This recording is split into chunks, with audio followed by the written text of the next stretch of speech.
because I was busting through there. I bet you were. And it's one of those things, like all doors should probably have like a window on the other side, right? So you can see that? Door like that? Yeah, that's a heavy door. I mean, I went on the other side, a window, so you could see through the other side. Anyway, that's how I started the show, almost by knocking someone out. Nice. You know, I saw another video yesterday. I almost tweeted it, and I was like, you know what? I'm not getting into this. But I was like, you people are idiots. Oh. I saw, did you see the one with Barstool Chicago, I think, tweeted the Chicago, concourse fight?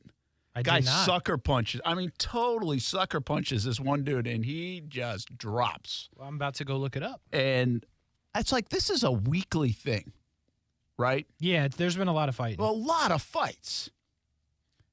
And that actually it bothers me. I don't know why it bothers me so much. Like, people think that stuff's funny.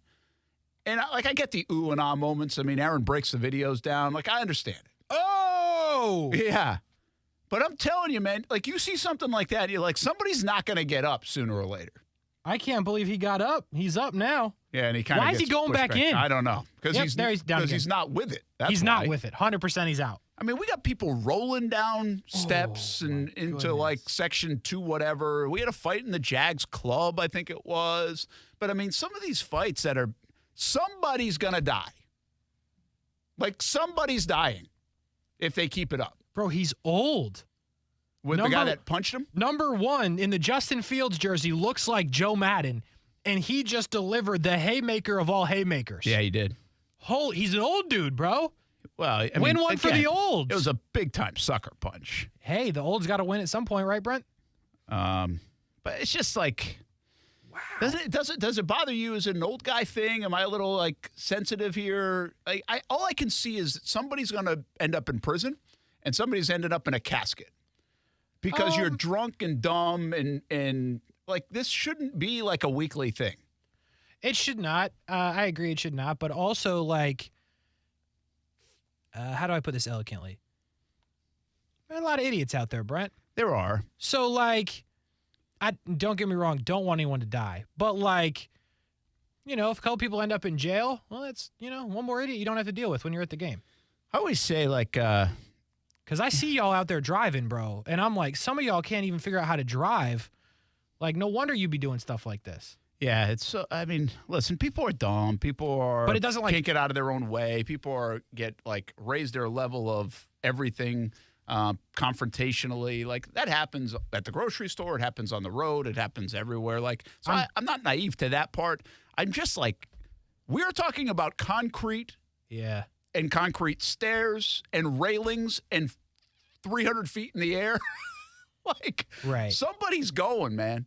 Yeah. So, and it's not like it's never happened, but I just keep seeing these videos, and I'm like, this is not just like a pushing and shoving. I grew up with this in Foxborough. Like, I watch fights all the time at football games. No. And I just don't understand it. Why go pay this kind of money to get obliterated and pay even more money to get obliterated drunk and then get obliterated by fists? Yeah, I don't. What an experience. It's awful. I had a great time at the game today. It sounds the worst. It doesn't bother me as much as it bothers you, like, from the fighting aspect. Like, ideally, I don't care about it. Like, again, I don't want anyone to, lose their life over because it's stupid. But, when I see them, I will, click on them because sometimes they're funny. But, I just chalk it up as, all right, these are just not intelligent people. It doesn't strike me the way it strikes you. And, I don't know if that makes me a bad person or not, but I'm just like, you're clearly a moron if whatever has happened has made you fight another fan of your same team, by the way. That's the best part. You always got yeah, same teamers. It's like, we're on the same team here. But the point of going to spend money to go to the game, then buy every beer they got. Then get thrown in jail. That's off. That's just the worst experience you could possibly have. And then get sued. And then, I mean, it's just unbelievable. I don't get. Probably never allowed people aren't back. Thinking clearly. I just don't. And you know what else you're starting to see? You're starting to see a lot of women involved in these, and then men punching or shoving women. Bro, on top of it. That's the goofy part. You can't be doing that stuff. You can't be doing that. And that just escalates it to a different degree. So see, but then when the guy who jumps in to beat up the other dude that hit the girl, I'm all in. Yeah, then he's kind of got to Yeah, I mean, you hope he almost would, right? I'm like, beat the heck out of him, bro. I don't know. I know I'm probably in the minority where this bothers it, but I'm just telling you, it bothers me. Like it's been hitting every week. I see this, and I saw that one. I'm like, somebody's not waking up. That one was gnarly. Somebody's not waking up. It's just stupid. It's so I just can't get there. He hit him with a hammer fist. I mean, I'm talking. He whopped him, and he's old. I can't get over. I thought it was Joe Madden for a half second. I was like, "Holy cow, Joe just put this guy out." All right, glad I got that off my chest instead of tweeting it. I like how you tweet everything under the sun, and you're like, you know what? What I'm not gonna do is do this. I didn't know. I'm not going to quote tweet this. There are a lot of things like I almost tweeted something today, and I took it back. So there are a lot of things that I don't tweet. This man's hesitating a lot. Yeah, he's in his head. If you hesitate, don't go. I hear you, bro. But I don't know why I didn't tweet this one. I think it was like later last night, and I was like, I'm not getting into it right now. But like I feel it. Like I'm like every time I've seen these the last few weeks, I'm just like, this is stupid. This is so dumb. Like fights are dumb in general. Fights are dumb in high school usually. Fights are dumb in college. Fights are dumb at bars. But fights are really dumb when you spend a lot of money to go watch something and end up in like prison or killing somebody because they hit their head on concrete. You know, like that is just like I'm seeing the other side of this. The end result that hasn't happened probably, thankfully, yet. But it's about to, man. It's about to. Unless you're a professional fighter and fight in a caged area for a living, don't be fighting random people any other time. You know what I'm saying? Like, if you're in the UFC, if you're like Austin, you know, you do your thing when you're in that moment. If that's not you, if you're a regular dude, if you wear a suit to work, if you wear a tie, you wear a hoodie, you wear any kind of clothing that's not fight attire and go into a cage, don't fight other people. Just period. It's not that hard. Yeah. All right, now to the important stuff. I thought that was it. Nah, I mean, I saw Trevor practice video today, and now I think he's going to play. I saw that. That's a pretty heavy brace, though, huh? Yeah, I mean, you got to do it. For show? No, I mean, for just getting out there. But what do you think? Like yesterday, I was really like, I'm not sure he's going to go. Does it make sense to go? For all the people who are like, hold him out or this or that, or the way Doug answered the questions had me thinking this isn't tracking in a good way. And I came around to, I really don't think they know yesterday. Like now I see him out on the field, and who knows how much he practiced, splitting the reps, probably all that stuff. But just seeing him out on the field and the little video that we have in the short time that practice is open, it hit me about an hour ago, like, I think he's going to play. Like, I don't see why he'd be out there if he wasn't going to play. I just think whoever you ran into, you made a rule change in the building, that door's locked now. No, well, they told me that was locking. That's what he was doing. Brett's like, wait, let me get through there. Yeah. That's hilarious. Now you got to use your key to get through. That's funny. Here's the thing. I, yesterday, was in the camp of there's no reason to play him. And now I'm still in that camp, by the way. But you want to see him. See, that's what this happens. I want to see him. Now you want to watch him play. That's the problem. Of course I always want to see him play. There's a selfish nature of this. No, this is like me wanting Tiger to play.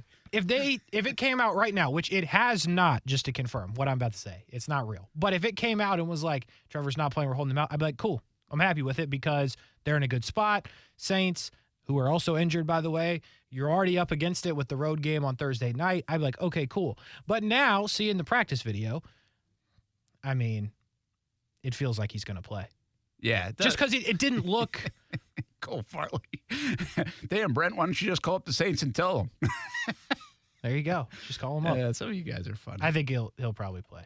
Although I'm, not necessarily thinking that he has to. We'll see what happens in the news conference coming up at about 3:30 and what he says. Because part of this is I don't think he will be as coy as Doug Peterson was. Right. Like, I think he might not reveal a bunch.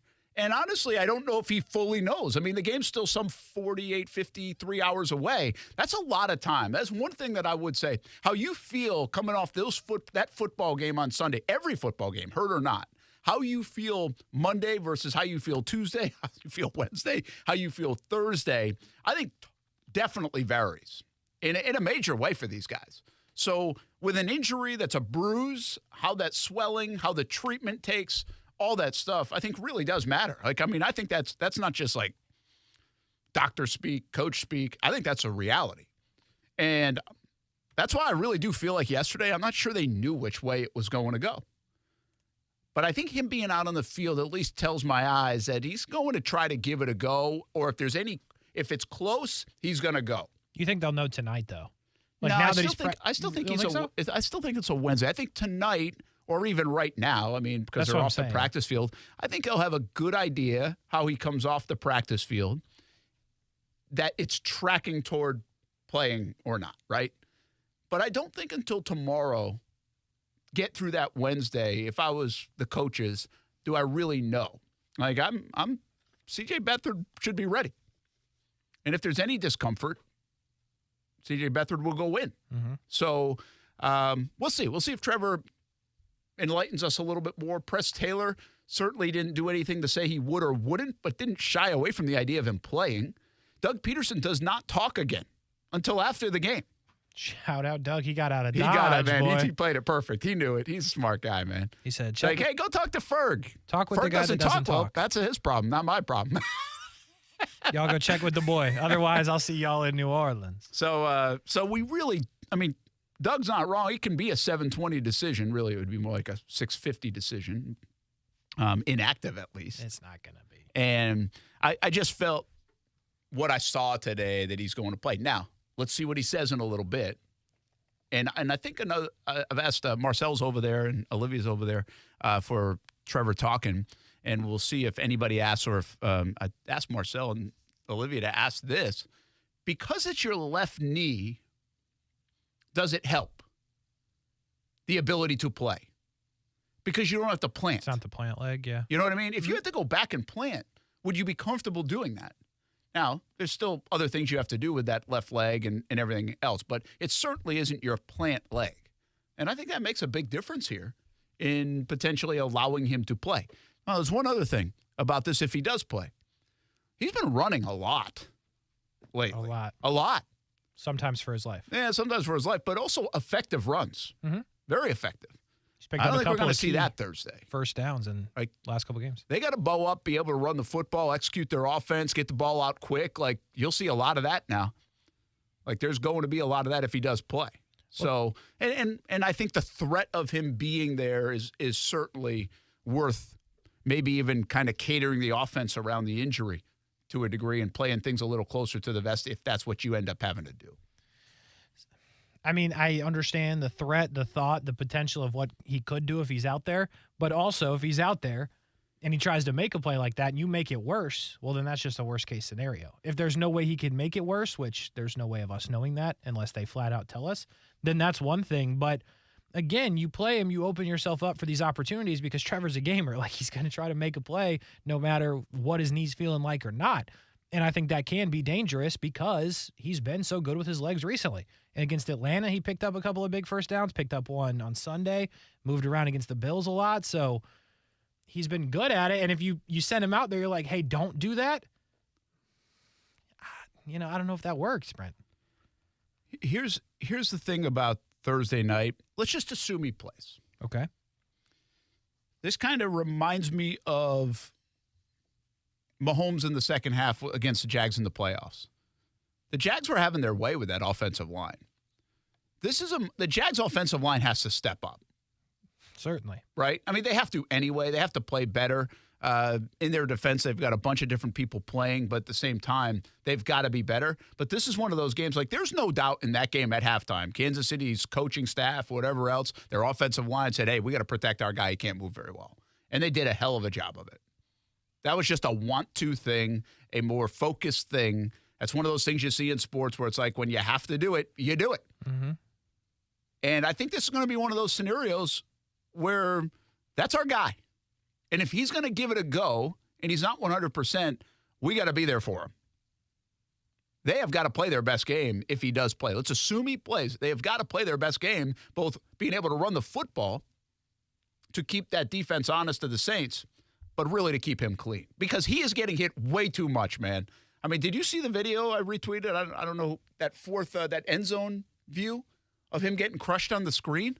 I don't think so. I didn't see that, like in the real live action, or they didn't show a replay of it, or I missed it. I don't know which one. It was a fourth quarter play, and he got crunched. He is getting hit too much. This is not going to end well if he continues to get hit this much.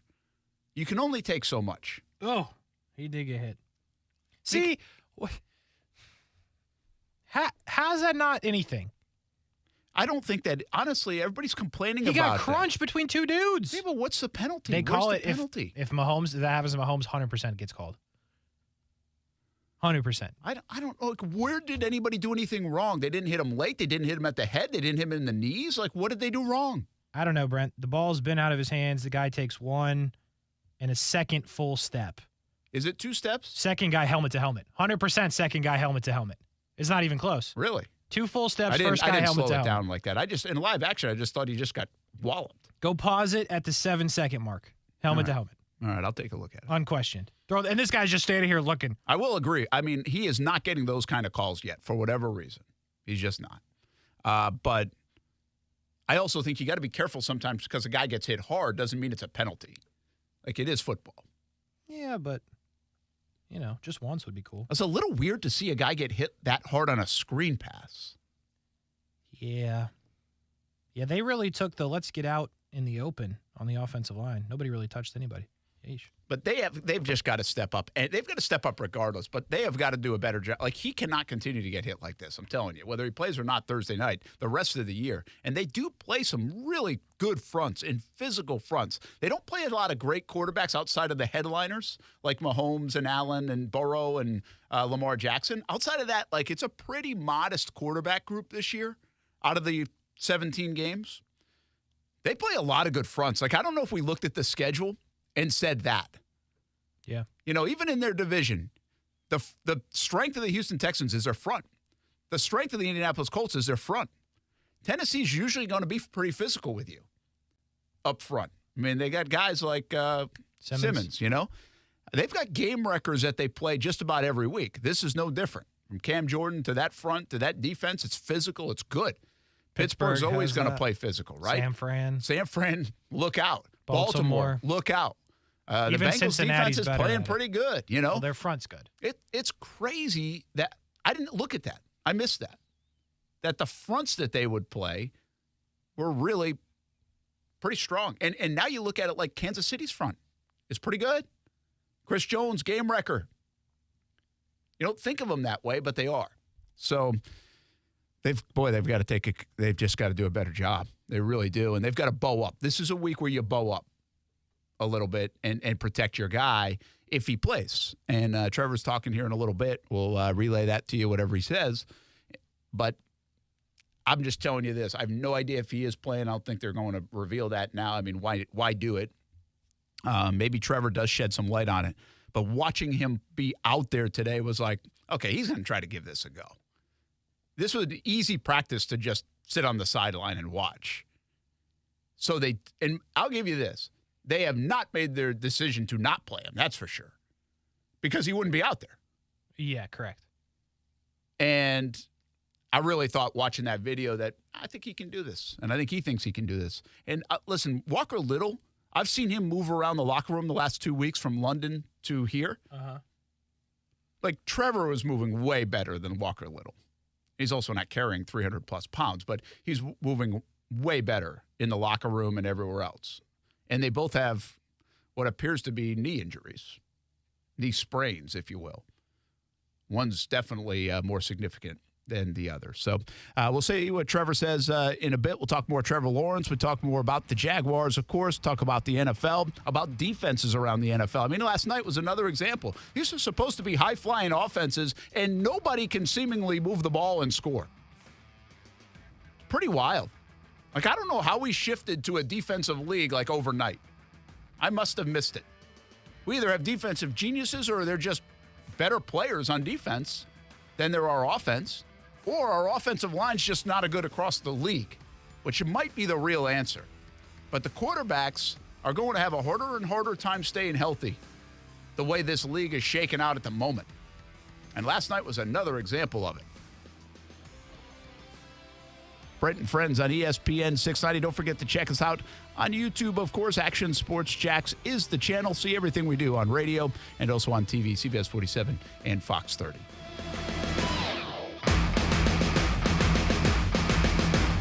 Now, the First Alert forecast on ESPN 690. After a cold morning, it'll be mostly sunny on this Tuesday, with daytime highs still a touch cool in the upper 60s and low 70s. And we have another cold night in store, with overnight temperatures falling back down in the 40s. From the Action News Jax First Alert Weather Center, I'm meteorologist Corey Sema. The Weather Center is brought to you by Beards Diamonds. Don't miss Beards' incredible buy one, get one on wedding bands now through October 31st. As the seasons change, one thing remains the same. Jacksonville and all of Northeast Florida are fueled by Celsius Essential Energy Drinks. If you spot ESPN 690 anywhere in the community, come hang with us and grab an ice-cold Celsius. Car Bravo is here at Nimnick Buick GMC, a better way to shop used vehicles with transparent pricing. Nimnick Buick GMC has joined the Car Bravo family and is the only Car Bravo dealer in Northeast Florida. Hey, it's a win-win for everyone. You always win at Nimnick Buick GMC. I've always won 6 different cars purchased for our family. Terrific selection of used cars under $20,000 at Nimnick. Experience Euphoria with Car Bravo online at nimnickbuickgmc.com or visit the showroom off Phillips Highway. GMC, we are professional grade. Get into the game at Best Bet. Come enjoy the best in-card games, hospitality, and fun at Best Bet Jacksonville and Orange Park. You don't have to be a poker pro to have a great time. Featuring poker games of all limits and easy-to-learn games like Ultimate Texas Hold'em and Pai Gow. Wager on exciting simulcast races and enjoy delicious food and drink. Our card rooms are open Monday through Friday from 10 a.m. to 4 a.m. and 24 hours on Saturday and Sunday. Details at bestbetjax.com. That's bestbetjax.com. Koala Insulation. Hey, this is Bruce. And I'm Carrie. We're the owners of Koala Insulation. It's a great time of year to invest in energy-efficient improvements to your home. With our competitive rates and new tax credits for insulation upgrades, you can get huge savings to improve your insulation today and see long-term savings every month going forward. Give us a call and set up your free evaluation at 679-6282 or find us online at koalainsulation.com. This is Ortho Health Insights, tips for life in motion, brought to you by the Jacksonville Orthopedic Institute. Hand and wrist pain is often caused by daily activities and overuse. One of the most common conditions is carpal tunnel syndrome. The symptoms of carpal tunnel syndrome can include numbness, tingling, burning, pain, or a loss of strength. JOI has innovative treatment and surgical strategies for carpal tunnel syndrome. The team at JOI can treat other hand, wrist, and finger conditions and injuries like fractures, sprains, dislocations, and arthritis. The orthopedic physicians at JOI are experienced in diagnosing the cause and treating your pain. Whether you need a course of physical therapy or surgery, JOI can help. Call 904-JOI-2000. That's 904-JOI-2000. Or learn more at joi.net. JOI is the official sports medicine provider for the Jacksonville Jaguars. We're in the middle of it now, the fall season, as we hit October on the campus of the University of North Florida. Swoop with the Ospreys, soccer, cross country, volleyball, golf, swimming programs, all in mid-season form. Plenty of events to attend, something for everyone on the campus of UNF. And coming soon, it's men's and women's basketball. The schedule is out, plenty of home games to attend. Bring the family. Season tickets are for sale. Get news, schedules, results, and tickets at UNFOspreys.com. And swoop for the Ospreys all season. I'm John Morgan of Morgan & Morgan. Last year, more clients hired Morgan & Morgan than ever before. We now have more offices, more staff, and more lawyers than any other injury firm in the world. Protecting America, fighting for you. Visit forthepeople.com for an office near you. Imagine it's the final game of the season, but your symptoms of irritable bowel syndrome with constipation, or IBS-C, are making a comeback. What should you do? Keep managing your constipation with belly pain the same old way? Or try getting ahead of your symptoms by talking to your doctor about Linzess, linaclotide. Linzess is a prescription medicine that treats IBS-C in adults. It's not a laxative. It's a once-daily pill that helps you get ahead of your symptoms. It's proven to help you have more frequent and complete bowel movements and helps relieve overall abdominal symptoms, belly pain, discomfort, and bloating. These symptoms were studied in combination, not individually. Do not give Linzess to children less than 2. It may harm them. Do not take Linzess if you have a bowel blockage. Get immediate help if you develop develop unusual or severe stomach pain, especially with bloody or black stools. The most common side effect is diarrhea, sometimes severe. If it's severe, stop taking Linzess and call your doctor right away. Other side effects include gas, stomach area pain, and swelling. Imagine, what could relief from IBS-C mean for you? Talk to your doctor and say yes to Linzess. Learn more at linzess.com or call 1-800-LINZESS. This is Brent and Friends with Brent Martineau. You don't even like your quarterback. Kasey Kuhrts. You don't even like your team. And Aaron Schachter. I don't even like myself, guys. Do you know me? On Jacksonville's home for ESPN Radio. ESPN 690.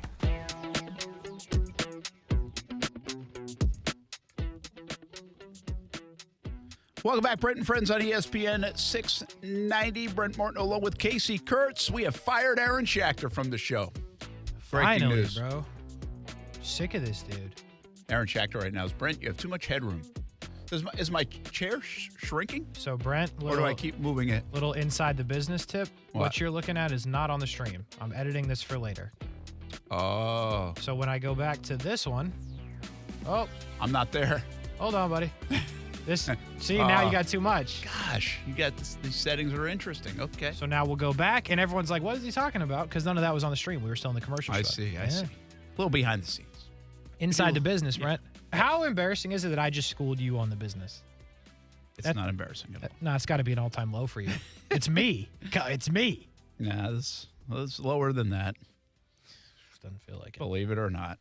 Thanks, Brent. Believe it or not, it does happen. Always making me feel good. Hey, did you see, just to bring the show for full circle, 30 minutes in, did you see the 3 Cowboys-Chargers fights that I just saw on my timeline? Oh, I didn't. No. There was one mega fight that was like 3 fights turned into one. Boy, they were dropping like flies. The other one that is interesting to me when I talk about fights in the stadium is now we're starting to see fights before games quite a bit. Dante Fowler clocked Austin Eckler. Yeah. And then we saw the San Fran and Cleveland one. And I was kind of thinking, I was like, all right, well, this is kind of stupid too. Like, why are we seeing fights before? Because there's just a great amount of respect for players across the National Football League for the most part. Mm-hmm. And then I'm like, all right, Brent, they're also about to go pummel each other for the next 3 hours. Like, why wouldn't there be a little attitude? So I'm not really sure I'm not sure if I feel like, why are we seeing them all of a sudden? Or why don't we see more of that pregame as they're like interacting with each other and warming up? Especially when you got teams that don't like each other. But why, like, do the Chargers and Cowboys not like each other? Nobody likes the Cowboys. And if you're the Chargers, I'd be fighting with everybody. We can't win, and we can't fight our head coach, so we got to fight somebody. But are you surprised we don't see more of it? Honestly, I am, yeah. I mean, I think, after I just said what I said about people fighting, which if you're in the stands, don't think you should fight. But if these football players are going to go hit each other for an hour, 3 hours, I mean, there's emotion. There's some of that intensity, so I get it. Like, I feel like we get more of it in college. It do be happening in college, but those are kids. Well, a rivalry, really ramps up. I mean, and the coaches play into that more than anything. In like high school and college, they try to tap that part of the kids to get it as jacked up as possible. Like the NFL is more, I know how to take care of myself. Like Doug Peterson's not doing any of that stuff before the game, Mm-hmm. Cam Robinson was instead. So, I'm not suggesting that we're going to see it with the Jags. It's interesting to me that it's happened a couple of times this past weekend in the NFL, and you don't really see it every week. Maybe we'll see more of it. More beefing. Yeah. Why are we seeing defenses dominate? Like last night, like was Herbert bad last night, or is he just like shell-shocked because he's getting hit on almost every play, so therefore his clock is wrong because he made some horrific throws? And I kind of think the 18 pressures and getting hit and everything else might be the reason why their offensive line stinks. They had like 6 penalties on their offensive line. Yeah, they were bad. So, Herbert didn't play well. We're seeing this. We talked about this the other day. Like the AFC was supposed to be this offensive-dominated league. We don't even really have, outside of the Dolphins, we'll get into them in a moment. They are such an outlier because outside of that, now San Francisco's offense has been high-powered for most of the year. So maybe the Dolphins aren't the only outlier. But the Bills, who had scored 34 per game and were like second in the league, the last 2 weeks, they can't move the ball. The Jags have figured them out, and then obviously the Giants figured them out. Right. The Kansas City Chiefs offense has not caught fire. The Jags hasn't. The Bengals hasn't. And we're sitting here, we're like, what's wrong with the offense? What's wrong with the offense? And I don't think we're doing enough of is, well, the defenses are pretty damn good. Cincinnati's, Kansas City's, the Jags, defenses are way better than anybody wanted to think about them or ever talked about them being. Because we thought their offenses were going to be good, so the defense could only be so good. Well, it's just flipped on its head. Doesn't mean the offenses are bad for those teams. I mean, they've struggled at times.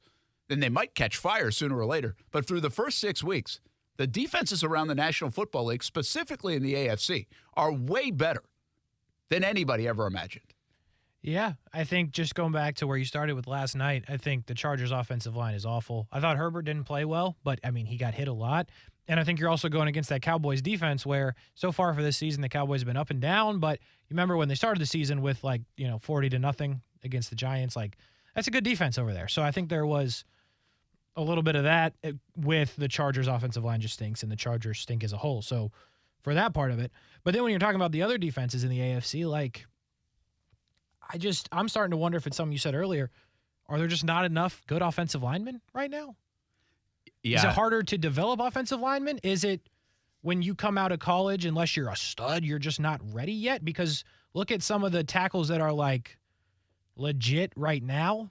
You got Trent Williams, that's a grown man, but I'm thinking of Andrew Thomas. Remember, he was awful for a bit, and then boom, it clicked.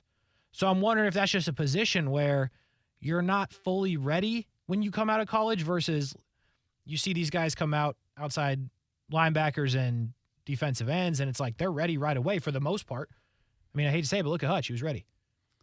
Yeah, I am wondering, well, I don't even know if I wondered.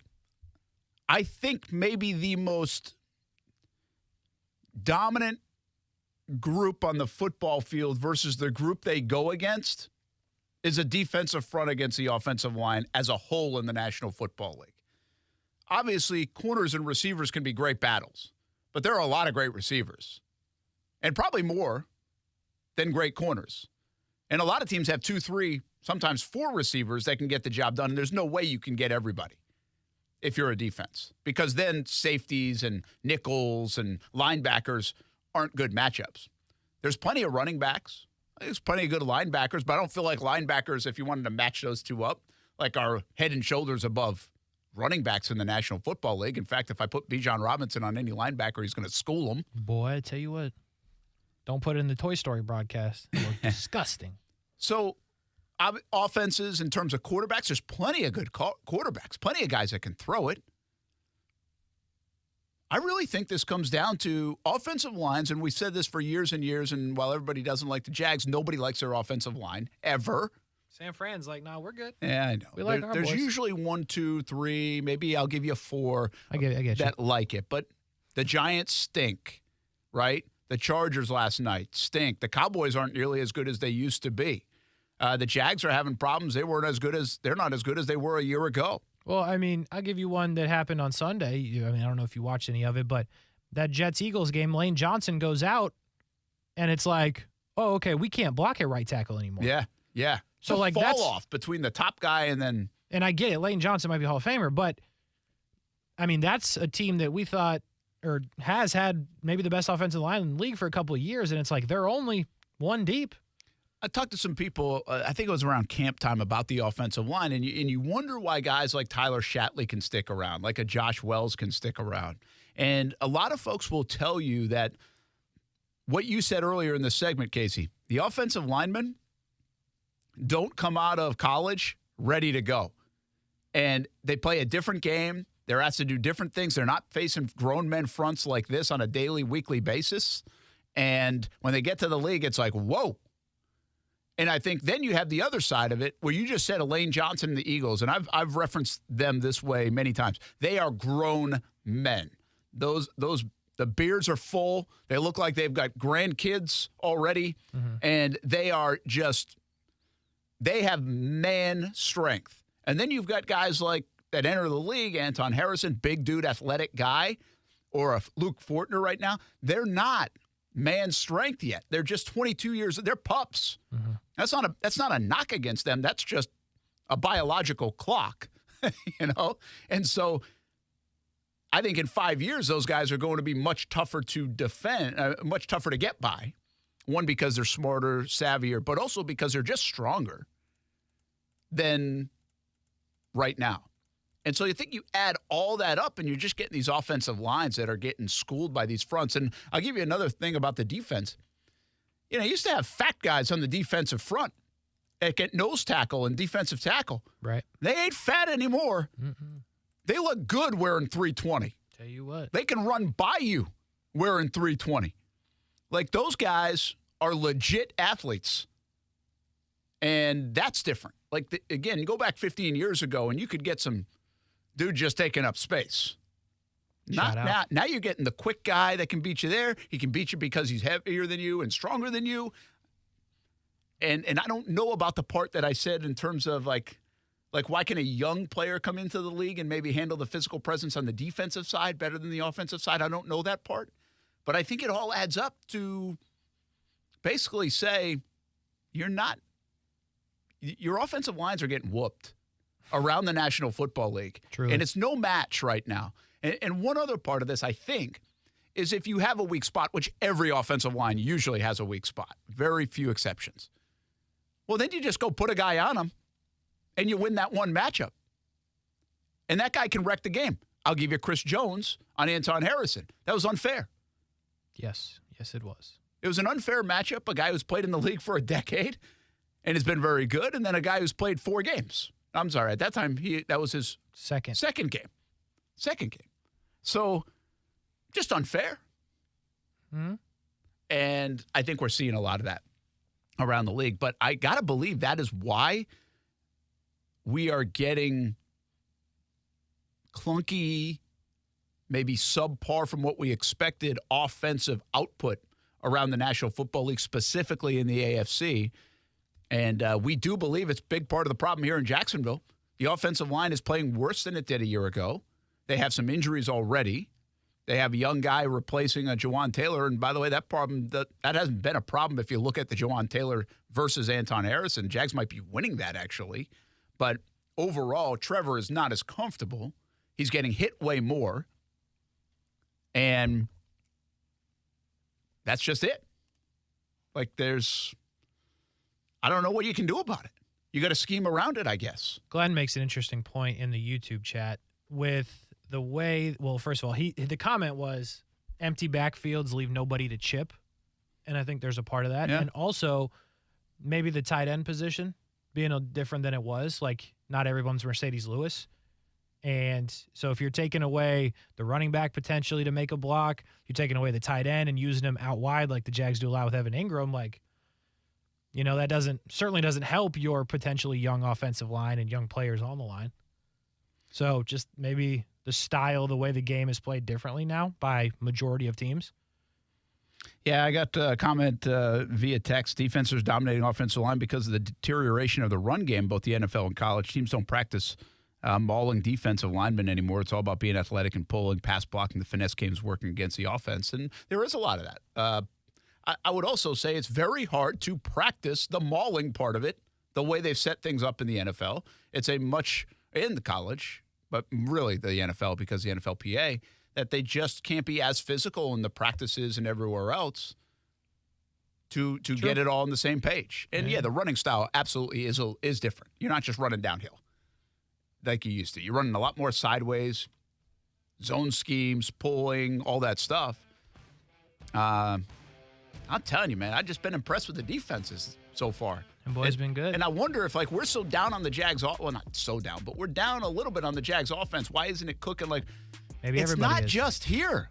Everywhere but Miami. And that's the other part. We'll talk more about that. Also, an update on what Trevor Lawrence has to say from his news conference, and is he trending toward playing on Thursday? We'll get into that when we come back for sure. Hey, don't forget to check out your season tickets and get them now for men's and women's basketball with a UNF Ospreys, unfospreys.com. Basketball season right around the corner. In fact, over 30 home games on the slate in men's and women's basketball. Fantastic arena at UNF Arena. You can get premium seats. You can get suite seats. Literally, suite seats. SUITE. Great spot to watch. and you always have a good seat at UNF Arena. Check them out at unfospreys.com. Different packages, season ticket packages, flex packages, premium packages. Basketball season right around the corner. They're ready to hoop it up and swoop it up at UNF.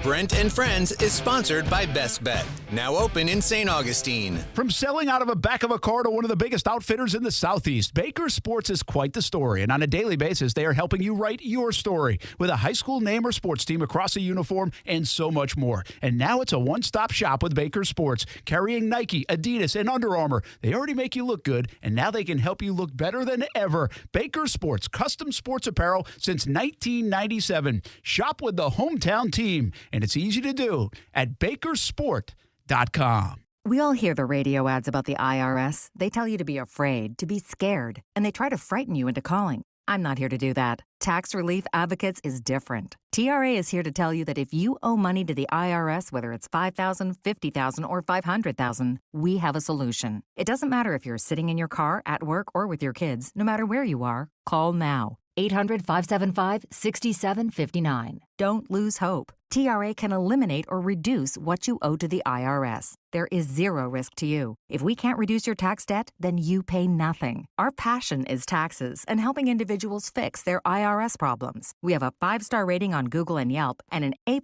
with the Better Business Bureau. You don't need to be afraid of the IRS any longer. End your tax nightmare today by visiting us online at TRA.com or call 800-575-6759. That's 800-575-6759. Tax Relief Advocates. Real solutions for real people. If you're the victim of a car crash, never rush to settle with the insurance companies and never settle for just any attorney. Demand Anna Jar Levine. Call 1-800-747-FREE for a free consultation and take back control of your life. Main office, Jacksonville. Let me help you get a little something for free with the air conditioning team I use. It's Bold City Heating and Air. Tell them Brent sent you and you get a free duct cleaning with the purchase of a new unit. BoldCityAC.com. Here's why I've partnered up with Bold City Heating and Air. It's a Jacksonville-grown and family-owned and operated business. Most AC places locally have been sold to corporations, not Bold City Heating and Air. And they take care of you the old-fashioned way. Awesome communication, awesome customer service, and they have an awesome new look. BoldCityAC.com for a tune-up on that overworked AC unit. BoldCityAC.com. We're going abroad for the first time in years. To Spain. So we started using Babbel. And started learning Spanish fast. With Babbel, you can start having conversations in another language in just 3 weeks. ¿Cómo te llamas? ¿Cómo te llamas? When you learn a language, you want to actually use it. Babbel is designed with that goal in mind. In just 3 weeks, we're starting to have conversations in Spanish. Gracias, Babbel. Babbel, language for life. Now try Babbel for free at Babbel.com. That's Babbel.com. Hey, it's Brian Middleton, and thanks to Awaken 180 weight loss, I'm now down 36 pounds in just 7 weeks. No medications, no working out required. You literally eat to lose weight and learn how to keep it off along the way. Make your 180 at Awaken180weightloss.com. Discover how good your water can be with the new Kinetico softener and drinking water system. Kinetico's twin tank, non-electric softeners are the most efficient softeners available. We have one in our home. We absolutely love it, have had it for over 5 years. Their drinking water systems remove up to 99% of contaminants. Right now, you can save up to $1,000 on a Kinetico K5 drinking water system when you purchase a Kinetico Premier Softener. If you're not filtering your water, you are the filter. Don't be the filter. The experts at CGC Water Treatment and Plumbing will test your water for free and provide solutions that are right for you and your family. Imagine having clean, clear, purified water at your home. No more plastic bottles, no more waste, just great tasting, purified water that you can trust. Call 904-552-1242 or visit cgcwater.com, 904-552-1242 or cgcwater.com. Financing options available with approved credit. CGC Water Treatment and Plumbing are proud partners of the Jacksonville Jaguars, and I'm a proud customer of CGC Water Treatment and Plumbing, an authorized independent Kinetico dealer. Florida license number CFC 1428211. Hello out there, all you hard workers. It's me, Pete the Job Guy. And Angie, the boss. And together we run Ascendo Resources, the best staffing agency in Jacksonville, Florida. That's right, folks. We can help you with accounting, finance, technology, administrative, anything you need, we can help on a temporary, temp to hire, and permanent basis. So call the true professionals today at 904-663-2654 because you deserve it. Valor Bare Knuckle is back in Jacksonville. The legend Ken Shamrock playing host, and the card is highlighted with a heavyweight bout. Valor Bare Knuckle highlights combat sports in its truest form. It's one night, October 27th, and it's at UNF Arena, an intimate setting surrounding the electrifying bout circle. October 27th at UNF Arena. For ticket information, go to valorbk.com. Don't miss it. Raw, electric, exhilarating. Valor Bare Knuckle 2 in Jacksonville, October 27th, valorbk.com. Hey, it's Brent Martineau from Action Sports Jacks. Did you know you can watch our radio show? Yeah, video of a radio show. Just search ESPN 690 Jacks on Facebook, YouTube, and Twitter. Or follow me on Twitter at BrentASJacks. Watch the show live weekdays from 3 p.m. until 6 p.m. or listen on ESPN 690. I'm gonna do everything I can to be out there. I feel a lot better today than I would have thought. So I like how I'm progressing, and I'm gonna do everything I can to be out there on Thursday. Well, there is Trevor Lawrence just moments ago talking to the media here in Jacksonville, a 3:30 scheduled news conference. He practiced today. Word is that C.J. Beathard took most of the first-team reps. No surprise there, but a brace on his left knee for Trevor Lawrence, and he was going through individual stuff while the media was out there. We have video of that. You'll see it tonight on CBS 47 and Fox 30. And he just got off the podium and said countless times that, hey, he'd like to play. He's going to try to be ready to play. He feels better than he did yesterday, feels better than he did Sunday. And that goes to what I was saying. He'll probably feel better on Thursday than he feels today. I mean, that's just the nature of getting better and getting whatever recovery and work that he needs done on the knee. So I got to believe the way this is trending that he's going to try to give it a go on Thursday. Now, I think that's about the last update we're going to get, unless something leaks out over the next 48 hours on whether he will play or not. But I got to believe right now there's a confidence that he will play in this football game against the New Orleans Saints. He also did say, when pressed about the recovery and playing on a short week, that you got to be smart. You want to be out there. You want to show your toughness, but you also don't want to do anything that's going to jeopardize more games. So he's smart enough about that. I think he also said you got to be careful not to push too much to get ready for the game so you don't give enough time to recover. There's a delicate balance, and it is pretty wild here how unfortunate for Trevor and unfortunate for the Jaguars that he's hurt on a short week. Because I do think if this was a Sunday game, I think there'd be no question he plays. I'd agree. But the short week definitely factors in here, whether you want to admit it or not. And on the road, short week. And here's the other thing. For everybody else who's like, this is a no-brainer, of course he's going to play. Well, you know what? When he goes out there on 8:15 on the first drive against the Saints, you're going to be like, oh, boy. Just block Get somebody. ready for 3 hours like that. Somebody block somebody. I mean, because that's what Doug and Press and Trevor and the front office, that's what they're going to have to measure. Like, how comfortable are they that they can breathe easy while he plays, where they can call an offense, that he can escape a rush? Because this just in, he's had to escape a rush a time or two, or 100, it feels like, in the first 6 weeks of the season. Almost every play, feels like. So I'll tell you what. This is not an easy answer. I do not believe, for the folks out there that think this is like a no-brainer he's playing and a no-brainer that, okay, just throw him out. No, I really don't think so. I think there's a lot that goes into this. I do think he's trending toward playing. I think today was a very good sign that he's going to play in the football game, and that's a great thing. But I also don't think you're going to really know until Thursday, and I'm not sure you're really going to know until Thursday at about 9 o'clock after he gets through the first quarter and sees how it is. Yeah, I would agree. I think today was a better day than I think you said it right there in the thing. Like, he felt better than anticipated. I thought it looked better than anticipated for at least me from what we saw at practice and obviously hearing him, which was good. Again, Brent, I know we only do this a few times a year and we wait all year for it. But if he doesn't play, I'm going to be all right. I'm not speaking for all of you listening, and I'm not speaking for Brent, but there's a bigger picture here. And you lose a Thursday night game to the Saints, if that's what were to happen, okay, sure. But I'm confident in their defense right now. That's the part of this where, again, I'm not going to sit here and tell you I know that C.J. Beathard can win him a football game. I don't know that. But what I know this far into 2023 is their defense is going to go ball out. I'd be surprised if it was anything short of that. You look at the Saints, they're beat up. You look at when they've been healthy, their offense hasn't been great. So if they did decide to hold him out on Thursday after going through pregame warmups or whatever it is they do, or whenever they make that decision, I should say, I wouldn't be too mad at it if he doesn't play, because I think they got a real shot to win without him, which is a weird thing to say, but I believe in their defense that much right now, Brent. Yeah, I tend to agree with you. I feel way better if he's playing about them winning. Like, with all due respect to C.J. Beathard, you're a backup quarterback for a reason. You haven't played since 2020 for a reason. Things are just not as good. I don't dislike C.J. Beathard. I think he's a fine backup. I'm not like this, hey, play Nathaniel Rourke guy, or you don't have a good enough. No, they're fine. It's fine. But C.J. Beathard is a backup quarterback the way Chad Henne was a backup quarterback, the way Blaine Gabbert now is a backup quarterback, the way Ryan Fitzpatrick at times was a backup quarterback. I mean, that's what these guys are. The way Gardner Minshew is a backup quarterback. Do I think Gardner Minshew can come in and help you win a game? Yeah. Do I think Gardner Minshew can do what he did on Sunday? Well, we saw it. It wasn't pretty. And that's why he's a backup quarterback. But I tend to agree with you. Like, I don't think it's an L on Thursday if he didn't play. But I do feel a hell of a lot better if he does play on two fronts. One, that it really is not a significant injury, because if anything of significance, they wouldn't even run him out there. So it just, once again, we don't think this is a big deal in the long term, but it just punches that home. If he can get back in 4 days, then that certainly is the case.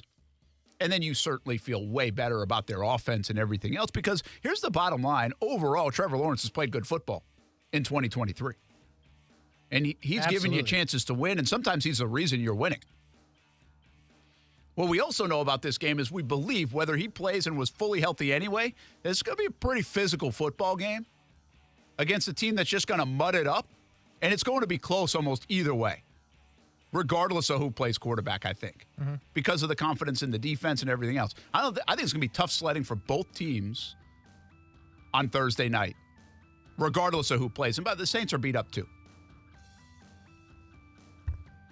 But good news on the Trevor front. The other thing that's nice is he was at the podium today with, I think, flip-flops on and no brace. Flip-flops, yeah. Flip-flops and no brace. Like, again, there's a lot of signs pointing toward him playing on Thursday night, and that is a good thing. We can ask a little bit about what goes into a knee sprain and also the Aaron Rodgers miracle comeback. When we come back, we visit with our JOI doctors on Brent Friends on ESPN 690.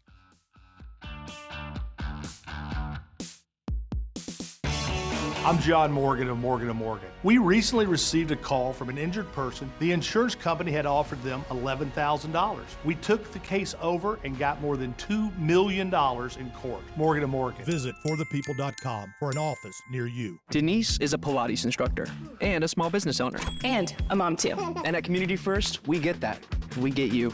So you can just be yourself. To get the financial services you need, learn more at communityfirstfl.org. Member NCUA. Valor Bare Knuckle is back in Jacksonville. The legend Ken Shamrock playing host, and the card is highlighted with a heavyweight bout. Valor Bare Knuckle highlights combat sports in its truest form. It's one night, October 27th, and it's at UNF Arena, an intimate setting surrounding the electrifying Bout Circle. October 27th at UNF Arena. For ticket information, go to valorbk.com. Don't miss it. Raw, electric, exhilarating. Valor Bare Knuckle 2 in Jacksonville, October 27th, valorbk.com. As the seasons change, one thing remains the same. Jacksonville and all of Northeast Florida are fueled by Celsius Essential Energy Drinks. If you spot ESPN 690 anywhere in the community, come hang with us and grab an ice-cold Celsius. Hey, poker fans, you're in for a treat this October at Best Bet. With over $690,000 in poker promotions paid out this month, this is no time to be on the sidelines. Highlights include the $400 GoPo 400 with $40,000 guarantee at Best Bet Orange Park, the $100,000 guarantee St. Augustine Championship, and the return of the World Poker Tour $1 million guarantee at Best Bet Jacksonville. For all the details, visit bestbetjacks.com. That's bestbetjacks.com.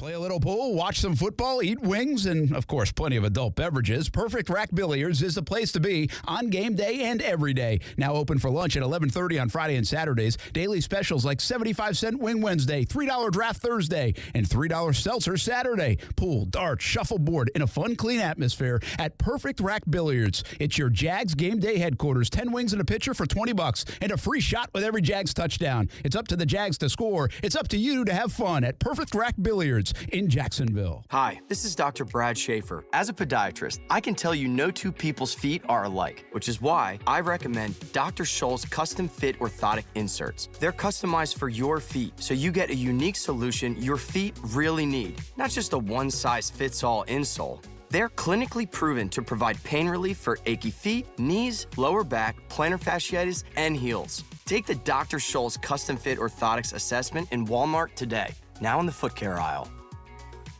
Finding great candidates to hire can be like, well, trying to find a needle in a haystack, but not with ZipRecruiter. Its powerful technology actively finds and invites qualified candidates to apply to your job. So while other companies might deliver a lot of hay, ZipRecruiter finds you the needle in the haystack. See why 4 out of 5 employers who post a job on ZipRecruiter get a quality candidate within the first day. Try ZipRecruiter for free at ZipRecruiter.com/free. That's ZipRecruiter.com/free. Discover how good your water can be with the new Connecticut softener and drinking water system. Connecticut's twin tank non-electric softeners are the most efficient softeners available. We have one in our home. We absolutely love it. Have had it for over 5 years. Their drinking water systems remove up to 99% of contaminants. Right now, you can save up to $1,000 on a Connecticut K5 drinking water system when you purchase a Connecticut Premier softener. If you're not filtering your water, you are the filter. Don't be the filter. The experts at CGC Water Treatment and Plumbing will test your water for free and provide solutions that are right for you and your family. Imagine having clean, clear, purified water at your home. No more plastic bottles, no more waste, just great tasting, purified water that you can trust. Call 904-552-1242 or visit cgcwater.com. 904-552-1242 or cgcwater.com. Financing options available with approved credit. CGC Water Treatment and Plumbing are proud partners of the Jacksonville Jaguars, and I'm a proud customer of CGC Water Treatment and Plumbing, an authorized independent Connecticut dealer. Florida license number CFC 1428211. I'm Christine Lisi. The Eagles adding Julio Jones to their receiver room, which also includes A.J. Brown and Devontae Smith. Philadelphia signing Jones to a one-year contract. Can Aaron Rodgers return this season from a torn Achilles tendon? Don't bet against it, according to Jets coach Robert Saleh. On Good Morning Football, Saleh said Rodgers is on a mission, already is doing some very advanced things for this stage of his recovery. Added the Jets are leaving the door open for a possible return this season.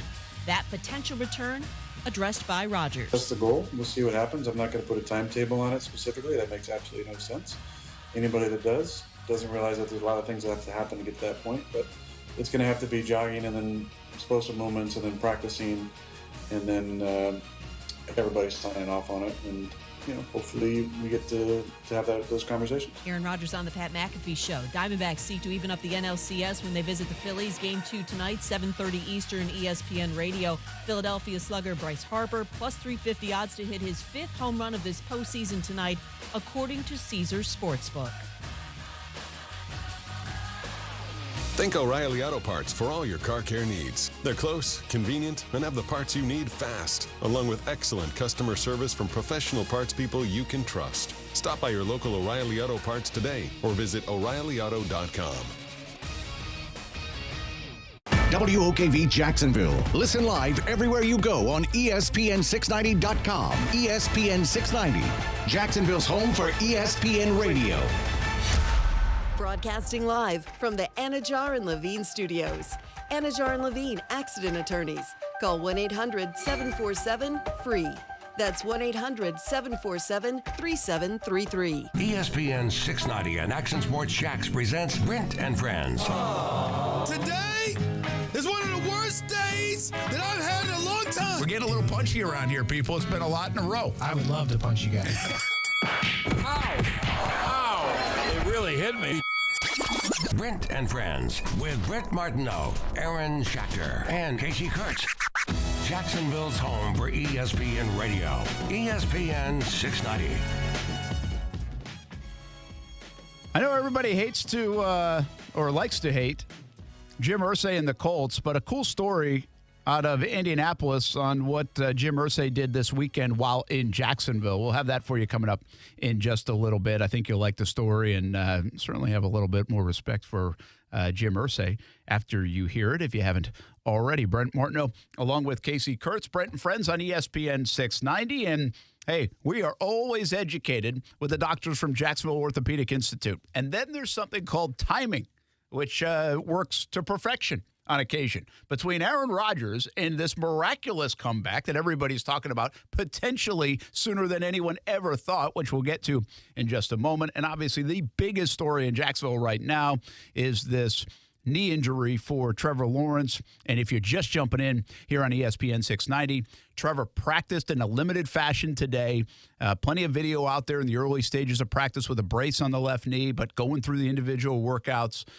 Word is that C.J. Beathard got a lot of the first-team reps. Also, Trevor just talked to the media and said he is tracking in a good way, trying to get himself available for Thursday night, but too soon to know exactly if he'll play in some 52 hours from now. And right now we are joined by Dr. J. Turner Vossler from Jacksonville Orthopedic Institute. And, well, we don't want to talk too specific about Trevor's injury. We could talk about knee sprains in general, if you don't mind, Doc, just a moment. There's got to be different levels of this, just like any other part of the body, right? From mild to major. Pretty much, yeah. Thanks for having me, Brent. So, yeah, I mean, I don't know the specifics of it, obviously, but the, an MCL injury, which is the big ligament on the inside part of the knee there, is commonly sprained. It's very different than like an ACL. A lot of times, patients are conditioned with an ACL. They think they have to have surgery, which is true specifically for that ligament. But for other ligamentous injuries, that's often not true, and that's the case with an MCL. And like you said, I mean, it's basically you grade it like kind of mild, moderate, severe, and then it really depends on, where people fall along that spectrum. I mean, it's tough that it happened obviously on a short week, so that just kind of decreases the recovery time. But I mean, Trevor's a tough guy. I mean, I certainly wouldn't bet against him, but I guess we'll see what happens. Yeah, when you're talking about, again, I think this goes for all injuries, but just you're the doc. You can walk us through a little bit of this from a recovery standpoint. I mean, I would guess after day one, you got to see where the swelling is at. Obviously, you're going to get, from MRIs to X-rays and all those other things, but then the real recovery could probably just start taking place on more like a Tuesday or a Wednesday during a normal week, I would think. Yeah, I mean, there's certainly an effort to try to limit the swelling and, keep things moving well and so forth. And the training staff obviously are all over that. And then, I suspect with something like that, there's kind of like a threshold of stability. So, I mean, if it's a lower grade injury where there's good stability, then it's really going to depend on just pain, how much it hurts. And then, in the fact that they're playing on a turf field and a dome, I mean, may influence things to some degree as well. But yeah, it's really going to depend on kind of two things, really. I mean, just the severity of the injury and then what his recovery looks like over the next couple of days and how much pain he has. Yeah, you just brought something up that everybody's asking us or saying. It's like, what about the turf? And like, I did just kind of say this to Kasey in our break. I was like, well, I think there's this stigma now about turf versus grass, and some of it is certainly scientific proof. But I feel like all of a sudden in the sport of football, there's this stigma like, oh, no, don't walk on a turf field or you're going to get hurt. How much do you think does come into play here that they are on turf rather than grass this week, and also on the short week, of course? Yeah, I mean, I think it's so it's interesting when you look at injury risk because some of the studies that have looked at grass versus turf are actually funded by the companies that produce the turf, of course. Which obviously makes it a little bit difficult to know what to conclude from that. But the NFL actually looks at that stuff pretty closely, and it's not as clear cut as it might be. I mean, I think if you're like me, I mean, obviously I like a grass field and feel like that's how it should be, but in some cities that's more of a challenge. But yeah, the data is kind of not that clear. I think it's weird because there's some stadiums, like specifically in New York. I mean, there's two Jaguars that have had Achilles injuries there, and then obviously that's where Aaron Rodgers had his. And so it may be that the surfaces at certain stadiums are maybe greater risk than others. But yeah, I mean, it's more of it's obviously the turf now is better than it's been historically, but you worry that people take a little bit more of a pounding, especially with injuries around the joint like an MCL. Yeah, it's pretty interesting in that regard. I'm going to ask you one more about just the knee in general. When you have a knee sprain, does it put you at risk for other things? And is that something to guard against for any player? In this case, obviously, the Jags quarterback. Well, 100%. Yeah, I mean, I think, like I said, that's where there's some, on like physical exam, you're kind of trying to see how much play there is in that ligament there, and that goes into how they grade it to some degree. So, I mean, if there's obviously more instability, if you will, then that's something you can be much more guarded with. Versus one where it's just kind of like sprained, but everything's kind of intact. Just because it can put more strain on like the meniscus or the cartilage pads that are there, or the ACL, or you certainly would be at risk for injuring something else if there's more instability. Yeah, that makes a lot of sense. Dr. J. Turner-Vossler from Jacksonville Orthopedic Institute with us, Brent Friends on ESPN 690. Appreciate your insight on all of that. And once again, I'll just say the Jags have to monitor a lot of this and be the smart play, because if he doesn't play Thursday, he would play one football game, assuming he plays in Pittsburgh, in a 28-day window. That has to be part of the equation here for the Jacksonville Jaguars from a smart play standpoint. But then you also got to keep 16 off the field because he wants to play. Speaking of a guy who wants to play and get back, Aaron Rodgers. Doc, this stuff's crazy. Like, what is going on with the Achilles here? And this is something you specialize in on the Achilles front. I mean, you've got to be watching this from a distance saying, what are people talking about? Back by week 15, some of the reports are. Back by week 12, potentially. He's out on the field without, like, crutches, throwing the football. What is going on with this Aaron Rodgers Achilles?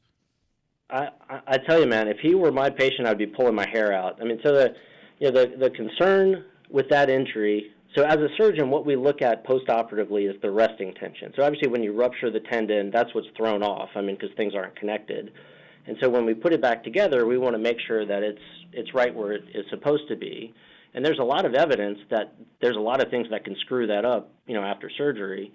And so, for me and for a lot of people, I mean, I have people in a boot. They're in a boot with this big lift underneath their heel. It's almost like they're walking on their tiptoes because we're trying to protect that repair. And, he showed up I think it was like 2 weeks after his surgery on that Monday night or Sunday night game or something, where he just like walked out there and was barely using crutches and looked like he was in a regular shoe, which, I would just be really concerned that his resting tension would be impaired. And so I don't know I know who did his surgery, but I'm not sure how happy they are with that, or if he's just doing that on his own. But that would certainly impair his ability to kind of get back to 100%. Quicker. And, for a long time, surgeons thought we need to rehab these injuries more aggressively, and that's why, people don't get back soon enough because we don't rehab them aggressively enough. But a lot of us have moved away from that because we realize that's just not true. So anyway, it'll be interesting to see how it plays out, but we'll see what happens, I guess. Yeah, that's really interesting perspective from you, Dr. Vossler from JOI, with us here on Brent Friends on ESPN 690. I just, in my crazy mind, not my medical mind, going on with Aaron Rodgers, he obviously signed a big deal. He wants to be out there. He's 39 years old, Doc. Like, he's probably like, hey, I've got 2 years left to do this thing, and I do play the quarterback position rather than a running back trying to come back from an Achilles. Like, could those be weighing on this expedient recovery, the fact that he plays the QB position, the fact that he really only has to keep this thing together maybe for another 24 months of his career? I'm just wondering if some of those might be factored in rather than a 24-year-old athlete like James Robinson or maybe a DeJuan Smoot that we just saw is just in his prime. Sure. Well, I mean, I'm sure that's some of his motivation, I would imagine. So the deficit that people have, I think we talked about before, is just they're weak. Yeah. And that's what takes forever to get back to normal. But there's also, there's probably some risk to some degree of re-rupture or some elongation of the tendon that exists in that 6 months. And there's pretty good evidence that risk is there. And so, the concern, I guess, is that, number one, he may just not have enough strength, even though it's more limited than if he were like a running back or something. He may not have enough strength to drop properly or push off like with the strength that he would need to really fire a ball downfield or something. And then if he were to injure it, even if it was in a lesser way, or were to elongate his tendon to some degree, then that would also impair his ability to get his maximal strength back. So if he were my patient, I would say, I understand you want to get back, but like my concern is that like you're going to like screw it up. Yeah. And you won't be able to play at all next year. And so, for me, I would just say, if we make the Super Bowl, then, maybe you'll be ready to go. But otherwise, I would look to next year. Dr. J. Turner Vossler with us here. Brent Friends on ESPN 690 from JOI. Check out joionline.net. Also, you can see Dr. Vossler at San Marco if needed. Specializes in the foot and ankle area. And one more for you, Doc. DeJuan Smoot played last week, coming off his Achilles injury, and said when we talked to him on Sunday, now who knows how he felt on Monday, but on Sunday said he felt great. He actually played quite a few snaps, like 41% of the snaps. I think way more than any of us from the outside thought he would play. That's got to be a pretty good sign for how his recovery went, right? Yeah, I think so. I think it's awesome. It's like I said, that strength deficit just can kind of get you, and I think it. But when it gets back, then it's back. So I think it's the without getting too much into it. I think that the team has obviously been very patient with him, and it's good to see everybody yelling Smoot again. Yeah, absolutely. Good stuff. Dr. Vossler, we appreciate you taking a few minutes. Perfect timing, like we said, but we always learn a thing or two every time you come on from JOI. Hopefully we'll see you again or hear from you again down the road. Sounds good. Thanks, Brent. You bet. That is Dr. J. Turner Vossler. Fascinating. And I remember last when we talked to Doc a couple weeks ago, he was talking about, we're referencing Smoot and obviously Rodgers, but specifically Smoot because we knew he was coming back. And he mentioned just the strength part of it. And I think I even brought that up to Smoot in the interview in our postgame on Sunday. Not that Doc had said it, but just how was his strength. And he said it felt really good. Felt strong. So that is a great sign that he probably took the amount of time needed to recover from the Achilles, get himself back, and now looks ready to go and maybe make a big impact on this Jaguars defense. Say hello to Justin Kuhrts. Listen, it's not every week you can just fire a couple of guys from the show and one in real time. Aaron Schachter, not on this week. Could never come back. We don't know. And then Kasey Kuhrts joined us for the first hour, got us going with Doc, and then left. Like, we always wondered if Kasey would just do this, just leave in the middle of the show. And here we are. Kuhrts, you're back. Yeah, I didn't even have enough time to take his name off the little square here on the stream.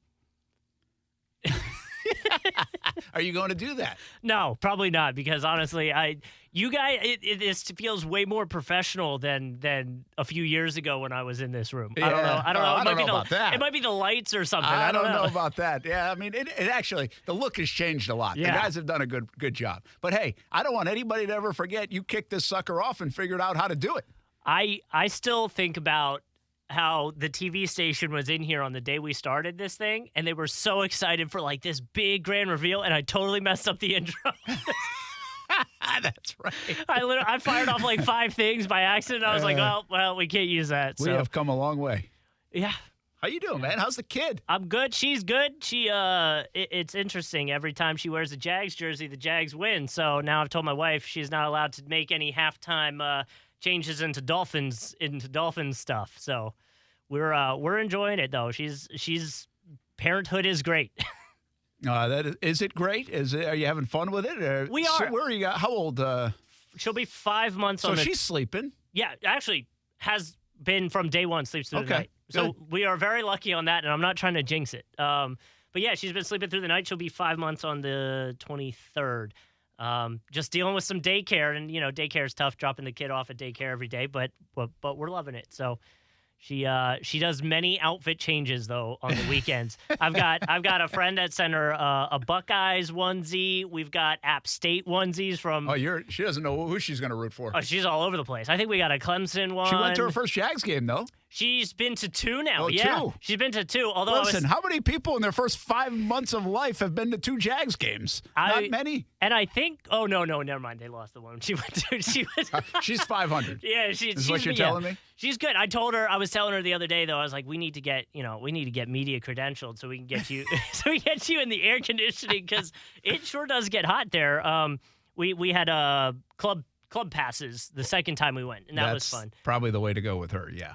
Yeah, definitely she gets – and honestly, when anything, like, exciting happens, it's a little too scary for her because she doesn't understand why a stadium of it's however many people just suddenly stood up and started screaming. So she's fun. There are some great images, by the way, and pictures of the place rocking again on Sunday. I was curious to see how the crowd was going to be, and they did their job, man. They filled it up. It was loud and proud, and I think Sounds of the Game comes out tonight for Jaguars.com, and they have a little trailer for it. And the shot of Etienne scoring in the end zone and that whole section, which would be the southwest side of the stadium, just packed. People, I mean, it's just great. It's a great look. It's awesome. And I love it. I mean, listen, the Jags home field has been awesome dating back to, I mean, really the Tennessee game of last year, I guess. There's probably another one in there. But, the Dallas game had pretty good amount of Dallas fans for obvious reasons. But like since Kansas then, City had a good bit. Kansas City did too, but not as much as they did the last time they were here. I think the red just the red out. pops. Yeah. You're absolutely right about that. And you know what else? The next one is going to be like that at San Francisco. Like San Francisco is going to buy it up. They don't get here very often. They don't get to see there. If you live in Florida or anywhere on the East Coast, you don't get to see your team play much. So get used to it. If you're going to sell your tickets, you're going to probably sell them to a San Fran fan. I did hear about the KC game. There was about 7,000 or 8,000. Oh, wow. Okay. Kansas City fans, which, if in the grand scheme of things, it's good, but it's not like 20,000. Everybody always equates it to be like, oh, it's a third full. And you're right, the red pops, but San Fran is going to have red. It's going to pop. I got to share this story. Do you see this Jim Irsay story? This would be good on WAPE for you. No, I haven't seen it. It's a fantastic story. Listen, Irsay is an easy guy to not like if you're not a Colts fan, especially. We've been a lot of Taylor Swift. I bet you have. Yeah, it's been a Did you see what's his name last night? It was funny. Travis Kelce? No, is it Lance Bass? Is that his name? Oh yes, What's where he held from? up the he's from NSYNC. NSYNC, okay. Which they came out with a song for the first time in like 23 but that was years. kind of funny, like because he had I'm not Taylor Swift, right? That was pretty good. Yeah. When they took a shot of him. I wonder if that was staged. Yes, Had of course to have it was been, right? staged. But anyway, Irsay in town this past weekend. And there's a story in the Indy Star, and however you want to feel about it, like there's actual apparently video of Irsay doing this, where he saw a member of a cleaning crew at one of the hotels. And the paragraph goes like this. As Karen stepped out into the hallway after cleaning a 17th floor hotel room, wearing black scrubs with her cart of supplies at her side, Irsay approached her with a drawstring bag filled with wads of cash. He handed Karen a few stacks of $100 bills, thousands of dollars in all. Irsay was in Jacksonville handing out $10,000 tips on Saturday night. In fact, he gave $10,000 to a musician who was playing. And the quote there was, "We are going to take care of the musicians of the world, the real musicians playing the real music." I'm going to go get a guitar. Yeah, that's awesome. Listen, that's great stuff. And he called it, "This is my ministry," being able to do that and walk around and give other workers big gifts of cash, which is very, very cool. Like, that's a cool thing to do in a visiting city as well, here in Jacksonville and against a rival in a place that, by the way, hasn't been great for you. You haven't won since 2014. And I think that's a pretty neat gesture by Jim Irsay, the Colts owner, to do that this past weekend. If you didn't know, like, obviously you would know Jim Irsay if he walked up to you like that. But if you're someone that's, like, not paying attention to sports and some guy walks up to you and hands you a wad of cash, like, what are you thinking? Yeah, I don't think my guess, and I have no idea if Karen in that instance or even the musician right knew who he was. And Owners aren't. Right, you don't do it because it's like, hey, I'm Jim Irsay, here's some money. But like, yeah. But he's not. He's recognizable in the sports world. I don't know if he's recognizable to everybody. I also saw it was a CBS This Morning story, I think, where he just won an auction for like $250,000 for the there are original tickets from where Abraham Lincoln got shot at the theater. Oh, at the theater. Okay. And he's a massive collector. Like, I think they might have used. This sounds outrageous, but I think they said, because I was like, whoa, he spent that kind of money? Like $100 million collection of stuff. He's going to be on from that. Bob Dylan guitars to other things. Yeah, he's going to be on that. What's that Netflix show? King of Collectibles. Have you seen that? I haven't, but he's going to be all over he'd be that. on it. Maybe he's already been on it. I don't even know. I don't remember him. People don't like. Irsay's an easy guy, and we've done it here on the show. He's kind of goofy sometimes, but he's very transparent. He is who he is, and I got a feeling he's probably like a way better guy than perceived. I know. Well, and I think a lot of times with like the media and stuff like that, like you can get put into positions where people make a narrative about you and make assumptions. Obviously, maybe it's even just opposing teams. But yeah, he seems, at least from the few videos I've seen, and obviously handing out wads of cash makes you a pretty good dude, I feel like. Yeah, that would be. That's something. Now you go home with $10,000. Right. Well, that's what I'm saying is like, man, I got daycare. I could totally use that cash. Yeah, I think. Listen, there are a lot of people that could use $10,000. Yeah, exactly. But that would. That's pretty neat stuff from Jim Irsay over the weekend. And on top of the Jags beat the Colts for the 9th straight time at home. So that's good, too. Yeah. Everybody's a winner in Jacksonville over the weekend. Kuz, great to see you, man. Thanks for jumping in. Yeah, thanks. Seriously, thanks Kasey is coming back. He had to go, drop something off. Yeah, he so did. You jumped in. I thought I saw him a second ago. He did, but he just went down, I think, to get kettle corn. So when he comes back up, make sure you get some kettle corn. Yeah, I'm going to have to grab some. Front porch kettle corn, dropping some off today. Ooh. Kasey's done. Can't complain anymore. About to get some kettle corn in the house. That's good. That's good. Well, tell Nicole hello. I will. And you'll probably be out towards TPC soon enough, right? Maybe. I don't know. I can't remember the last time I went out there. I know Bachman was out there recently. He was. I was actually thinking, I was like, I got to try. I thought the idea of taking maybe Ty. Like, Ty's never played over there. Okay. Yeah. It's expensive around, man. So, I'm not sure I'm into doing that. But yeah, he's been playing a bunch of golf. So I thought maybe a graduation gift or something. Maybe I could do that. Oh, wow. They're graduating? Well, they will. Hopefully. Hopefully graduating. More quarters, but still, I feel like, I don't know, in my mind, I still feel like they're, I guess the show is 4 years old now? Show is 5 years in January. See, they're so young to me in my head. No, not anymore. All right, Kuz, good to see you, man. Listen to Kuz each and every day, 95.1 WAPE. Listen to us every day, 3 p.m. until 6 p.m. Brent and Friends on ESPN 690. We'll talk a little more Trevor and also the Icemen get rolling this weekend in Jacksonville, and it's going to be a monster crowd to debut the 2023 season. We'll talk about it when we come back on ESPN 690.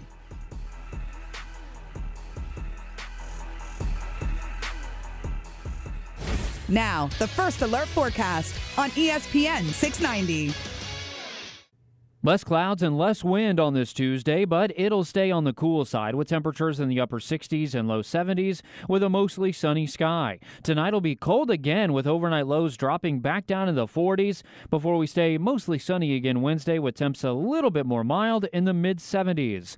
From the Action News Jax First Alert Weather Center, I'm meteorologist Corey Sima. The Weather Center is brought to you by Beards Diamonds. Don't miss Beards' incredible buy one, get one on wedding bands now through October 31st. As the seasons change, one thing remains the same. Jacksonville and all of Northeast Florida are fueled by Celsius Essential Energy Drinks. If you spot ESPN 690 anywhere in the community, come hang with us and grab an ice-cold Celsius. Discover how good your water can be with the new Connecticut softener and drinking water system. Connecticut's twin tank non-electric softeners are the most efficient softeners available.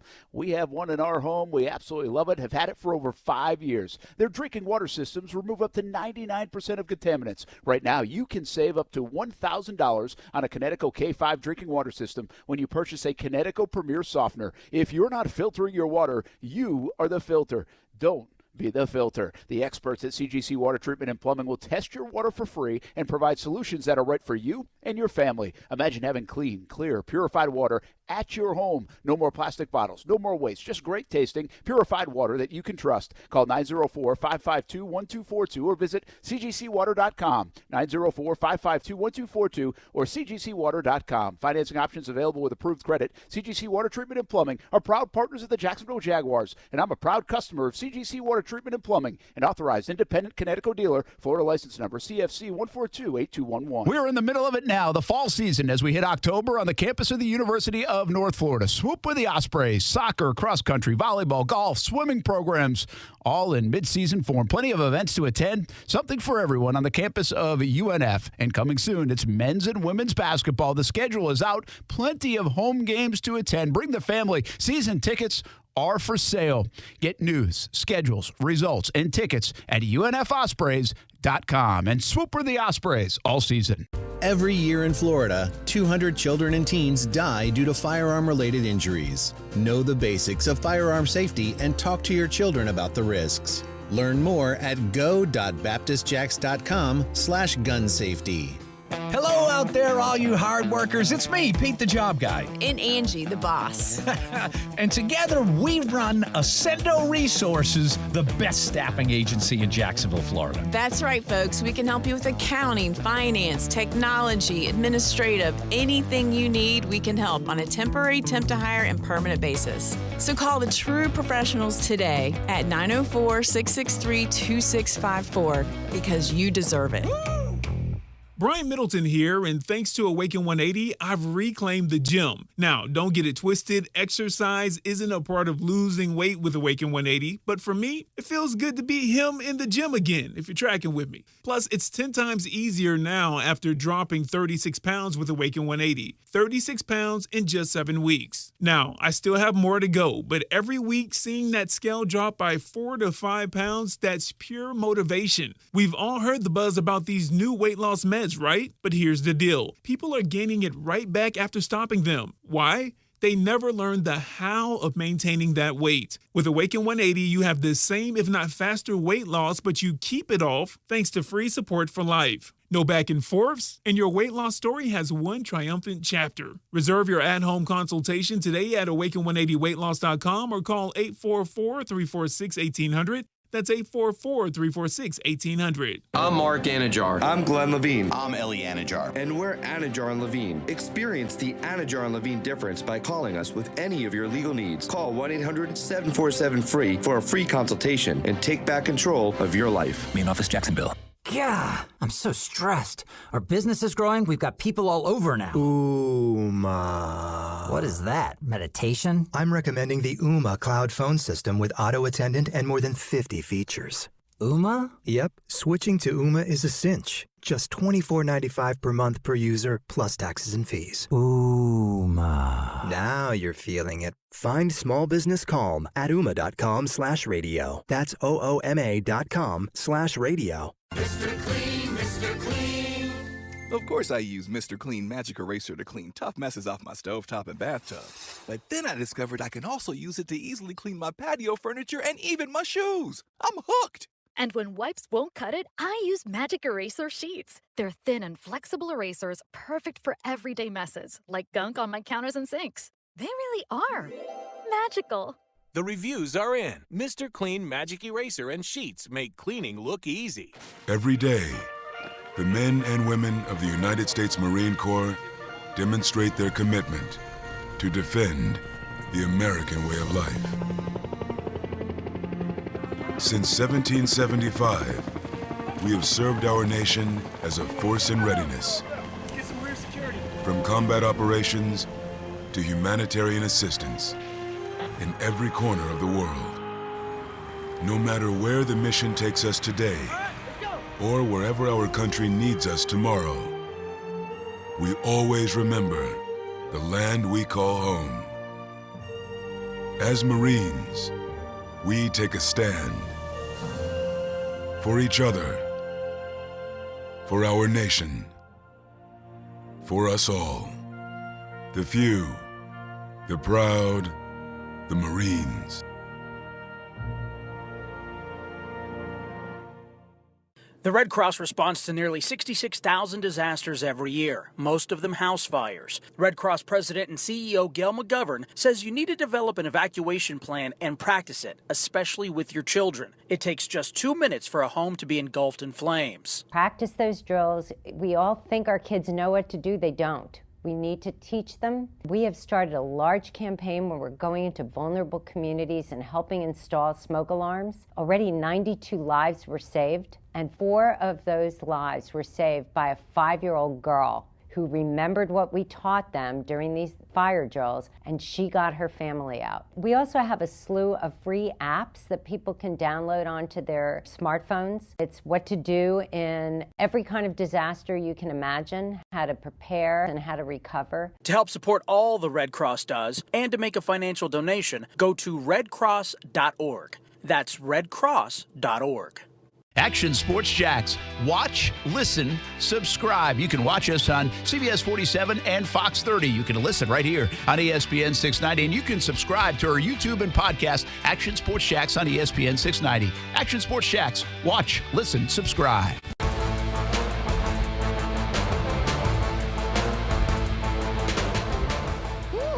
I'm out of breath. I'm out of shape, man. Got your kettle corn, though. Shout out, Bert. Thank you, buddy.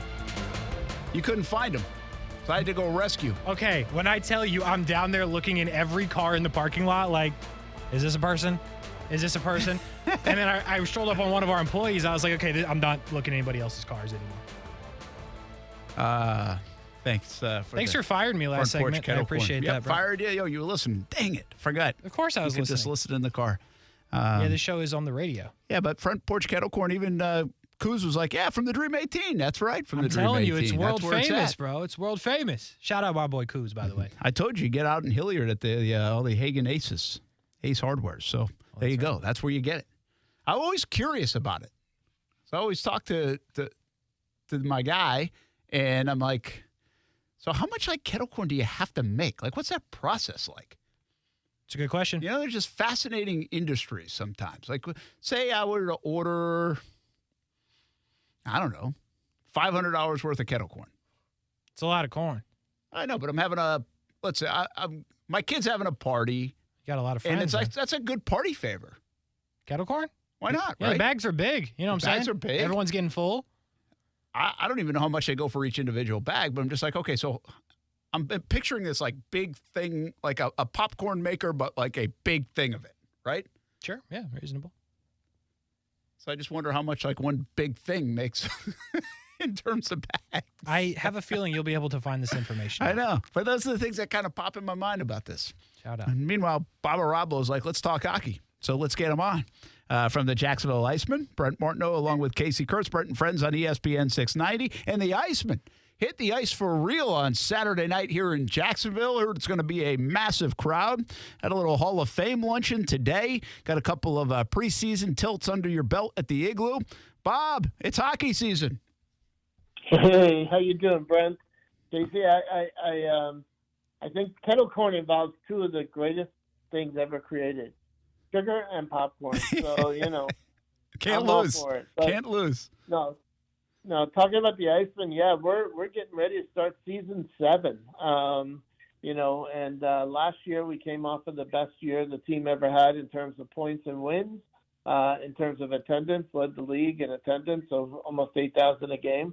And we're going to pick up right where we left off at the end of last season, and that is we're going to have over 10,000 people in the building. We still have tickets available. We increased the capacity of the arena. We have a very, very competitive team this year. The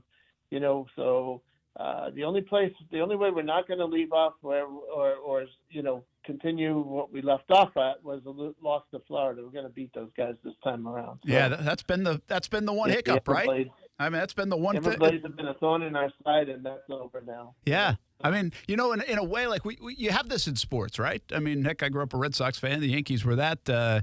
If you're around here in Jacksonville, you talk about the Tennessee Titans. They couldn't beat them for a long time. Really, last year kind of flipped that.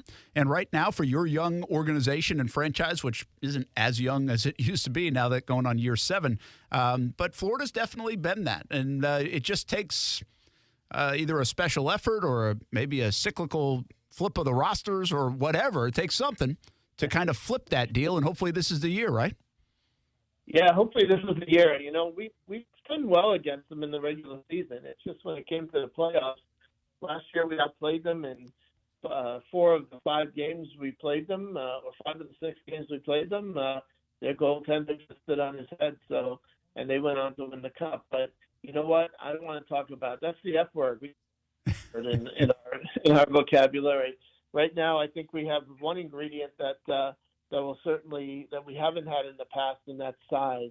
Our guys came to training camp, and I thought we were putting a basketball team on the court, on the ice. We have a lot of size this year. We have a lot of experience. We have guys back from last year.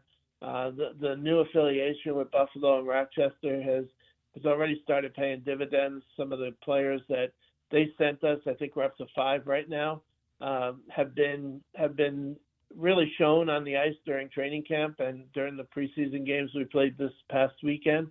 So we're pumped. We're ready to go, and we still have a few players coming from Rochester and Buffalo on top of the talent we have now. We're ready to go. Bob Arablo, president of the Jacksonville Icemen, with us here on Brent Friends on ESPN 690. I want to talk a little bit more about that because you had a good affiliation with the Rangers too, and obviously this changes in all sorts of minor league baseball. We see it here in the ECHL, and now you go with the Buffalo Sabres and the Rochester Amherst. And I think the fun thing here is former Iceman coach Jason Christie is part of the Buffalo Sabres organization. But early reports and early signs, Bob, are that this is going to be a nice relationship. Yeah, we're real happy with it so far. For us, it's not about who we affiliate with in terms of popularity, name, recognition. It's who has the best players in the system. And, the Rangers, I'm from New York. I grew up a Ranger fan. And I know that, Rangers in New York City, you don't have a lot of time to develop your team. You have to have a winning team all the time. In Buffalo, you have a little bit more time. The fans are more patient. And Buffalo's had they've struggled, for a while. That means they had high draft picks, and that's music to my ears. And now they have some guys ready to play. So we just felt that in order for Jacksonville to win, we had to have a team that had some more youth in its system, ready to go. We thought the Sabres fulfilled that. Certainly having Jason Christie, who just can't shake us off, involved in the organization helps. Jason coached here for 5 years. He knows what a great hockey market this has become, and he was rallying the troops up in Buffalo to make a decision to come to Jacksonville. You guys averaged just under 8,000 last year. You mentioned it. You led the league in overall attendance. And now on this Saturday, I think you already opened up the upper bowl because the lower bowl's sold out.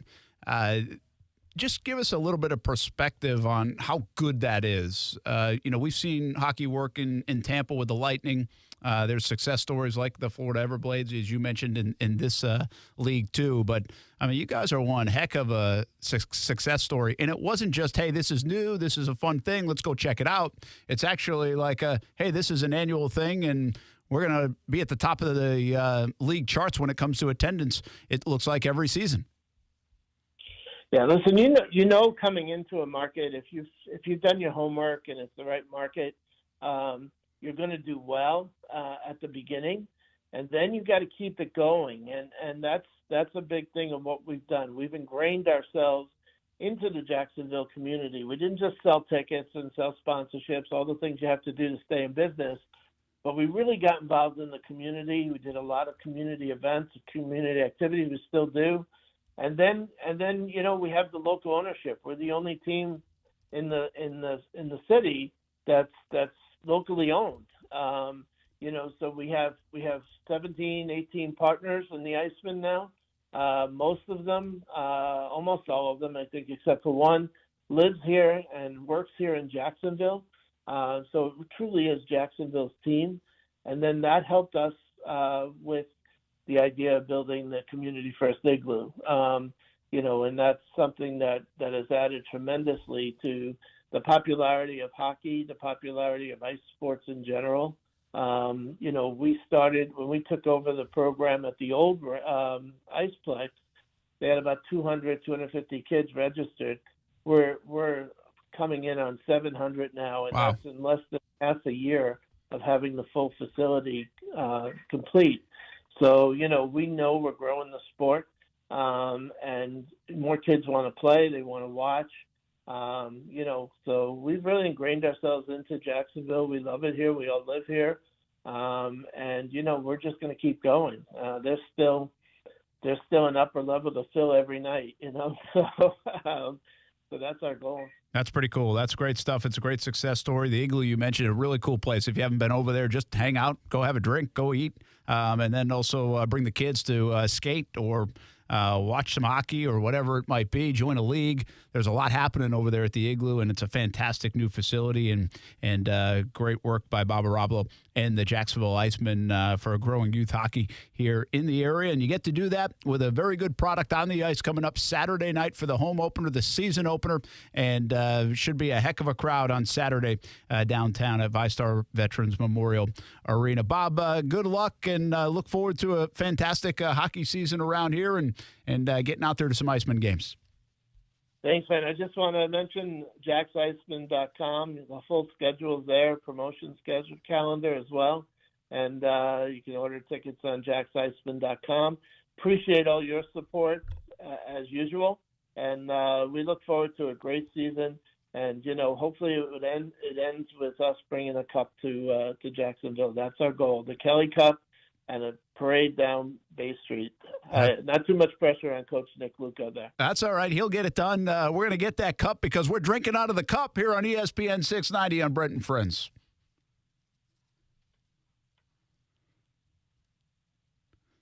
I think Bob left us. He left us. Oh. I wanted to make sure I put him on the record for saying we get to drink out of the cup. I agree with that. And then I looked down and I was like, Bob's not here. Bob called it. Bob Arablo, president of the Jacksonville Icemen. And it is cool. We've been talking to the Icemen guys for ever since the existence of this show, almost 5 years now. And it is neat to see that vision that they had of growing hockey to the tune of what he just told us. 700 kids now involved in the programs, which is really, really cool. And that is a model that Tampa did. And you're familiar with that, Kasey, from being from over there and how big the Lightning are. But right. Bigger than how big they are and how the success on the ice is that they grew hockey over there in Tampa and here in the South and in the state of Florida, and Jacksonville doing it right here as well. So very cool. It's bigger than just the schedule, the Kelly Cup, the everything else. It's entertainment. It's obviously growing youth sports community. That's pretty cool when you can kind of check all those boxes out of the big pie that the Icemen eat out of and help deliver here in Northeast Florida. Icemen, again, home Saturday night. And we'll actually talk to Miles Jack, one of the owners of the Icemen, coming up on tomorrow's show. So we'll bring that to you tomorrow, Brent Friends, on ESPN 690. Of course, you can listen each and every day, 3 p.m. until 6 p.m. in your car, on the stream, on the podcast, Action Sports Shacks on ESPN 690. Catch us everywhere right here on ESPN 690. Hey, want to let you know about Bold City Heating and Air, boldcityac.com. If your AC unit needs a tune-up, it's finally cooling down, so a good time to check this out after a hot summer. Make sure you give the folks at Bold City AC a call. Look them at boldcityac.com. We've been using Bold City Heating and Air for years. Great customer service, fantastic communication. Pricing is competitive. Everything. We've used a bunch of different air conditioning companies in our 15 years here, and we have landed on Bold City Heating and Air at our house. boldcityac.com.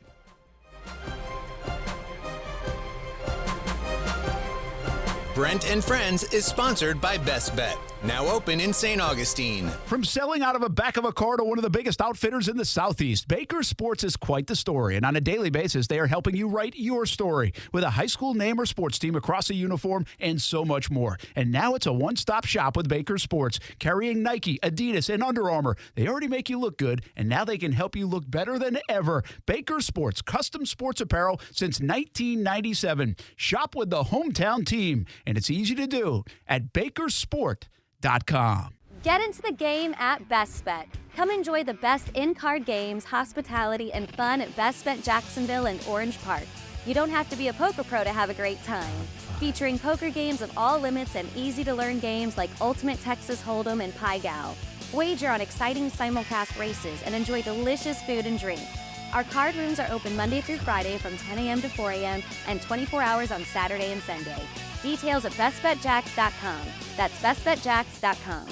Car Bravo is here at Nimnick Buick GMC, a better way to shop used vehicles with transparent pricing. Nimnick Buick GMC has joined the Car Bravo family and is the only Car Bravo dealer in Northeast Florida. Hey, it's a win-win for everyone. You always win at Nimnick Buick GMC. I've always won 6 different cars purchased for our family. Terrific selection of used cars under $20,000 at Nimnick. Experience used for you with Car Bravo online at nimnickbuickgmc.com or visit the showroom off Phillips Highway. GMC, we are professional grade. This is Ortho Health Insights, tips for life in motion, brought to you by the Jacksonville Orthopedic Institute.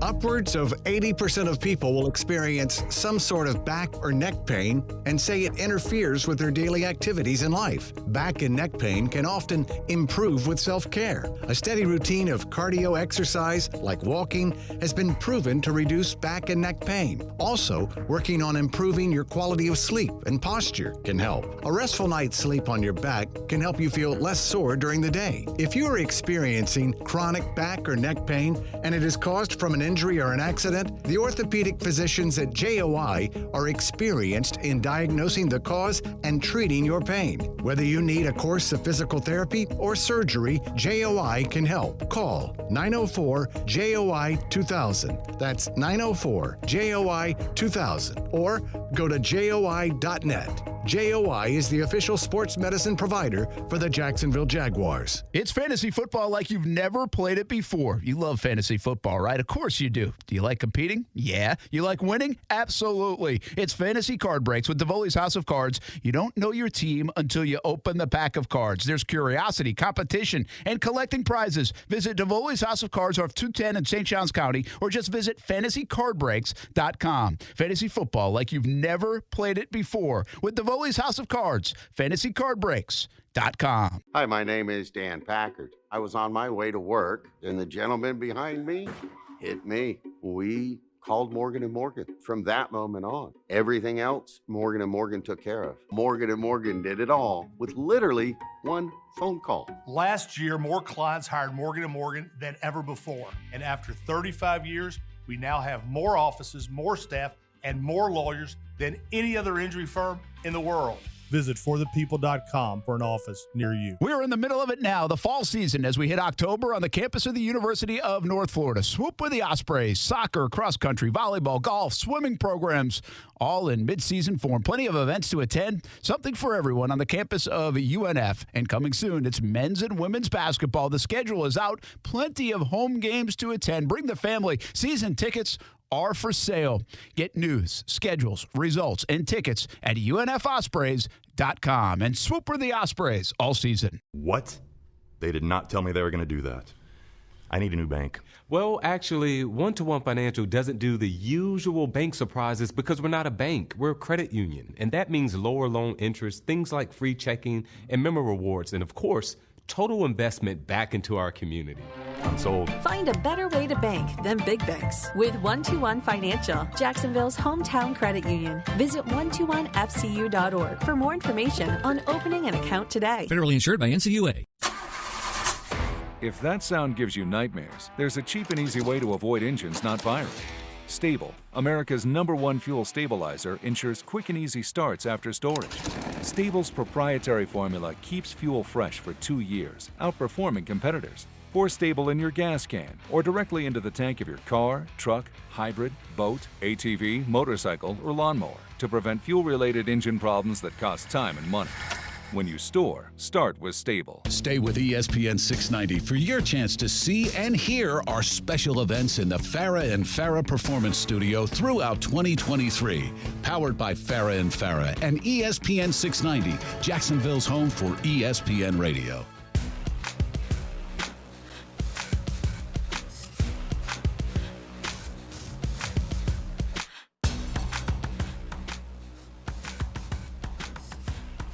How's that kettle corn?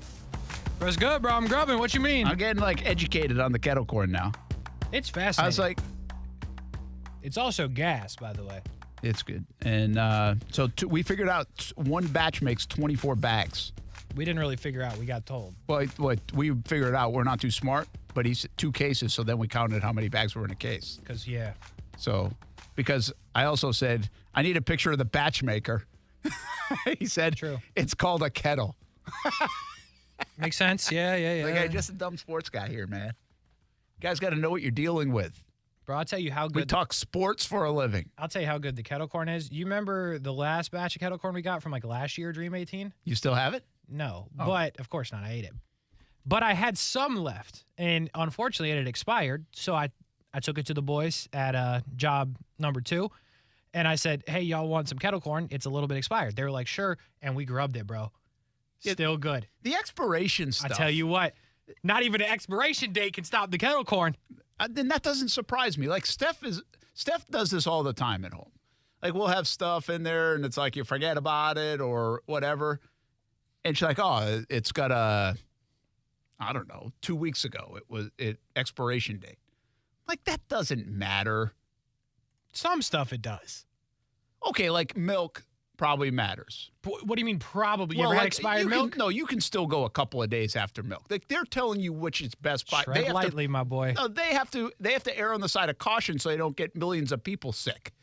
Like you can smell the milk and determine if it's a go or not. That's fair. I've definitely used older milk. Was this like a built different thing? No, it can't be like it's pretty a week disgusting. old. I've had some disgusting or milk, a week bro. past the due date. But like it's an overrated thing, don't you think? Or are you guys sticky on that? No, it depends on the item. Brent, kettle corn, I'm all in. Chips, they get, a little. But like chicken, we ain't playing that game. Yeah, you got to be careful there. Steak. There are just some things you don't want to Meat, not playing that game. Milk, not playing that game. Dairy at all, not playing that game. So you're not hardcore. Like, how about Amanda? Is she hardcore on the no, like ketchup or? No, Amanda's the one that gave me the expired milk. You should have seen this. We were in. I like that about you. We were in Amanda. high school, bro, and I'm telling you, I was like, I'm trying to get someone to drink at their house. They had no drink. She had milk. I was like, all right, I'll rock with the milk. I'm telling you, bro, this milk had been in there since '95. Like they moved that milk from Pennsylvania. It was a little lumpy. It was. I can't believe I There's survived. nothing like old milk. Like it's gross. Man. I'm telling you, I can't believe I survived that day. Boy, it was awful. Yeah, I just I don't mind. Like I'll dive into something that's like it can be a can of something that's like a year old. Ooh, it doesn't matter to me. Can? Yeah, it's like if it's a canned food, like what could have gone wrong in it anyway? But you never know what you're getting until you open the can, though. Well, then you see. You know what else is all goofy is bread. Yeah, bread's obvious. Like it's either moldy or it's not. See, I'm a big believer in let's stretch the expiration date on bread, but then you goof around. I've done this many a time, Brent. Make the sandwich, right? The little peanut butter jelly, throw it on one side, flip the bread with peanut butter already on it, and there's mold on the backside. Oh, yeah, that's not good. What do you do? Well, you throw it away. I'm not eating mold. You know it's good for you. They do say that is good My for dad you. always told me mold was good for you. Like if you just Isn't accidentally there something eat that it. actually like is mold, like some kind of cheese or something that. Yeah. I'm pretty sure. No, I think you're right. I just forget which one it is. I was trying to look at like the sell-by date here on my Cheez-Its. What does it say? You can't find it. I can't find it. It's dark in here, man. Why you guys make it so dark in here? Because the shot looks good, Brent. I can't even find it. Why would they put it on that side? I don't know. But I can't find it, so therefore it's fine. I bet I find it in 2 minutes. or 2 seconds. I'll probably find it in a moment, too. Football at 5 is coming up next. And before we do that, want to let you know, don't forget to get the Duval deal from Bono's Pit Barbecue. They've got it $295, but guess what you get? It serves 25 people for your tailgate or your party. 6 pounds of pork, 5 whole chickens, baked beans, coleslaw, banana pudding, toast, tea. They even throw in the paper goods. You save $100, and you know it's good. Locally smoked since 1949. Bono's Pit Barbecue. If you don't see a pit, it ain't legit.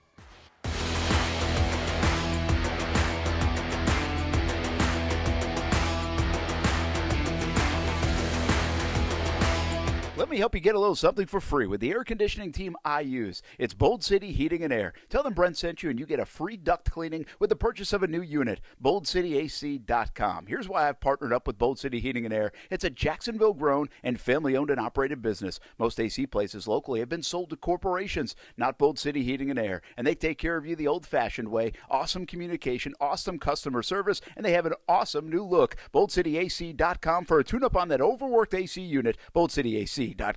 As the seasons change, one thing remains the same. Jacksonville and all of Northeast Florida are fueled by Celsius Essential Energy Drinks. If you spot ESPN 690 anywhere in the community, come hang with us and grab an ice-cold Celsius. Discover how good your water can be with the new Connecticut softener and drinking water system. Connecticut's Twin Tank non-electric softeners are the most efficient softeners available. We have one in our home. We absolutely love it, have had it for over 5 years. Their drinking water systems remove up to 99% of contaminants. Right now, you can save up to $1,000 on a Connecticut K5 drinking water system when you purchase a Connecticut Premier softener. If you're not filtering your water, you are the filter. Don't be the filter. The experts at CGC Water Treatment and Plumbing will test your water for free and provide solutions that are right for you and your family. Imagine having clean, clear, purified water at your home. No more plastic bottles, no more waste, just great tasting, purified water that you can trust. Call 904-552-1242 or visit cgcwater.com, 904-552-1242 or cgcwater.com. Financing options available with approved credit. CGC Water Treatment and Plumbing are proud partners of the Jacksonville Jaguars, and I'm a proud customer of CGC Water Treatment and Plumbing, an authorized independent Connecticut dealer, Florida license number CFC 1428211. Come on, admit it. You know you want a new Toyota, and in Jacksonville, that means you've got to go to the one and only family-owned and operated dealer for nearly 50 years, Arlington Toyota. Arlington Toyota has over 400 new Toyotas available. Camrys, Corollas, Highlanders, Tundras, Tacomas, they're all at Arlington, and you should be too. And at Arlington Toyota, your new Toyota purchase comes with Arlington's lifetime warranty, unlimited time and miles. Why wait? Shop in person and online at arlingtontoyota.com. Rich Jones here. Investing can be more about just filling a bank account. It's about having a secure retirement, protecting your family. Let DLP Capital help you to protect your why. Here's CEO and founder Don Wenner. I started DLP Capital with an expectation that I could provide my family, my investors, my team members, and the families of my investors with awesome returns, limited volatility, and no losses, all while providing desperately needed affordable housing to the American workforce. To get your investor's guide and learn more, dial ** invest on your cell phone or visit highyieldreturns.net. Play a little pool, watch some football, eat wings, and, of course, plenty of adult beverages. Perfect Rack Billiards is the place to be on game day and every day. Now open for lunch at 11:30 on Friday and Saturdays. Daily specials like 75-cent Wing Wednesday, $3 Draft Thursday, and $3 Seltzer Saturday. Pool, darts, shuffleboard in a fun, clean atmosphere at Perfect Rack Billiards. It's your Jags game day headquarters. 10 wings and a pitcher for $20 and a free shot with every Jags touchdown. It's up to the Jags to score. It's up to you to have fun at Perfect Rack Billiards in Jacksonville. WOKV Jacksonville. Listen live everywhere you go on ESPN690.com. ESPN 690, Jacksonville's home for ESPN Radio. I'm Christine Lisi. 7-time Pro Bowl receiver Julio Jones signing a one-year deal with the Eagles. He joins A.J. Brown and Devontae Smith in Philly's receiver room. A potential return from a torn Achilles this season by Aaron Rodgers, not being ruled out by the Jets or coach Robert Saleh. Saleh, appearing on NFL Network's Good Morning Football, said Rodgers is on a mission, already doing some very advanced things for this stage of his recovery. Added the Jets are leaving the door open for the 39-year-old to possibly return this season. Pat McAfee's show host, Pat McAfee. In the NFL that we're seeing right now, I mean, you can sit in shotgun. If he does get to a point where he can move a little bit, get down, sit in shotgun, not have to move much, dissect the defense, and let that Jets defense and Jets special teams do their thing, why not the Jets this year, huh? Rogers on McAfee said he is obviously ahead of schedule, but did caution there are still many hurdles to clear. NLCS Game 2 tonight, Phillies home to the Diamondbacks, 7:30 Eastern, ESPN Radio. NHL Lightning captain Steven Stamkos, lower body injury, out a second straight game tonight against Buffalo, 7:30 Eastern, ESPN. Hey, it's Michelle Smallman. Coming up Wednesday, as Week 7 approaches, I'll tell you which matchup I'm most excited about this weekend. It's Unsportsmanlike, 6 a.m. Eastern, right here on ESPN Radio, ESPN2, and ESPNU.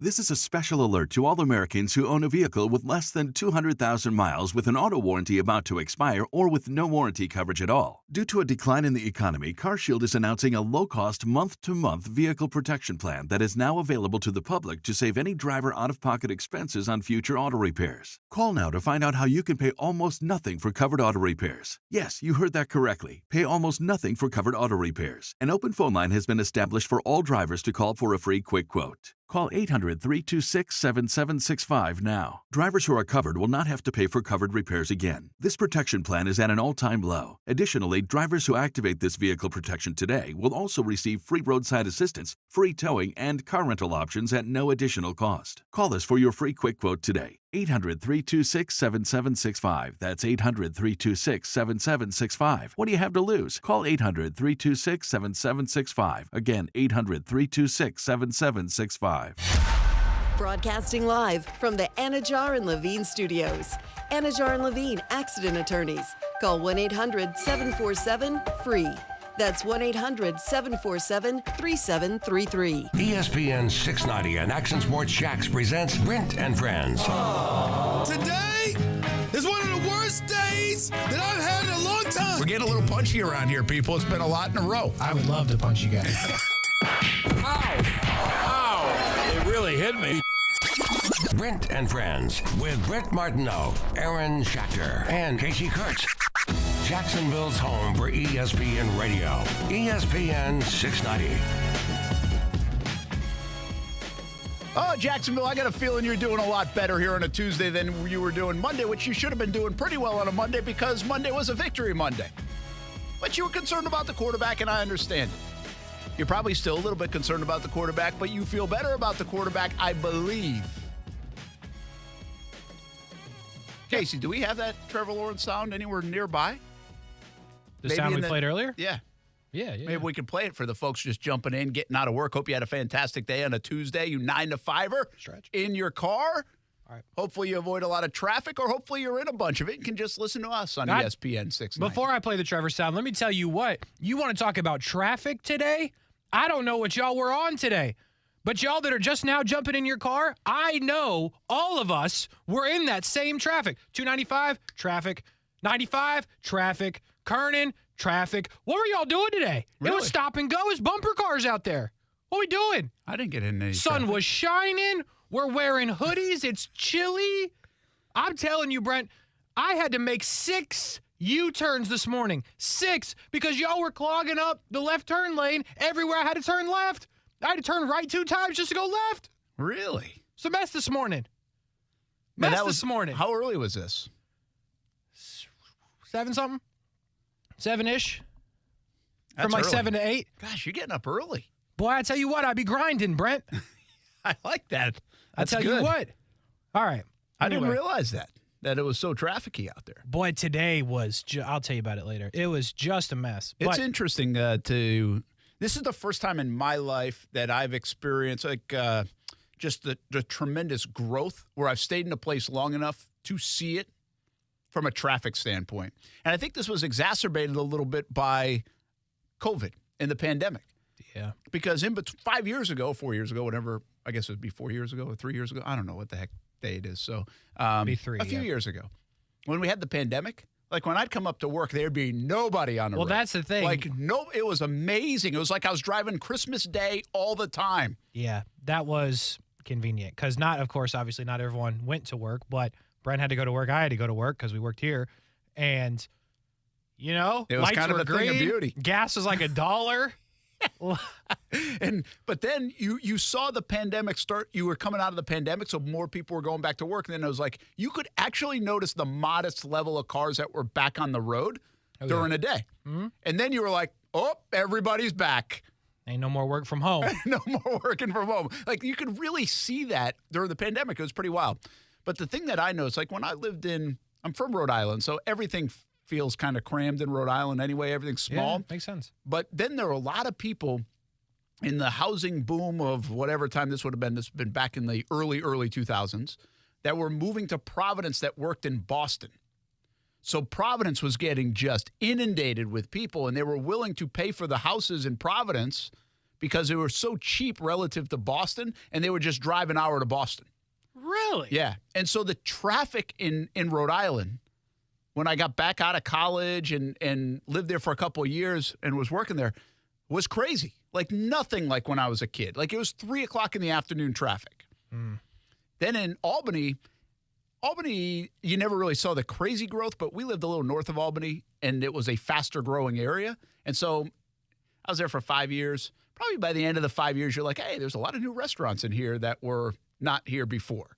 But traffic-wise, I don't know if I noticed it as much. St. Johns County. Oh, my.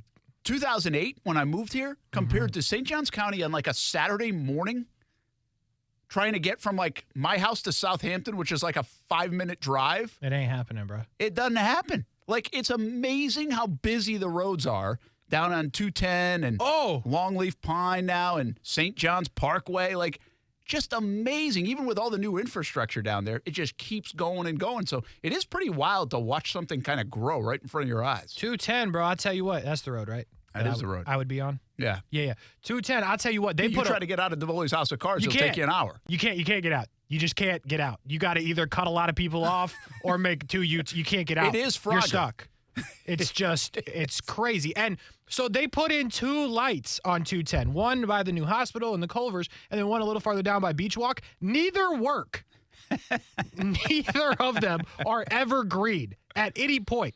And when they're green, I guarantee you the other light is not green. So you got everybody waiting. It is the worst. Stay off at 210. Ideally right in front of Divoli's, because that's where I need to get, and y'all be in the way. It really crams up right there. Like, boy, I tell you what. I have not seen, like, if your kid goes to Beachside High School, you got no I shot. can only imagine what the high traffic times are down at Beachside. Because you got to go into the neighborhood to actually go into the high school. I know. Like, I don't know how. That must be an absolute epic disaster to get in and out of there. It's unbelievable. I don't know. Maybe they figured it out. Maybe there's some way they do it. But it looks like it would be a mess. Dude, they put that Publix down there? Yeah, the Publix. So from the Publix inside, to go across Beachside and then to Divoli's where I'm trying to end up. It's 0.3 miles. I pick up subs one day at lunch. 0.3 miles, my GPS said 27 minutes. I'm like, I can't. It's like you're in London or New York City. I can't do this. I just got to drive on the other side of the road and hope for the best. You should there's like 3 golf cart places down there. You should just go grab one. You should get a cart. You just go grab one. It's the best chance you got. Or get one of those electric bikes. I've still never been on one of those electric bikes. I think I want one. They be hauling, bro. They're pretty good looking. I mean, it defeats the purpose of exercise in my opinion, but it's a good way to get around. That's really all that matters, especially in that area.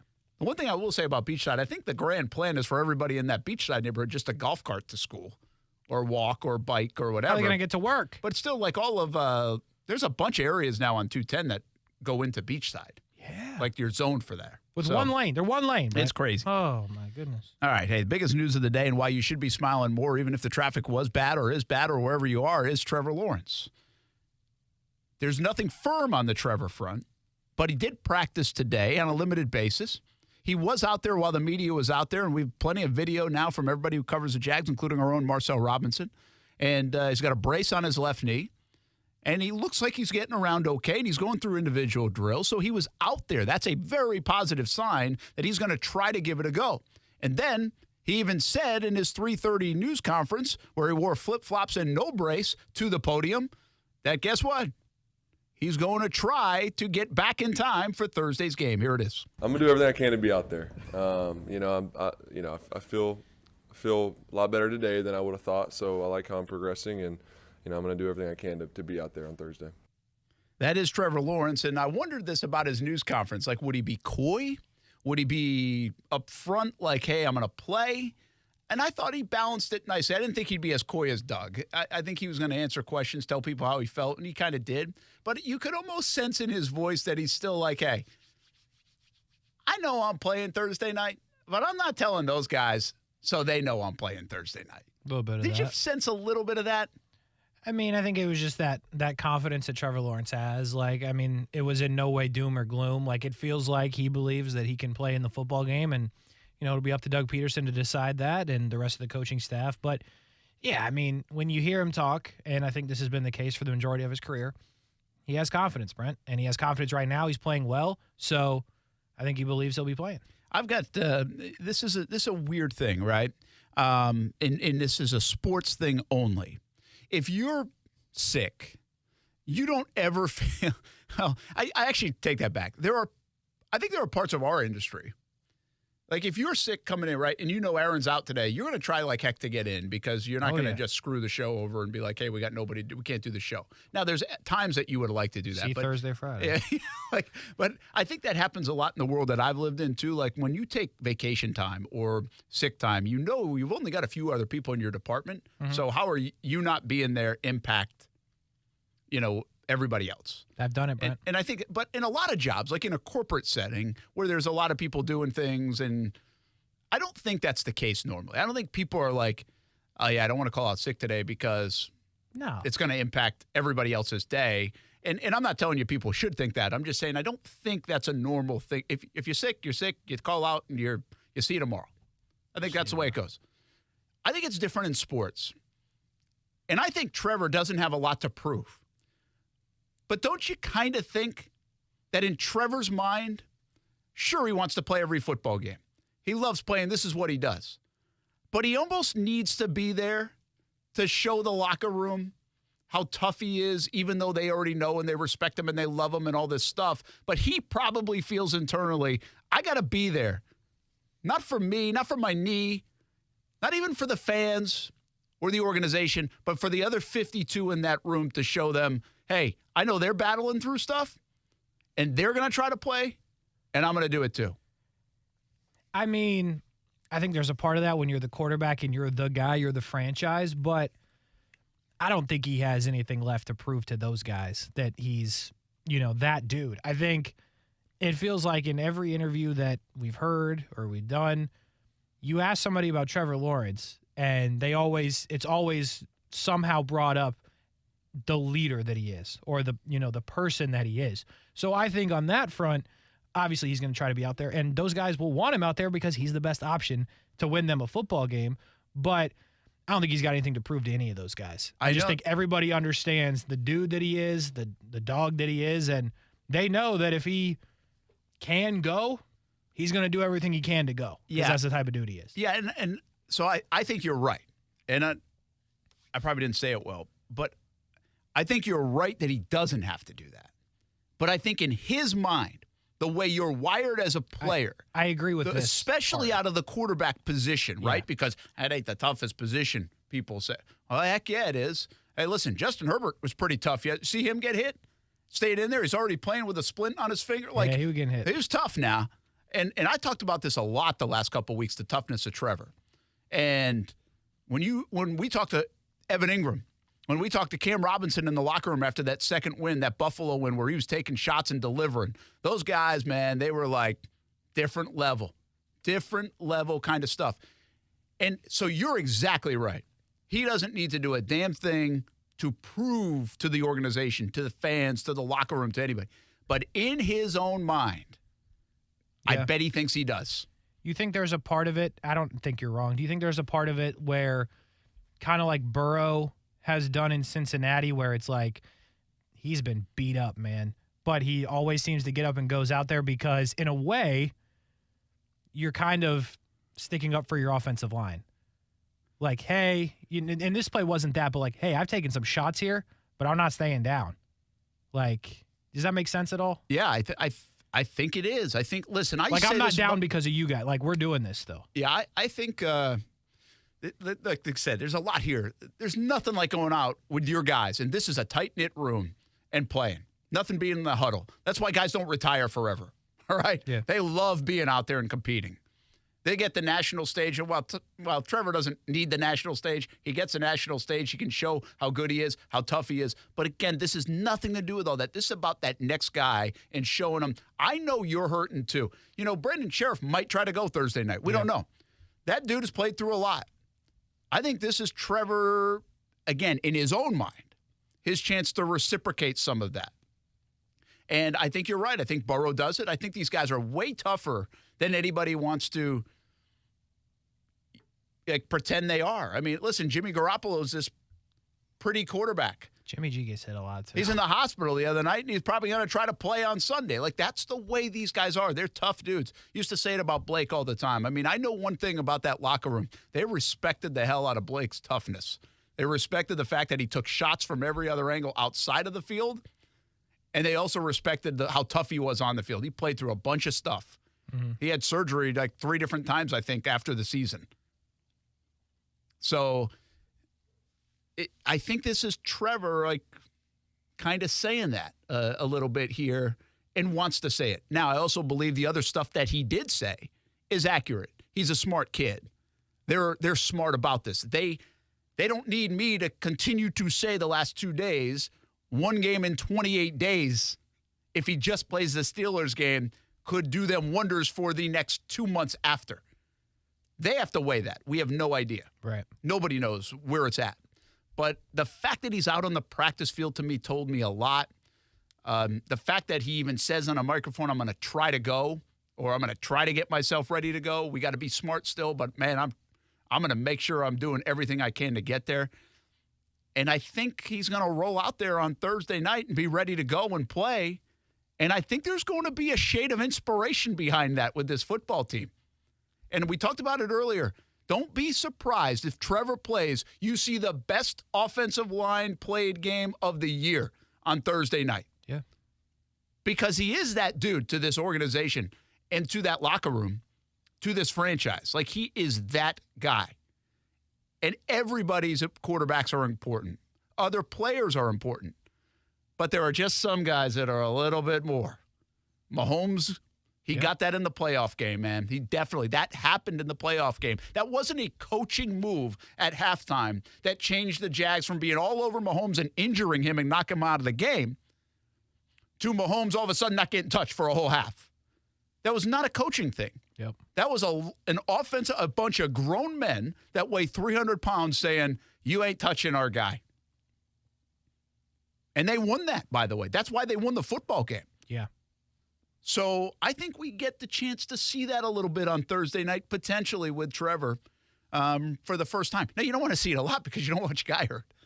But I think this is an opportunity to see it. And if he does play, I'm telling you, the Jags, one, we already think they dodged a major bullet.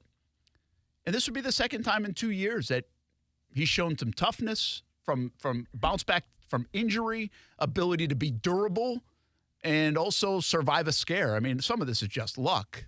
And hopefully, if he can go, it shows you that he got a little bit of lucky on this one, too. Yeah, Stephen Mann on Facebook, kind of the point you just said, Brent, but I think it's a good one. He said, I think coming back in the Lions game gave him the credibility with the teammates. Yeah, that was a huge moment. You know, Kasey, I refer to that a lot on the show. I mean, I think it was a game-changing moment for this franchise that he came back in that second half. And what I think is underrated about that day is what he said in the locker room.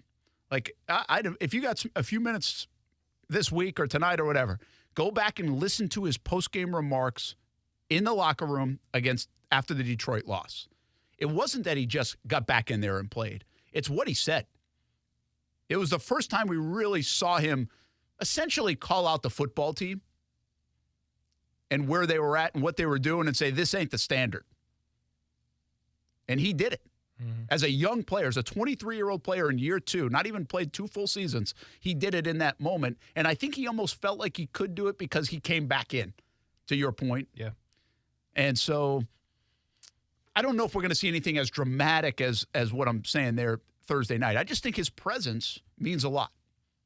And we'll see if he is able to get out there, but it certainly feels like he's trending in that direction. So all good right now. Now, the other injuries are pretty significant. I do have an injury report Let me just double check. You mentioned a second ago with Brandon Sheriff, and you'll have him on the injury report. But you think it feels like to me with what we were just talking about. If Trevor goes, I can't imagine Brandon Sheriff doesn't go unless there's like a serious problem where they get held up by the coaching staff. But like it just feels like what you were saying. Like now we got to protect our guy. Brandon Sheriff's been tough. It's like I'm gonna go out there for my guy. Yeah, I honestly if he can. I have no feel for that one other than the fact that he didn't practice again today, so it wasn't even limited. And I do think it's a little bit different in this sense.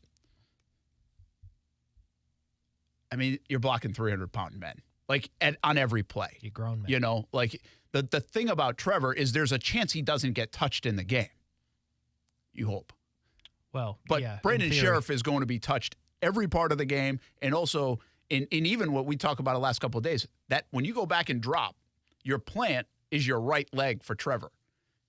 Well, Brandon Sheriff, depending on the severity of his ankle, I mean, he needs that leverage all day, or he's hurting the football team. He's just going to get bulldozed, but I don't disagree, but that does open up another conversation to have where if you're without Brandon Sheriff and potentially without Walker Little as well.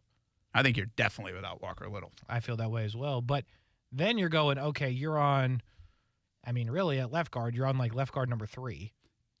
Yeah. And then at right guard, you're on right guard number 2. Now you're playing Tyler Shatley and Blake Hance. And you go, Trevor's not 100%. Are we sure here? Because he's been getting hit behind our regular offensive line. Yeah, this becomes a little that's a great point. There's a trust thing here and an evaluation of how good these guys are and a reality of it. It's got a little bit of a feel of like a preseason game. You know, in the preseason games, if not everybody's healthy, they're like, all right, how long are you going to keep your starter and quarterback out there in front of a line that might not all be there? We talked about that this preseason with Trevor in the last game. Remember, we weren't sure who was going to play on the offensive line?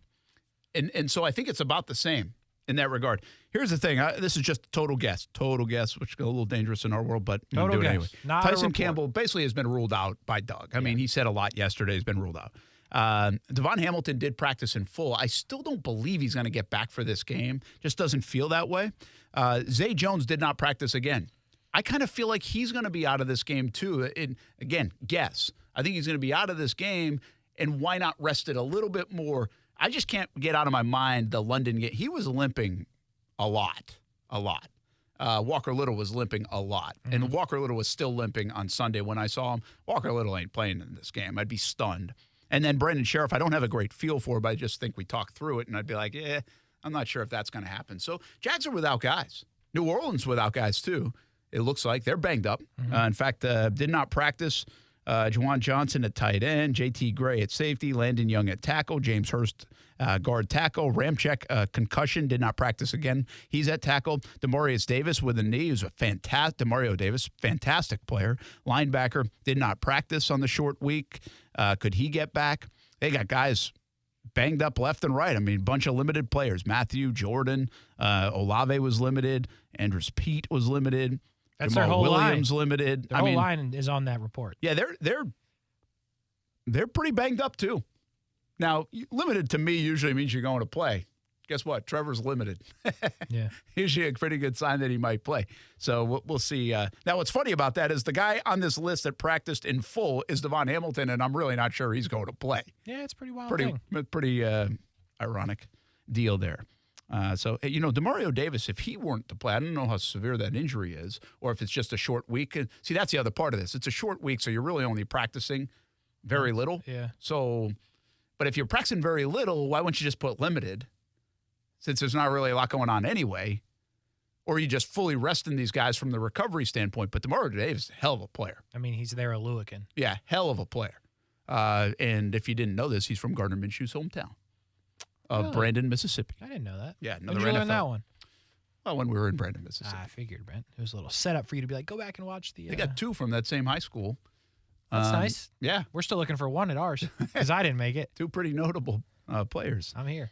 From the high school. So, anyway, signs are tracking toward Trevor, we think, but we don't know.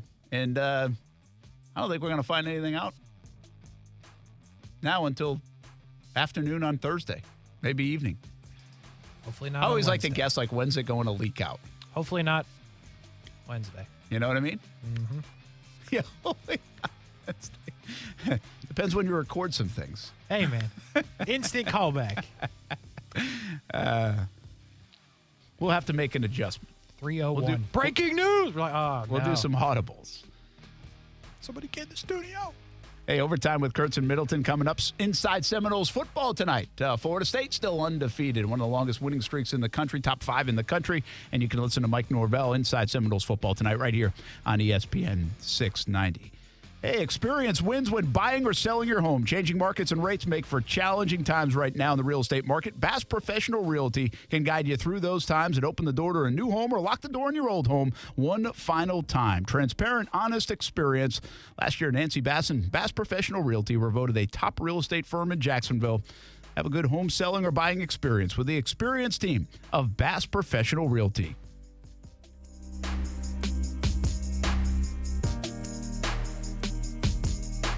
Now, the First Alert forecast on ESPN 690. After a day filled with sunshine, the skies stay clear tonight, and it gets chilly again with temperatures falling back down into the 40s. We'll be near 50 at the coast. Wednesday is another fabulous day with daytime highs in the mid-70s and mostly sunny skies. From the Action News Jax First Alert Weather Center, I'm meteorologist Corey Sima. The Weather Center is brought to you by Beards Diamonds. Don't miss Beards' incredible buy one, get one on wedding bands now through October 31st. Hey. If you're like most people listening to this station, you like singing the Taylor and rhyming with Tyler. You love The Weeknd and listening to him too. At Community First Credit Union, we get that. And we get you, which is why we're here to help you live your best life by providing all the financial services you need, like free checking, an easy app, and digital payments. So just be yourself. Sing along to your favorite songs and come to Community First. CommunityFirstFL.org, member NCUA. Hey, poker fans, you're in for a treat this October at Best Bet. With over $690,000 in poker promotions paid out this month, this is no time to be on the sidelines. Highlights include the $400 GoPo 400 with $40,000 guarantee at Best Bet Orange Park, the $100,000 guarantee St. Augustine Championship, and the return of the World Poker Tour $1 million guarantee at Best Bet Jacksonville. For all the details, visit bestbetjax.com. That's bestbetjax.com. I'm John Morgan of Morgan & Morgan. Why should you hire the largest injury firm in the world for your injury case? Lots of people hired us. We've collected over $15 billion and won a lot. Morgan & Morgan, for the people. Visit forthepeople.com for an office near you. Brian Middleton here, and thanks to Awaken 180, I've reclaimed the gym. Now, don't get it twisted. Exercise isn't a part of losing weight with Awaken 180, but for me, it feels good to be him in the gym again, if you're tracking with me. Plus, it's 10 times easier now after dropping 36 pounds with Awaken 180. 36 pounds in just 7 weeks. Now, I still have more to go, but every week seeing that scale drop by 4 to 5 pounds, that's pure motivation. We've all heard the buzz about these new weight loss meds, right? But here's the deal. People are gaining it right back after stopping them. Why? They never learned the how of maintaining that weight. With Awaken 180, you have the same, if not faster, weight loss, but you keep it off thanks to free support for life. No back and forths, and your weight loss story has one triumphant chapter. Reserve your at-home consultation today at awaken180weightloss.com or call 844-346-1800. That's 844-346-1800. Shop the Beaches Green Market this and every Saturday from 10 a.m. to 2 p.m. at Penman Park on Penman Road for fresh local fruits and vegetables, plants, meats, eggs, baked goods, honey, wellness products, and so much more. EBT cards welcome. DigLocal.org for more info. ESPN 690 is home for the Florida Sportsman Fishing Show hosted by Captain Rick Riles. Tune in every Saturday morning from 7 to 9 a.m. to find out what's biting now. Fishing so fresh, you can almost smell it. Jacksonville is a great place to live. And if you love where you live, you should invest in it. That's why more and more people bank with One-to-One Financial, Jacksonville's hometown credit union. We invest every penny back into North Florida, backing the very best small businesses, nonprofits, and of course the family home. Why put your money with some big out-of-state bank when you can invest in where you love to live? One-to-One Financial, we're your hometown credit union. Sign up today at one-to-onefcu.org. Federally insured by NCUA. Are you searching for your next great ride? Then I've got great news for you. Arlington Toyota Pre-Owned has just announced an unbeatable inventory of over 500 used vehicles all in one place. I'm talking cars under $18,000, over 200 SUVs, and more than 100 pickup trucks. Even better, right now, get no payments until January 2024. Arlington Toyota Pre-Owned, 10939 Atlantic Boulevard, or online at arlingtontoyota.com. Visit arlingtontoyota.com/offers for full details. It's time for the fall haul at Northern Tool and Equipment. Get your hands on tough tools at prices that are tough to ignore. Got plans? Cancel them. Trucks in the shop? Borrow someone else's. Don't like saving money? Right. So head to the fall haul at Northern Tool. Back up the truck for the season's biggest event and save on generators, power tools, trailers, and more. Shop in-store or at northerntool.com. We're made for this. Every 40 seconds, a child is reported missing. Find the Children is a nonprofit organization dedicated to helping find missing kids. You can be a part of their mission by donating your unwanted car. Call 1-800-775-5622. You'll receive the maximum tax deduction, and we provide fast, free pickup. Call 1-800-775-5622. Donate your unwanted or unused car. Call 1-800-775-5622. This advertisement was paid for by Cars R Us and Find the Children. This is Brent and Friends with Brent Martineau. You don't even like your quarterback. Kasey Kuhrts. You don't even like your team. And Aaron Schachter. I don't even like myself, guys. Do you know me? On Jacksonville's home for ESPN Radio. ESPN 690.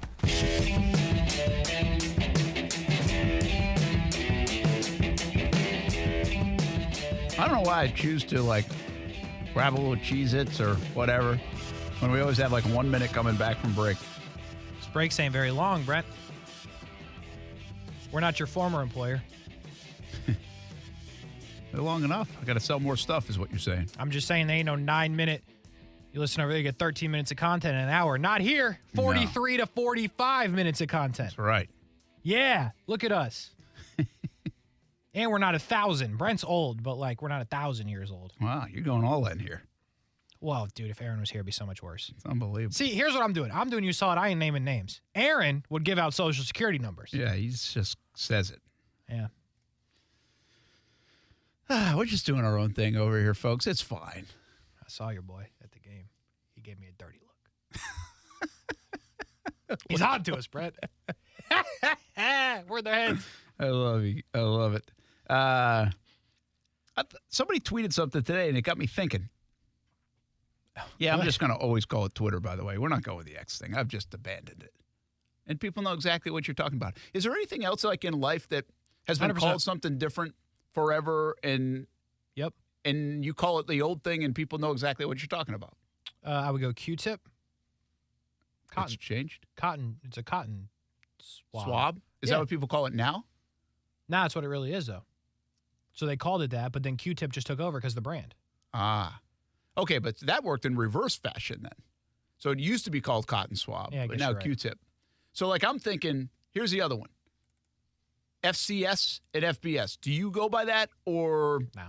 Are you I still will call it 1AA, Division 1 or 1AA. I just call it college football and the other college football. Yeah, that's fair enough. But I don't know if you did a test, even of sports fans, people know what the FCS versus the FBS, which one's which. I would agree with that. So, which one's the real one? BS? I told you I called 1AA instead. FBS I liked having real, 1AA. Right? Why did they change it? Probably because it sounded derogatory toward them. Yeah, everybody's going to get a trophy. I mean, it's worse than people being the real one and the non-real one. So anyway, on Twitter today. Oh, right. This had a point. Somebody, I think, was talking. I think this was in the context of Trevor Lawrence is better than Justin Herbert, or Trevor Lawrence is a top 5 quarterback. I saw some of the Trevor Herbert stuff. I don't know if I saw this, though.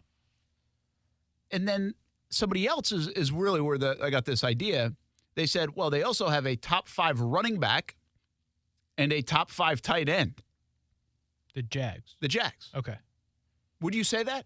Is Travis Etienne a top 5 running back and is Evan Ingram a top 5 tight end? If you're going statistically this year, the answer is yes to both. So yes? Yeah, I mean, yeah.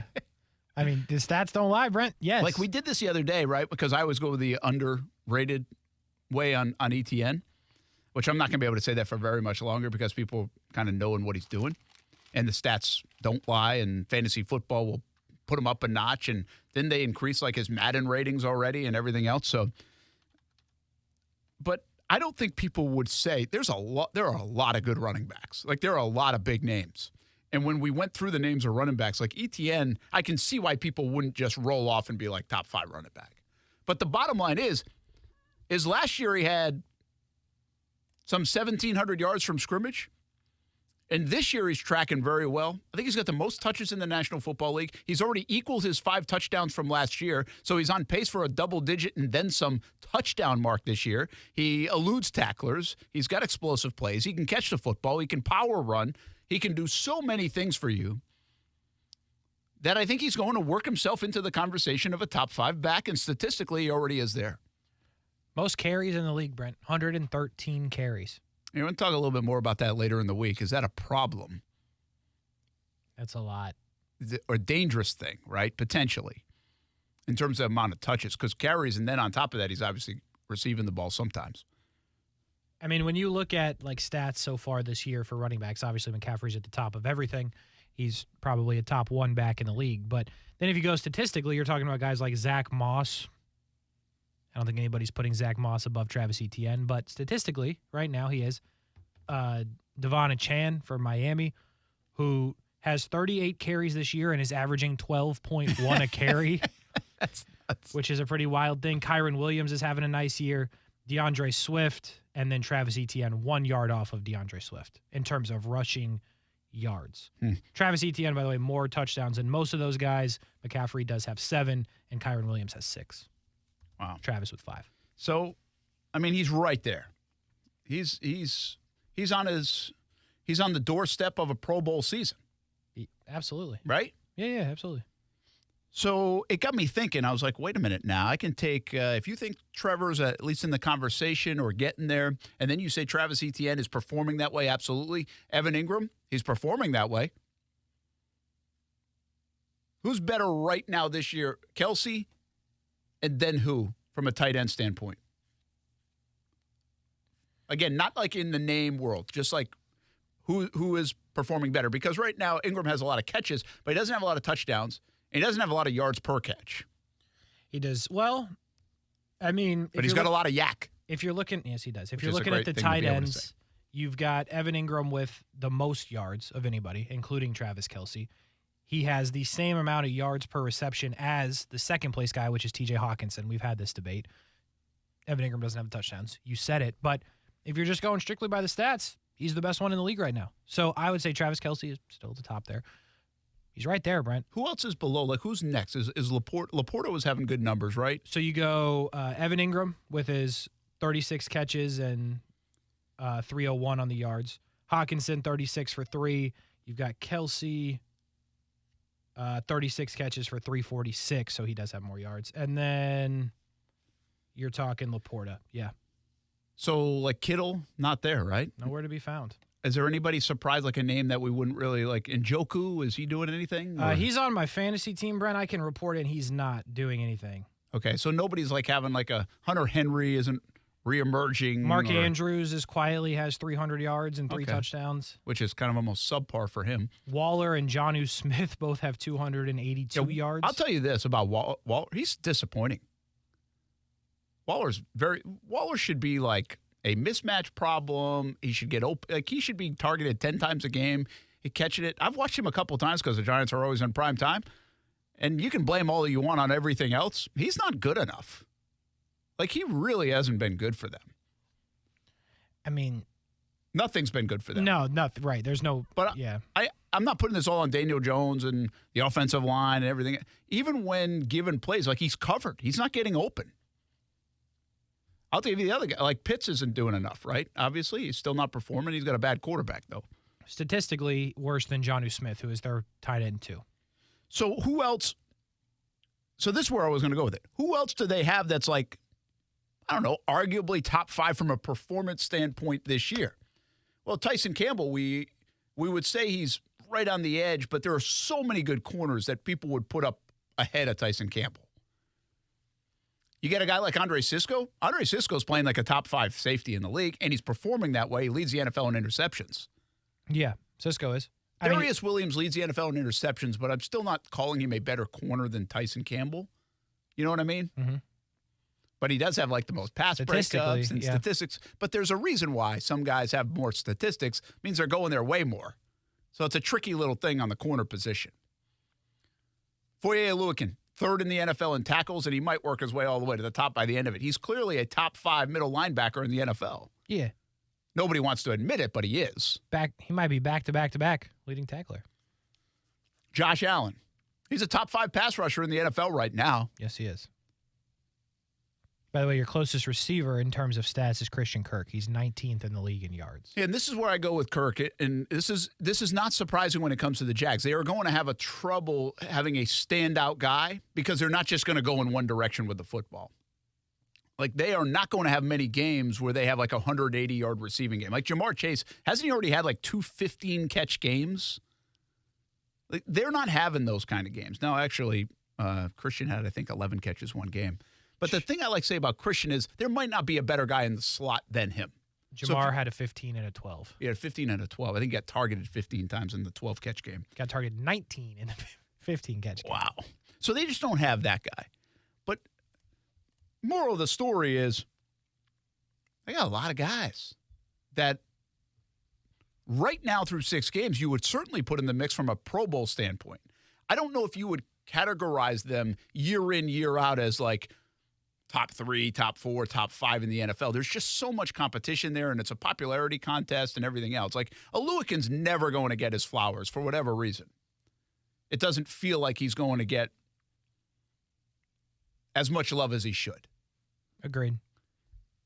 But he's a $15 million linebacker playing like a $15 million linebacker. Maybe more. How much do you value a tackle?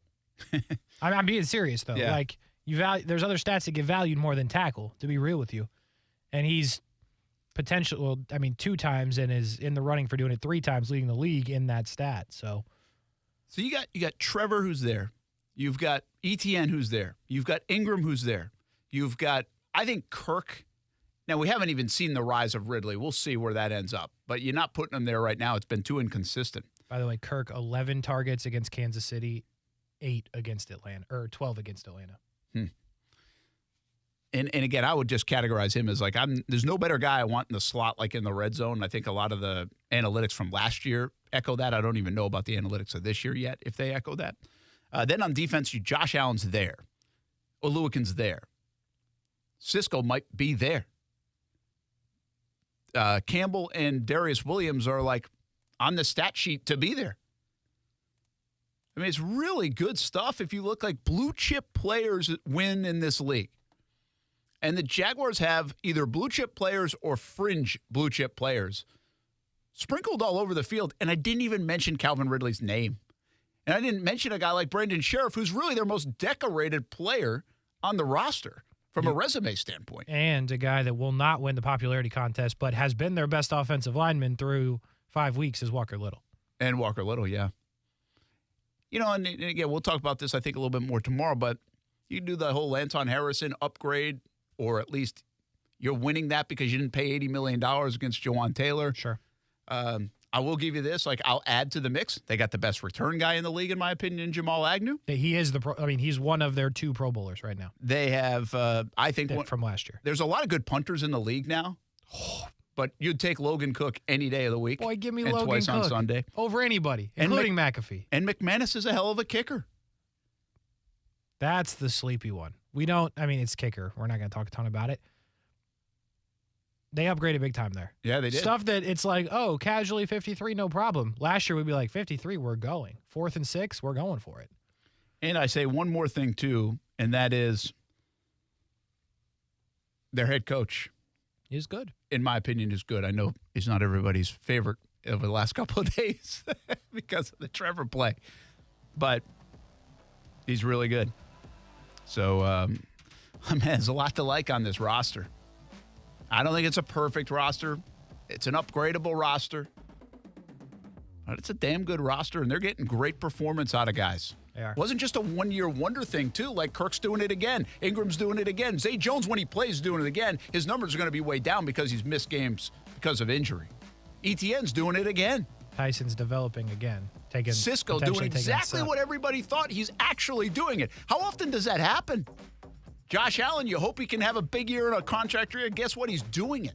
Doesn't happen a lot in Jacksonville, to answer your question. It's just fun to look at this roster sometimes and be like, wow, man, like they are good. They're a good football team. Hopefully show up in a big way on Thursday on Fox 30. We'll have countdown to kickoff, by the way, 7 o'clock on CBS 47 and Fox 30 live from New Orleans, and then the game is on Fox 30 at 8:15. We'll have a post-game show live on Fox 30 after as well, along with our Action News Jacks newscasts. Hey, hope you got a chance to go to Customer Appreciation Day for CGC Water Treatment and Plumbing this past Saturday, right off St. John's Bluff Road. And, you know, we've been with CGC Water Treatment and Plumbing for 7 years now, and the water is better with Connecticut softener and drinking water systems. Connecticut's twin tank non-electric softeners are the most efficient softeners available, and their drinking water systems remove up to 99% of the contaminants. Make sure you check out CGC Water Treatment and Plumbing. Visit cgcwater.com, 904-552-1242. Brent and Friends is sponsored by Best Bet, now open in St. Augustine. From selling out of the back of a car to one of the biggest outfitters in the Southeast, Baker Sports is quite the story. And on a daily basis, they are helping you write your story with a high school name or sports team across a uniform and so much more. And now it's a one-stop shop with Baker Sports, carrying Nike, Adidas, and Under Armour. They already make you look good, and now they can help you look better than ever. Baker Sports, custom sports apparel since 1997. Shop with the hometown team, and it's easy to do at bakersport.com. I'm Mark Anajar. I'm Glenn Levine. I'm Ellie Anajar. Together, we're Anajar and Levine. If you've been hurt in a car crash, we'll fight to get you the maximum compensation you deserve. Call Anajar and Levine for your free consultation. 1-800-747-FREE. Main office, Jacksonville. Play a little pool, watch some football, eat wings, and, of course, plenty of adult beverages. Perfect Rack Billiards is the place to be on game day and every day. Now open for lunch at 11:30 on Friday and Saturdays. Daily specials like 75-cent Wing Wednesday, $3 Draft Thursday, and $3 Seltzer Saturday. Pool, darts, shuffleboard in a fun, clean atmosphere at Perfect Rack Billiards. It's your Jags game day headquarters. 10 wings and a pitcher for $20 and a free shot with every Jags touchdown. It's up to the Jags to score. It's up to you to have fun at Perfect Rack Billiards in Jacksonville. Let's listen, learn, and grow together, even when the discussions are uncomfortable or challenging. The First Coast YMCA and the Jewish Community Alliance are partnering to bring our community together against hate. You're invited to join us for open, honest conversations about our shared experiences and differences. The next conversation is November 7th with a discussion about anti-Semitism. Space is limited, so pre-registration is required. For more details, please visit the Together Against Hate Facebook page.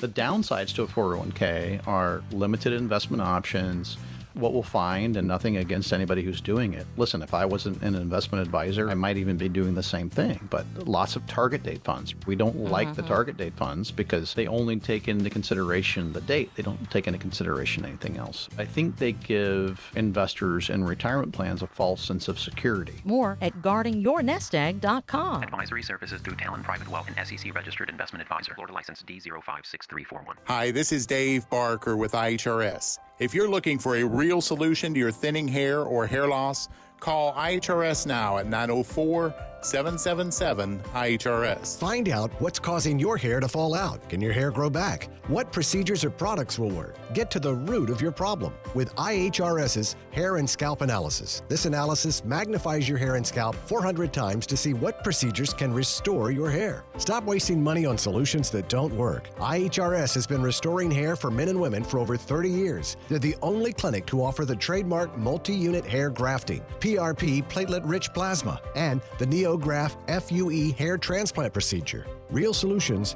real results. Schedule your free hair and scalp analysis today.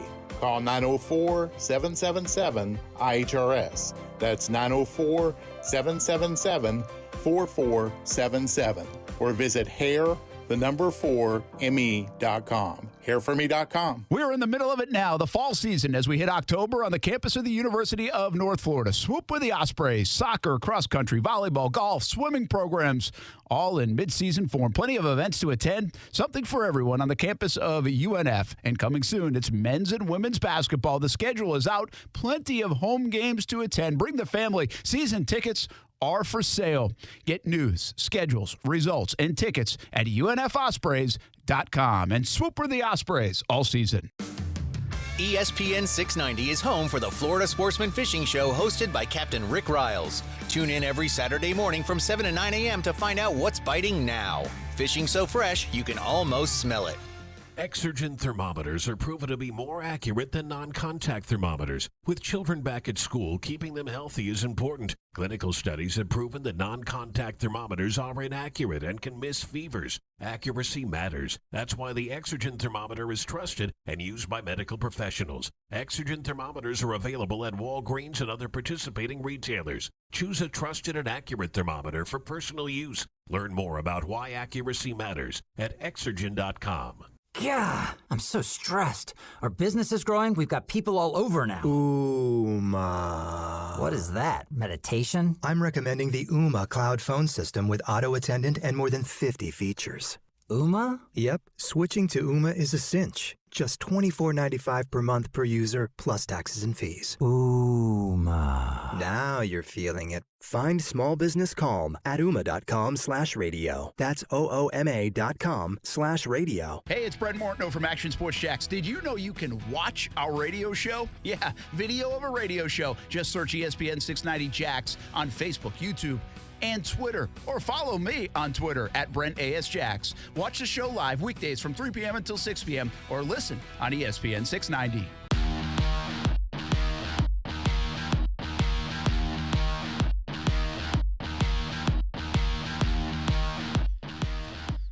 Time to put a bow on this show. Brent Martineau along with Kasey Kuhrts. Overtime with Kuhrts and Middleton coming up. Oh, yeah.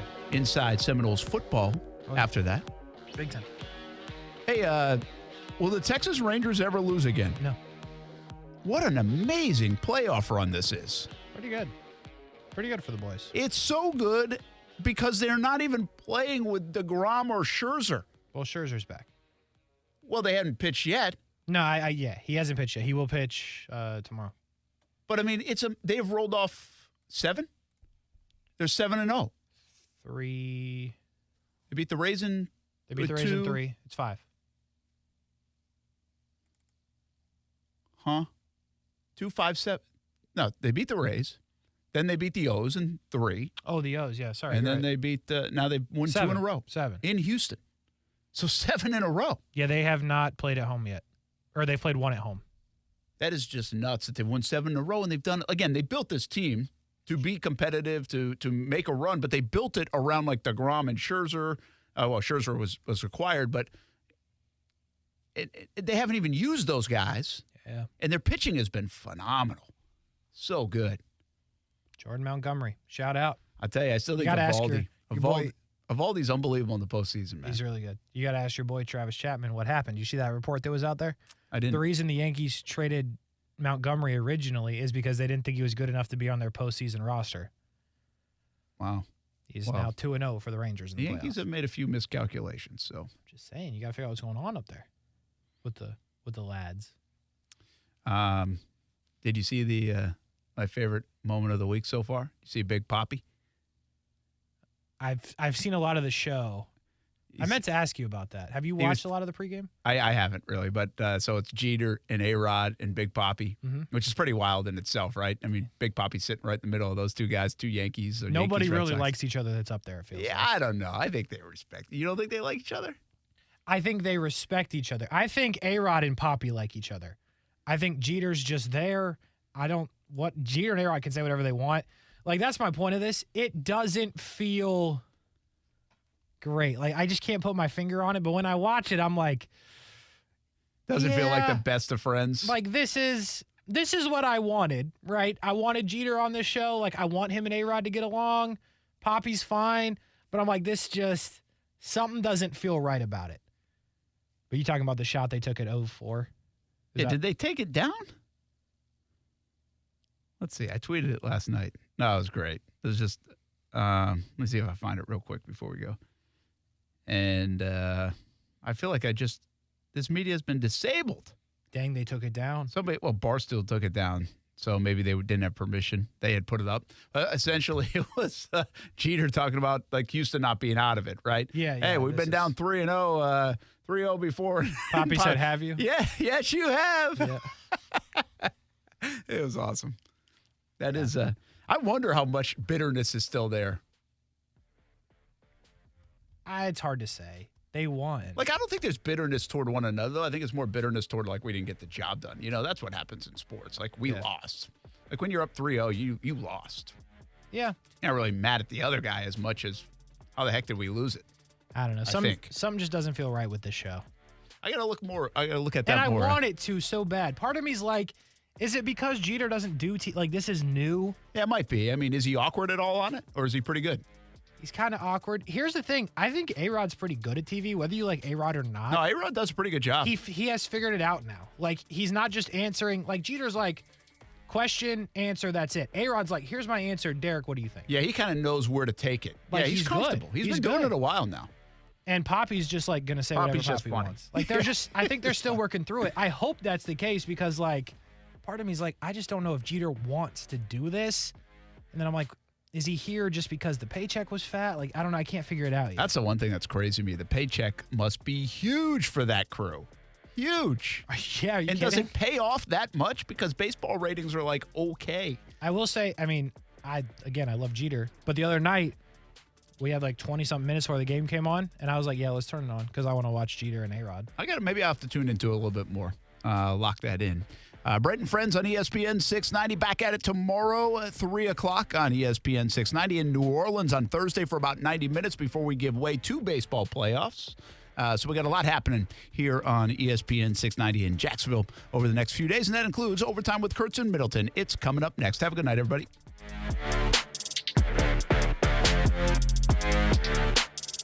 Let's do it. Ready? 1, 2, 3. Do ball.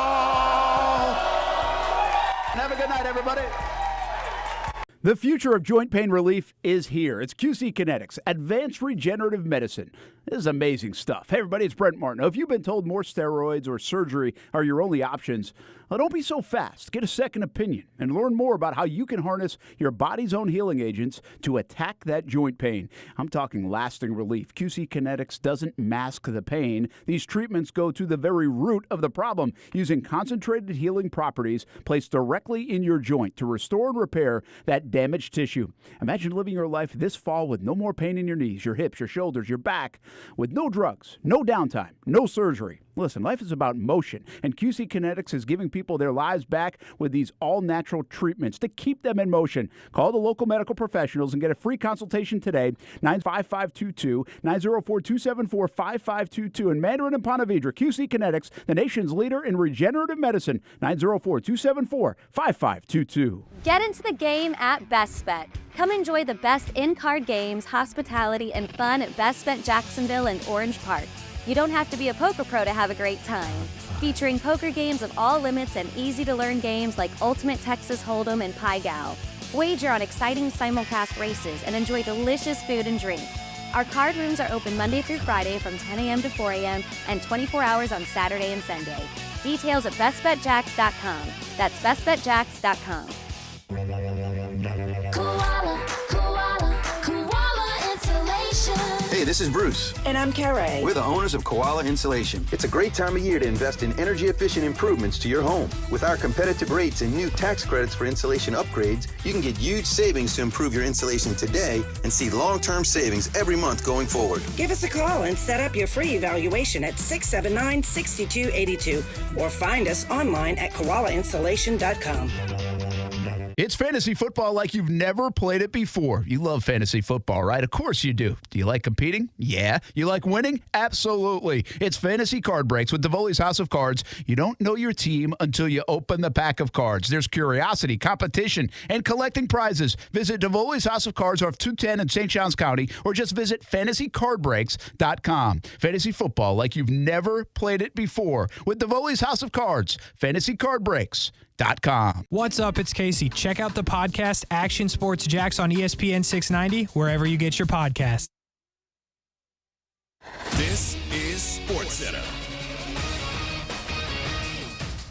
I'm Christine Lisi. The Eagles adding 7-time Pro Bowler Julio Jones to their receiver room, which includes A.J. Brown and Devontae Smith. Philadelphia signing Jones to a 1-year contract. Can Aaron Rodgers return this season from a torn Achilles tendon? Don't bet against it, according to Jets coach Robert Saleh. On Good Morning Football, Saleh said Rodgers is on a mission, already is doing some very advanced things for this stage of his recovery, adding the Jets are leaving the door open for a potential return this season. That potential return addressed by Rodgers. That's the goal. We'll see what happens. I'm not going to put a timetable on it specifically. That makes absolutely no sense. Anybody that doesn't realize that there's a lot of things that have to happen to get to that point, but it's going to have to be jogging and then explosive moments and then practicing and then everybody's signing off on it, and hopefully we get to have those conversations. Jets quarterback Aaron Rodgers on the Pat McAfee Show. ESPN's Adam Schefter reports 49ers running back Christian McCaffrey avoided a long-term injury to his oblique and ribs, does have a chance to play Monday night against Minnesota. Game 2 NLCS tonight, Diamondbacks Phillies, coverage at 7:30 Eastern, ESPN Radio. ESPN Radio is presented by Progressive Insurance. Progressive makes bundling easy and affordable. Get a multi-policy discount by combining your motorcycle, RV, boat, ATV, and more. All your protection in one place. Bundle and save at Progressive.com. WOKV Jacksonville. Listen live everywhere you go on ESPN690.com. ESPN 690, Jacksonville's home for ESPN Radio. Rich Jones here. If you're an investor who's interested in doing well while doing good, getting solid returns on your investments while making a positive impact, consider investment funds with DLP Capital. Here's Don Wenner, CEO of DLP Real Estate Capital, to tell you more. With the current housing shortage in the U.S., investing in real estate, especially workforce housing, is one of the safest and most reliable places to invest. We invest in affordable housing for hardworking people and generate amazing returns for each of our investors. To get your investor's guide and find out more, dial ** Invest from your cell phone or visit highyieldreturns.net. Hey, at Total Wine & More, you'll love what you find this Halloween. Me thirsty. Oh, hey Frankenstein, did you enjoy that Cabernet? Oh, good. Want new red. Well, all the villagers are raving about this red blend. Ooh. And we have it at the lowest price in town. Economical. Find what you love and love what you find with the totally lowest prices for Halloween. Only at Total Wine & More. Drink responsibly, B21. Klein tools are new at Lowe's, pros. Lowe's knows you want top brands and quality products, and Klein Tools delivers. Right now, get the Klein 3-piece ModBox mobile workstation for $319.94 and the Klein 5-piece cushion grip screwdriver set for just $34.97, both exclusively at Lowe's. Shop the largest selection of Klein tools, the highest quality tool brand at Lowe's. Because Lowe's knows tools, Lowe's knows pros. How do you bond with someone you have nothing in common with? Answer, fantasy football. How do you reconnect with old friends? Answer, fantasy football. How do you spice up small talk? How do you overcome awkward situations? How do you prove to your peers that you're a smart, capable, devastatingly good-looking force to be reckoned with, and nothing they can do or say will ever change that? Answer, ESPN Fantasy Football. Play the #1 fantasy game. Sign up at ESPN.com/fantasyfootball. Insights provided by IBM Watson. Broadcasting live from the Anajar and Levine studios. Anajar and Levine Accident Attorneys. Call 1-800-747-FREE. That's 1-800-747-3733.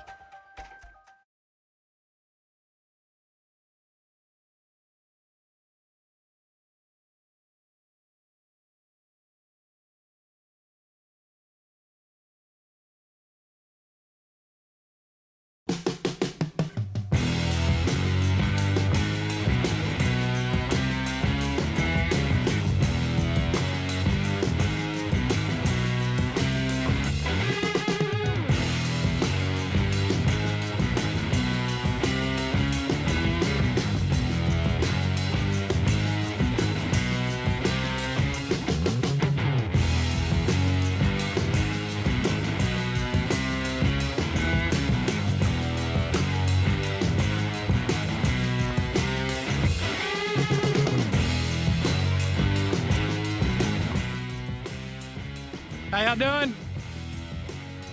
Overtime with Kuhrts and Middleton, ESPN 690. On a Tuesday. Tuesday of a short week for the Jacksonville Jaguars. They practice today. We will tell you an interesting note from practice in just a moment. And then they will head to New Orleans tomorrow to take on the Saints on a Thursday. Brian Middleton, Kasey Kuhrts for the next hour. After that is Inside Seminole Football with Mike Norvell. The Noles stay undefeated. You can hear from the head coach right here on ESPN 690. The news of practice is this: Trevor Lawrence on the field, limited today for the Jacksonville Jaguars, but was moving around, doing his thing. Brace on the knee. If you have not heard any of this, there's plenty of video of it. I would recommend seeing it from Marcel Robinson or Olivia Tasley. I would not recommend seeing it from anybody else because I don't like those people. But Marcel and Olivia are the best, so you should go find your content on Trevor Lawrence practicing from them. But Trevor Lawrence did practice. He then did his media session after and said he would like to play in the football game. So he's feeling better than anticipated, he said. So we will see what that means.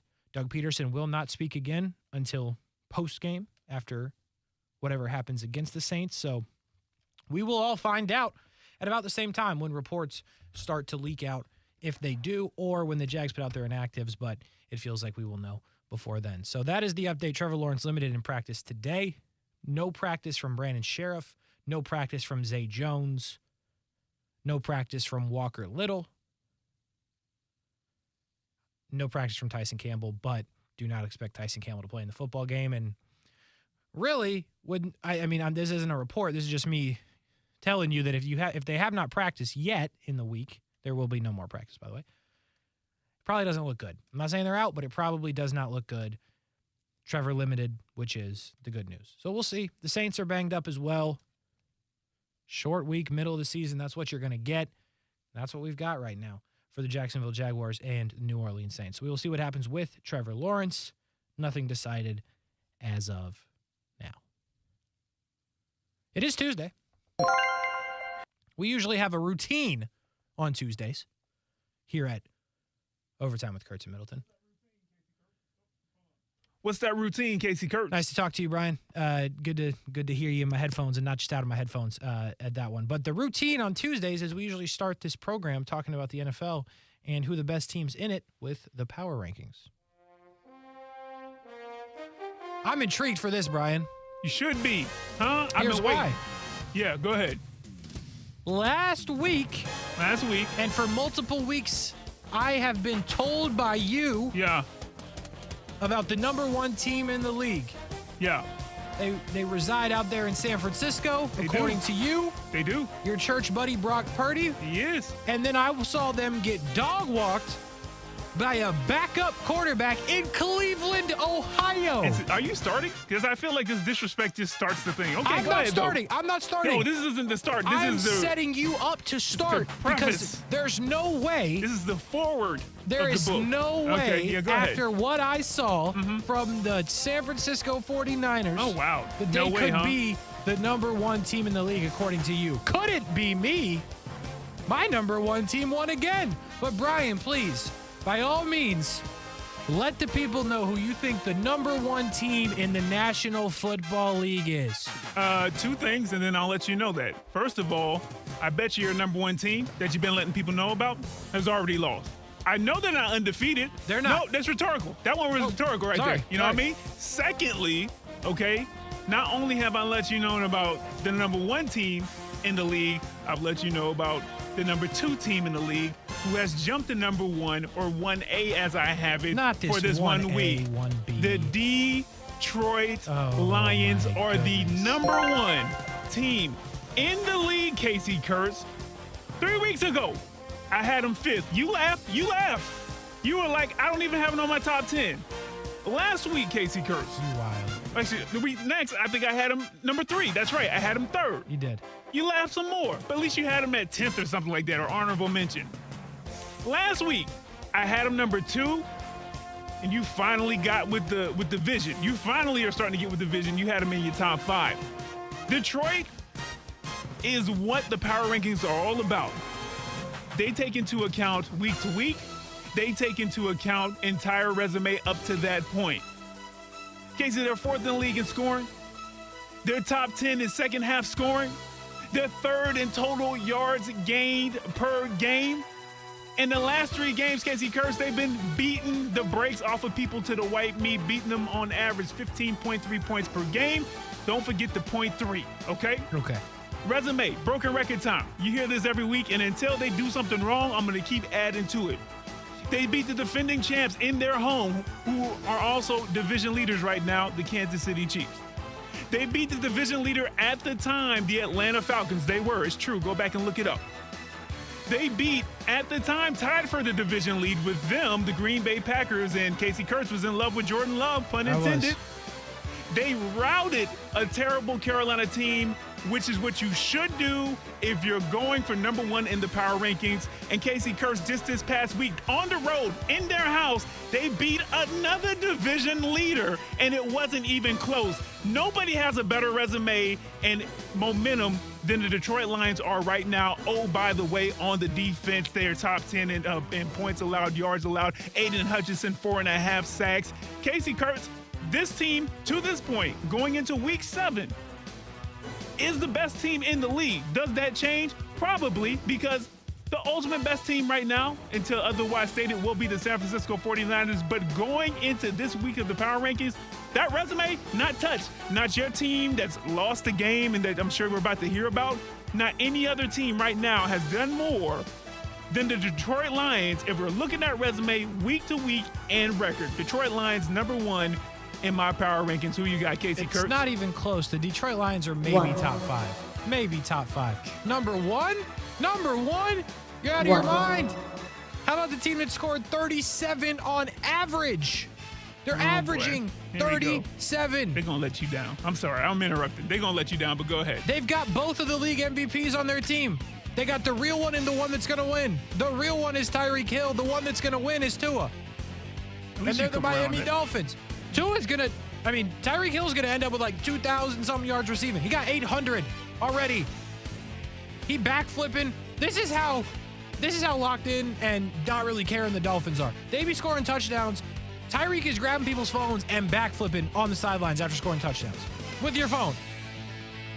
Brian, 37 on average. They've scored nearly 100 more points than their opponent, and they can't play defense. Think about it. They can't play no defense. You know how that story ends. You know how this story ends. I know how it ends, but I know that this week it ended with another win when they dominated team. It's a week-to-week thing. You just did all of that. Here's what I know. They're doubling up on their opponent in touchdowns. It ain't even close. And they don't play defense. Right. Jalen Ramsey said he's coming back. Is it going to fix the whole thing? No, it will not. But it'll be certainly better on defense. You can't stop these boys. Buffalo on line 2. You can't stop these boys Buffalo this Bills week. on line 2 and 3. Holy smokes. I think they're on line 2 and 3. Don't take it, because Bills Mafia, we did this a couple weeks ago. That. Yeah, ain't no Mafia. OJ, you know what I'm saying? right. Yeah, we did that. We did all of that.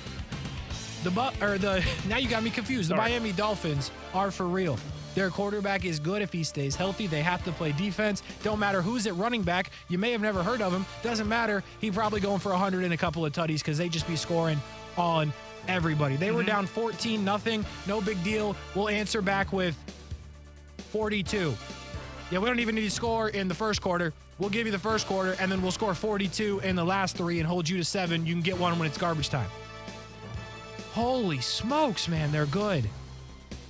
And I know they played Carolina, and I get it. But there's not a team in the league that can stop them on offense. Buffalo did one time. They got lucky. No. They got lucky. No. They got lucky. No. Your statement is just false. They got lucky. There is a team. There's at least one. We know what happens they got lucky. when it gets into January. It gets cold. They're going to be on the road somewhere because they're going to fumble somewhere. They're not going 16-1. They're going to fumble it up. They're going to end up in Kansas City or in Jacksonville where it does get frostier than Miami. It's not going to travel. But I am glad, Kasey, that you're finally coming again onto my vision when I named Tyreek Hill Mr. NFL. Thought he was going to have an MVP type of year. Those numbers are silly. Would you just, spit out? Those numbers are silly for him. 800 yards 6 games in. Good luck, guys. Good luck on guarding them. All right, next one, right? You done? 2. I guess so. Or Miami Dolphins. Best team in the league. Thanks. 2. Number 2, Kasey Kuhrts, or my 1B, but number 2 right here. San Francisco, listen, as visionaries, okay, we must first track the course, and then when things get uncomfortable, we must stay the course, huh? Did the Pilgrims, Oh, boy. Did they move off of Plymouth Rock? I don't know. They probably did. I feel like they expanded. You know, that's tough. You start getting into real history. But you get what I'm saying. It got uncomfortable, but they stayed the course. Okay? Did Burger King stop when McDonald's was busting their head all types of way when they were trying to grow up as young burger? Yeah, exactly. As young burger execs and whatnot? No. They kept it going. Yeah. And now they have one kind of good burger and a bunch of mid items, but they're around. You can't get rid of them. They got the chicken fries. Okay, yeah, you see, they got the Halloween burger too. Did you see that? I did not. Yeah, I wouldn't go to Burger King if I had to. Wow. Okay, their fries give me headaches. Anyway, but my point is this. It's a lot of salt. Visionary. They stay the course, okay? We bend, we don't break. We're flexible. And that's what San Francisco is, okay? This is a hiccup. I'm not going to fault the team in San Francisco that lost a game where they put their kicker into position, regardless of what happened leading up to that kick, to win the game on the road against the best defense statistically in the league. I'm not going to knock San Francisco for that. Brock Purdy, I am. it's going to be a little bit of ups and downs. This is the first real down outside of the injury in the playoff game last season that we've seen from him. Get it, guys. He's 12 games into his career starting. Give him a break. Okay, I bet you a little ranky-dink, whatever, rookie or second-year or third-year quarterback ain't doing what Brock Purdy did. Okay? So it was terrible. I get that. But you're going to have games like that. Overall, though, Kasey, San Francisco still going to score points more times than not. Most teams don't have a defense like Cleveland. More times than not, you think that kicker is going to make that kick, and we're sitting here having a different narrative, even though it would have been a close game. It would have been, 20-19. Yep. Defensively, another ho-hum broken record, couple of sacks, couple of interceptions. They do that every week. They're going to be fine. In the illustrious words of that poet, French Montana, back in 2012, I ain't worried about nothing. Remember that song? Yeah. I ain't worried about nothing. Yeah. Nothing. Yeah, I had to, nothing. Yeah. Okay, anyway, I got San Francisco as number 2. They'll be back at the top sooner than later. Kasey Kuhrts, who you got? I mean, not San Francisco. I'll tell you that. I do not have San Francisco. You can have them, that's fine. I've got another 5-1 team. That really, this would feed into your number 1 team argument because it's the Kansas City Chiefs. Guess what? The Chiefs are going to be fine, and we're going to play this whole NFL season. We're going to do this whole thing, and we're probably going to run up on Kansas City in Las Vegas in the Super Bowl again because they just win. Offense for them is very similar to what we talked about in Jacksonville. It's just not clicking. Exactly. But here's what is. Their defense. Last year, they had all the sacks, and we were like, is this real? It's still real. Chris Jones is back. Cool. Karlaftis tracking. Mike Dana, come on down and sack some people, I guess. Secondary is good. Linebackers, good. And they've had Nick Bolton hurt. This defense in Kansas City has gone from a couple years ago to they can't play no defense. It was Miami. They can't play no defense, but Mahomes can outscore you. Then it went to, oh, they're doing things. Then it went to, they're good on defense. And now they're great on defense. And that's what's carrying them right now because they are struggling on offense. But when you have Patrick Mahomes, you can only struggle for so long. That's real. They will break out of it. It was not great against the Denver Broncos, but they scored more points with them. They got the win, and now they've been partying since Thursday night. We've seen Travis Kelce all over the planet with Taylor Swift. But on the football field and on the football side of things, they run the football. Isaiah Pacheco was not a one-year wonder. Still good. 4.5 a carry. Mahomes is going to figure it out. Somebody's got to step up in the wide receiver room. Maybe it really is Rashee Rice. I don't know, but he's made plays early this season. Do they go get somebody? Does somebody try to emerge for this team? Because they're not getting enough from guys like Tony and Valdez-Scantling. But with that being said, on offense, they've got 3 dudes right now. Kelce, Pacheco, Mahomes, they're 5-1 because they play defense, and they're going to keep playing defense. So if this defense stays where they are, which I believe they will, somebody will step up in the receiver room or they'll go get somebody. And here we go again with the Kansas City Chiefs running away with a division 6 weeks into the season. Again. They're still good, Brian. Everybody's sleeping on them. You sleeping on them. The world's sleeping on them. I'm not sleeping on them. Kansas City Chiefs at 2. 3. How about Mike on, Brian? I appreciate it. Hey, How'd you not hear that in your headphones? Well, I hear myself, but it's the same way. I'm so loud. I hear myself either if the mic's on or not. So, maybe I should learn how to keep it tempered. Anyway, Kasey, Why don't you go through that whole thing again, whatever that was, with the jacket? 3. Here we go. Yep. Number 3, Kasey Kuhrts. I got the Kansas City Chiefs. Okay. For much of the same reasons that you said, so I won't, go over the same points. But defense is great. A lot of good stats there. They are hanging their head on the defense, which is not what I saw in the future for a Andy Reid and Patrick Mahomes team that still has Travis Kelce. Can you still, but I bring this up from time to time. Tyreek Hill was on this offense too. I know. How did they ever lose? How did Tom Brady, I guess they were just younger? They walked him that year. Is it, how did that happen? I don't know. That being said, Kasey, all the same reasons. The offense isn't clicking and they're 5-1. Yep. Andy Reid's at the podium and I don't think it's just coaches speak when he's just like, there's a lot of things we got to improve on. Like everybody's like, and you're 5-1. Who's going to bet against Kansas City? Not me. If they're 13-4, 14-3, home field advantage, even if it doesn't look right, because I'm saying the same talking points. There's just going to be a moment where it does just click, whether it takes a little bit more time with the receiving core that they have now outside of Travis Kelce and Patrick Mahomes to really just get things going. And I love Pacheco's game so much. Mm-hmm. He just runs so violent, hard. Yep. I'm just like, man, I feel for you in about 15 years. But right now, man, keep doing it, man. And just get up and do it again and again and again. So for many of the same reasons that you have number 2, I actually have the number 3, Kasey. Who you got? So it is now, and this is a weird thing to say 6 weeks in, but we have reached for the San Francisco 49ers gut check time. 6 weeks into the season. This boy is wild. Here's why. Yeah, go ahead. They won a couple of games early on the road. Okay, sure. Then you beat the Giants, the Cardinals, and the Cowboys. No shot at the Cowboys, but the first 2 are easy teams to beat, just to be real with you. They don't win a lot in this league. It's now gut check time. You lost to the Cleveland Browns on the road. Purdy didn't look good. McCaffrey, little banged up. Debo, little banged up. Trent Williams, little banged up. You now go on the road again in primetime and play Minnesota. You should not be scared of Minnesota, but they do score points.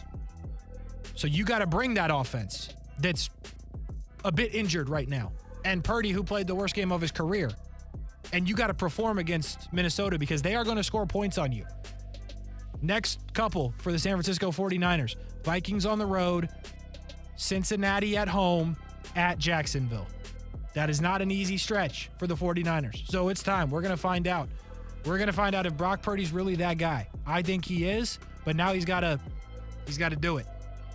We're going to see what this might look like with or without Christian McCaffrey because avoided long-term injury is the report today. We'll see what that means for him playing football this week. But they're going to be missing some pieces. So they're going to have to figure out how to do this on the road against a team that's going to score and then follow that up with Cincinnati. Will not be easy. So we're going to find out about San Francisco. But to the point, I've said this a couple times this year. Okay. There's a couple of teams in the top tier, and then there's a drop-off. And I still believe that's true. They did lose to Cleveland. It was on the road. Cleveland, the defense is unbelievable up there. Again, Purdy did not play well at all. He played very, very poor. They didn't run the ball like they had been used to early in the season. Everything went wrong. And with that being said, as you said, if their kicker just makes a field goal, they escape with a win, playing their worst game that they've played in maybe a year and a half. So we're going to figure out who San Francisco is. Okay. But that's where we are. They're still the third team, best team in the league. Not a ton of panic. They're still in that top tier group. But we're going to find out, Brian. We're going to find out. It's so interesting the philosophy you just used to basically backhand poo-poo on the San Francisco 49ers. What you mean? You went down the schedule and like, oh, now it's gut check time, now that they finally have a loss. This is what your number one team did. They eked out a win against Brandon Staley. They eked it out, okay? On the road, week one in California. Then they beat the Patriots, Yeah, okay, intimidating. Then they beat the Broncos. Yeah, they did. And then they finally met somebody up north in the Buffalo Bills and got ran out. Don't do that. And then they beat the Giants and the Panthers. Knock it the bleep off, Kuhrts. Don't do that. Don't say they beat the Broncos. They scored 70 freaking points on the Broncos. Is that winning or they not? They won by 50 in the beat NFL. Them? So they beat them? I just want to make sure I understand. Talk about the league of parity. Talk about the league. Teams don't get blown out in the NFL. That's what people say. My point is they scored 70 on other grown men that are millionaires. The Denver Walmart, freaking Walmart bought the Denver Broncos because they thought they had a chance to win something. They then paid players like Russell Wilson millions of dollars to win. Wrong choice. And they lost by 50. Now you're Broncos defender. That boys was trying. Now you're trying to build it up.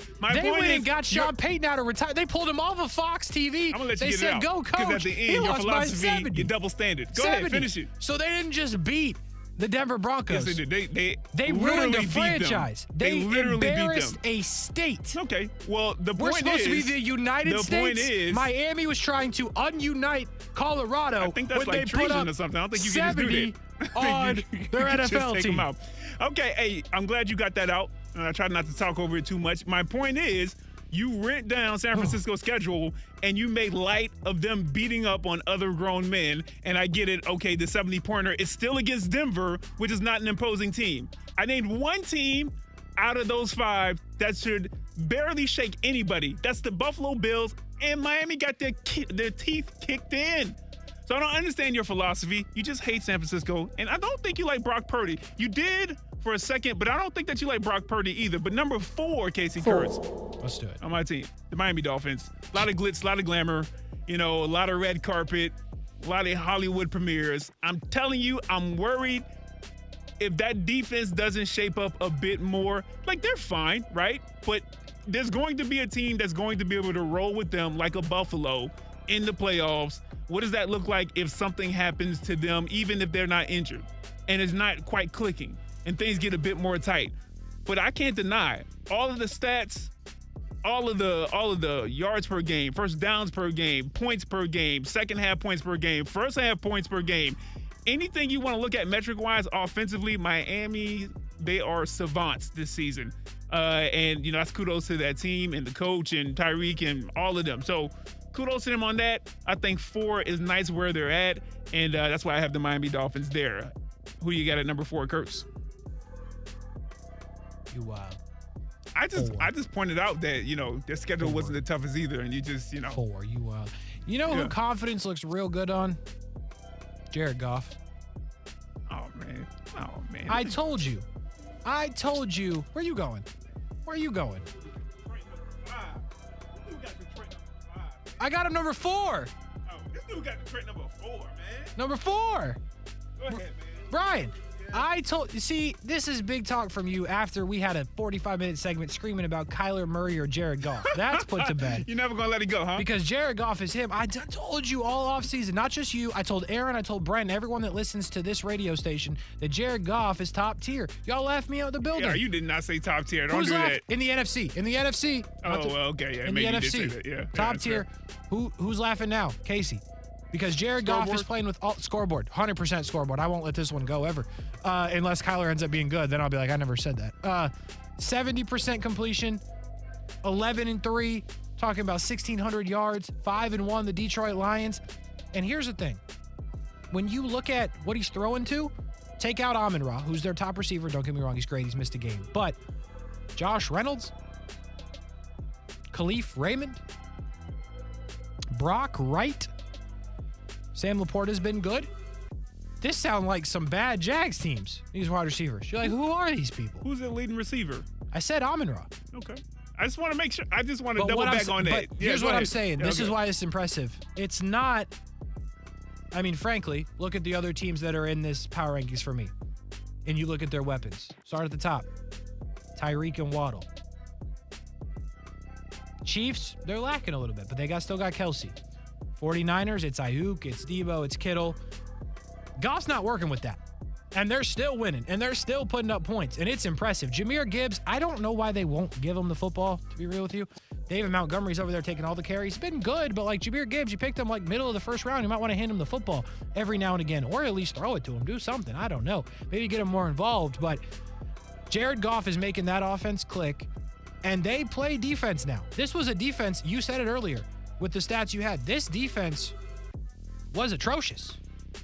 Awful last year. The boys couldn't stop anybody. Like, you get Trendy Christian up there, they couldn't have stopped them. And now they're stopping NFL teams. They're giving them a problem. You know, Hutch. That's all I'm going to say about that. But the rest of their defense also, their linebackers, Anzalone's been good. Jack Campbell, who they drafted, has been good. This is a good team. This is a complete team. Dan Campbell went from biting kneecaps, crying on the podium, and now he's 5-1 and has a team playing for him. So, it's been impressive. Yep. It has been impressive. It ain't best in the league impressive, but they're a top 5 team in the league right now. The Detroit Lions, have your moment. Shout out Rich Jones. Who? I got the Lions at 4. Rich Jones. You know what, Kuhrts? A couple of points added. Even though you're that double standard, a couple of picks back, a couple of points added to you. That's why you my dog right there. All right, Kuhrts. Number 5. 5, Kasey Kuhrts. It's because, number 1, I'm a true fan. And a visionary, and I watch football both eyes open? Intently.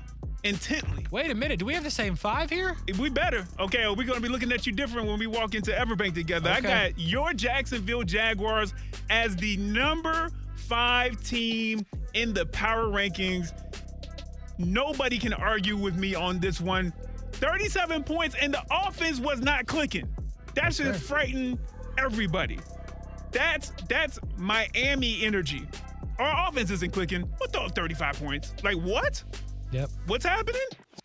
Kasey, Kuhrts, Trevor, and the boys ain't worried about a thing, but more importantly, man, and this is a shout-out to Marcus and Courtney, who you've met before when we worked on the podcast a couple of years back, and I don't know if they came up with it, but it was so organic, man. I always say it whenever the Jags have a good secondary, man. We call them Pick-fil-A, baby. Them passing lanes ain't open on Sunday. And that was a good example of it on Sunday. Gardner Minshew was seeing ghosts. He was like, they got 13 people out there? Like, how do they keep on picking off the ball? Like, why can't I'm kind of completing passes, but I keep turning it over. The Jags as a whole, you'll hear from us Monday through Friday. The defense has been showing up. Bit of a surprise that is the strength of this team so far. But Kasey Kuhrts, the defense playing the way that it is, Josh Allen getting another sack, holding things down, and the offense being efficient when it needs to be efficient. You think about the red zone, they were 2 for 3 in this last game. And then you think about some of those big third down conversions out in London against Buffalo, where it seemed like Trevor was completing them in the second half like time and time again. This team went from not being on my top 10, not smelling the top 10 after week 3. And now they're working their way up into the top 5, Kasey Kuhrts. I got the Jacksonville Jaguars. Who you got? I do want to say that the first appearance of the Jaguars in the power rankings was from me after they beat the Atlanta Falcons this year. And I also have the Jacksonville Jaguars at number 5. Listen to this. They have, if the season ended today, I'm not telling you they'd win the Super Bowl, but I'm telling you they got 7 Pro Bowlers right now unquestioned. Josh Allen, Andre Sisco, Darius Williams, Foye Oluokun, Evan Ingram, Travis Etienne, Trevor Lawrence. They wouldn't give it to us. They would not. Absolutely not. They would not. But I'm telling you, that's how well these guys have been playing. Right. And this defense is elite. That's why they're here on the power rankings. That's why their record is what it is, to be real with you. The offense has not got going fully. This defense is elite. Buffalo said we can't score. Colts said we can't score. Falcons said we can't score. Kansas City, to be real with you, said we can't really score. They scored enough to win, but it wasn't easy. So this defense has carried them to this point, and it will be on the offense to take them further where they want to go. It will be on the offense to get them wins, I believe, over a team like San Francisco, over a Bengals team, over a Ravens team. And then that defense will come back into play when it gets cold and they're winning the AFC South and you're hosting a playoff game. But this combination of defense and offense, if Trevor and the boys get going to the full potential that we all believe they have, it's scary hours in Duval. That's what I'm telling you. So you're 5 on the power rankings right now, Jacksonville. But there is plenty of room to move up. Because it's building. And it might just bubble at the exact right time and carry into the playoffs, and who knows what's going to happen. Because there's one thing that I think we know from the power rankings. I have no idea who's really good. I think the Dolphins are the best team in the league, but you can score on them somewhat at will. Kansas City can't really score right now. And then I got Jacksonville in the AFC. And I know they can stop people, and it wouldn't convince me much to say they could score on some people. I got the Jags at 5. What do you got 6 through 10? 6 through 10, Kasey Kuhrts. I got the Philadelphia Eagles at 6. How about it? Dallas at 7. Ooh. Buffalo at 8. Baltimore at 9. You're missing somebody. Who you got at 10? And at 10, Kasey Kuhrts. Again, one more time, the visionary. Normally don't spend this long and 10th, but I think it's important right here, okay? In the distance, people leave this team for dead all the time. They did it last year, and look what they looked foolish by the time the playoffs came around. And they're doing it again this year. And in the faint distance, where the Hockin Hills are out in Ohio, there's a little bit of white and black striped helmets, because I like that jersey color coordination. It's good. And there's a kid by the name of Joe Burrow in the Cincinnati Bengals. Shout out to Haley Davidson and her dad, who are big Cincinnati Bengals fans. They'll love this part right here. You look confused, just go with me. I'm with you, Doug. The Cincinnati Bengals have come. Shout out. You look up 3-3. I know. Uh-oh. I thought Joe Burrow didn't have a leg. I thought he was missing their arm too. All of a sudden, you look up, one game, Jamar Chase had 74 receptions for 800 yards. And now they won another game 2 in a row. This is what happened last year. They lost the first 2. They lost to Dallas bad. Joe Burrow ain't worried. Uh-oh. Okay, because if they get a 3rd win in a row, Kasey Kuhrts, I'm putting them in the top 5. It's a problem at that point. AFC is loaded, and Joe Burrow might have woken all the way up. He may be getting a bit healthier. I got Cincinnati at number 10. Thanks for letting me take some time on that. 10th. Eagles at 6. Yeah. Dallas at 7. Yeah. The Bengals at 8. Wow, you jumped them high. Okay. I'm with you. The Ravens at 9. Right, I'm a visionary. I'm back. The Jets at 10. I believe in Zach. Brian, I'm happy for him. They play just enough defense, and he makes just enough plays to goof around and be 500, and Aaron Rodgers does just enough weird medicines to come back this season and win some football games for the Jets. Yeah. I'm a believer. Here he's walking. I'm drinking the Kool-Aid. Yeah. He's walking, he's throwing. His Achilles was broken a month ago. It's crazy. I'm in. Zach's going to keep him afloat. I got the Jets. I can't believe it. Wow. I'm in. Kuhrts. What a segment. Yeah, 40 minutes in. We got to get VIP section in somehow, but it's going to be tight. We will do it, though. Overtime with Kuhrts and Middleton, ESPN 690 BRB. Now, the First Alert forecast on ESPN 690. After a day filled with sunshine, the skies stay clear tonight, and it gets chilly again with temperatures falling back down into the 40s. We'll be near 50 at the coast. Wednesday is another fabulous day with daytime highs in the mid-70s and mostly sunny skies. From the Action News Jax First Alert Weather Center, I'm meteorologist Corey Sima. The Weather Center is brought to you by Beards Diamonds. Don't miss Beards' incredible buy one, get one on wedding bands now through October 31st. And we're live here outside the Perez family home, just waiting for the... And there they go, almost on time this morning. Mom is coming out the front door strong with a double-arm kid carry. Looks like Dad has the bags. Daughter is bringing up the rear. Oh, but the diaper bag wasn't closed. Diapers and toys are everywhere. Ooh, but Mom has just nailed the perfect car seat buckle for the toddler. And now the eldest daughter, who looks to be about 9 or 10, has secured herself in the booster seat. Dad zips the bag closed, and they're off. But looks like Mom doesn't realize her coffee cup is still on the roof of the car. And there it goes. Oh, that's a shame. That mug was a fam favorite. Don't sweat the small stuff. Just nail the big stuff, like making sure your kids are buckled correctly in the right seat for their age and size. Learn more at nhtsa.gov/the right seat. Visit nhtsa.gov/the right seat. Brought to you by NHTSA and the Ad Council.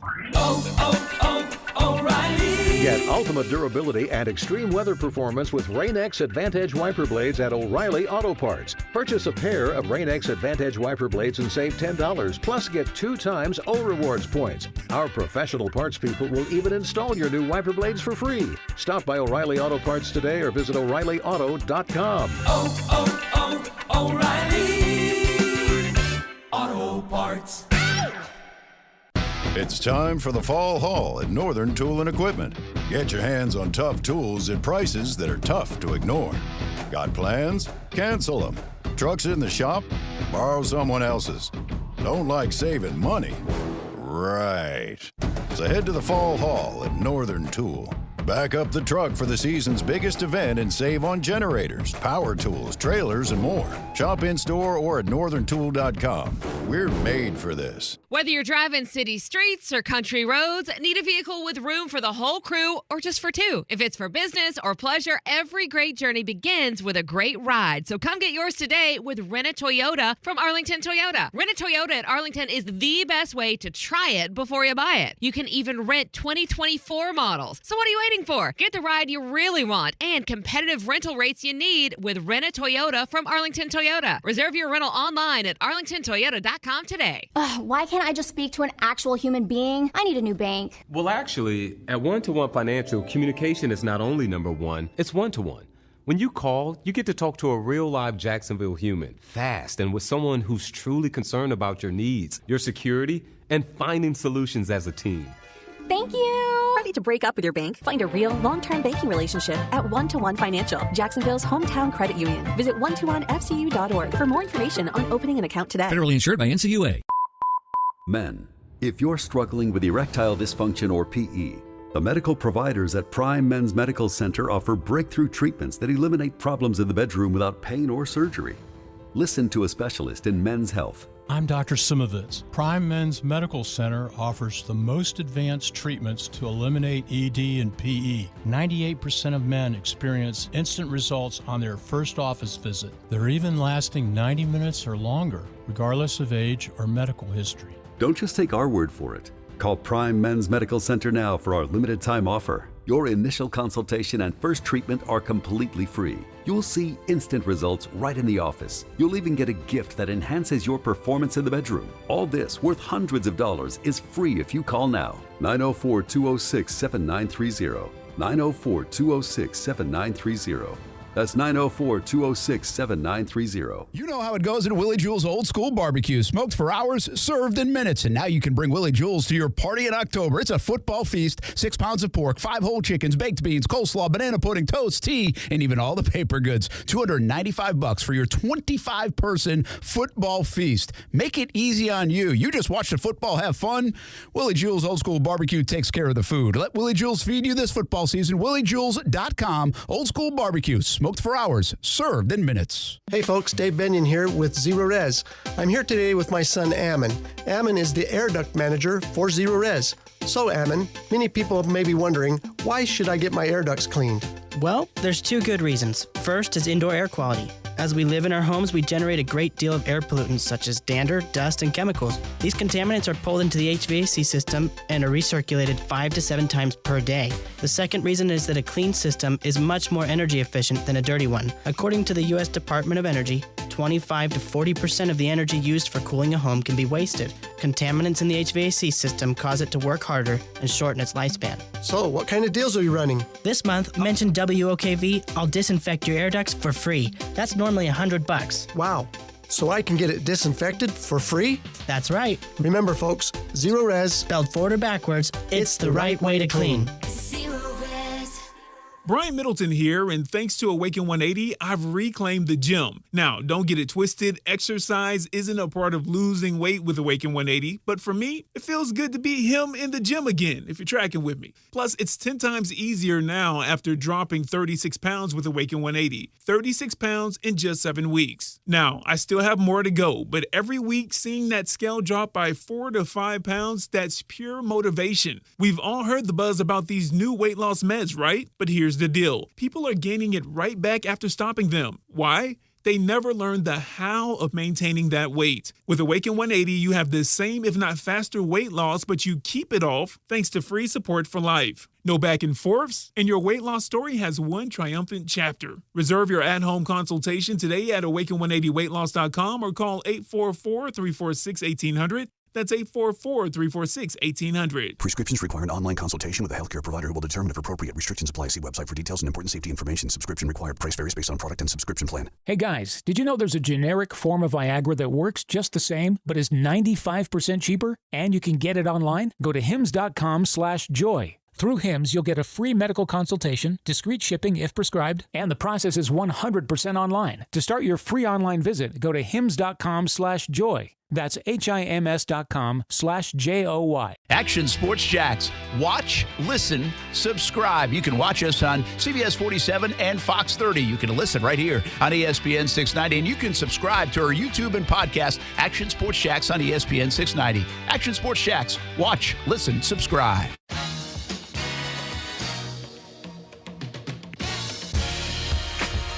Here we go. OTVIP. Overtime with Kuhrts and Middleton. Not much time left, so we get right to it. You want me to start, Brian? I got one that I never thought, no disrespect, I never thought would make it to the OTVIP. Because I be looking at the Patriots, especially on offense. I'm like, these boys is struggling. And when I saw the Patriots lost again, I was like, this is no surprise. But then, when I found out Kendrick Bourne, who?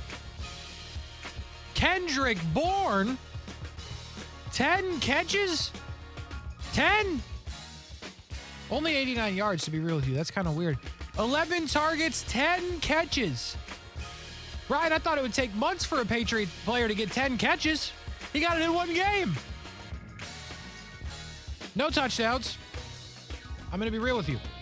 But I think it's only right that we represent a lot of teams in OTVIP. If you do something worthy, you should get in. And the way the Patriots offense is playing right now, 10 catches is basically the equivalent of 175.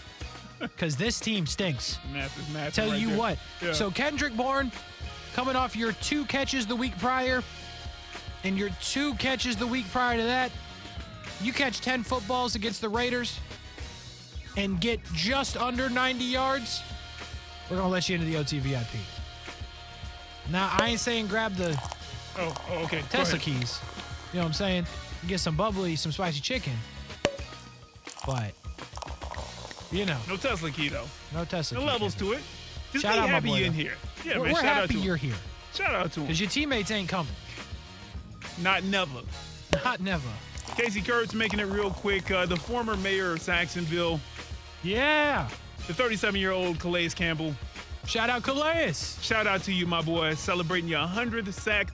Well-deserved. Matter of fact, Calais, okay, go ahead and get fitted for that gold jacket. It may take a couple of rounds, don't get me wrong, but you're going in. And bring that jacket in when you come into the VIP section, man. And what else I like about that, besides the fact that that's a great career accomplishment, 100 sacks in a career, like, you just got to be good for a long time. Oh, yeah. You've got to be good, and you've got to be good for a long time. To do that, he's an even better person. Did you hear how he celebrated? I'm sure you guys talked about it on the show. I'm trying to pull this up to make sure I cite it correctly, but you're talking about the money. Yeah, the donation to the teachers. He gave, I think, $100K. Yeah, so Calais Campbell, for the 100 sacks, is donating $100,000 to teachers in the 4 cities he's played in: Phoenix, Baltimore, Atlanta, and obviously Jacksonville. So he just gets it. He just gets it, man. Great dude. So the yeah, best man. dude. For you, man, listen, for you, it's always spicy chickens, on the left, Tesla keys on the right. We also got Escargot for our VIP, VRP.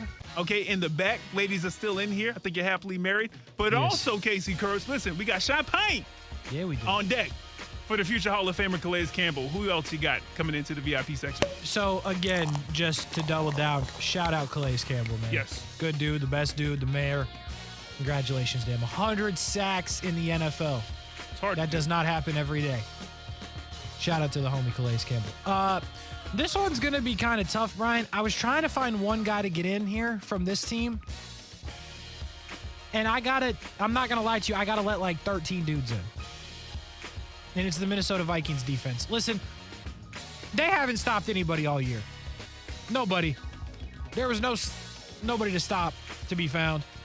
They go play Chicago, and all of a sudden they're stopping people. I know that's a lot on Chicago, but I'm looking at Danielle Hunter. I'm like, man, you can't keep sacking people and not get in the OT VIP.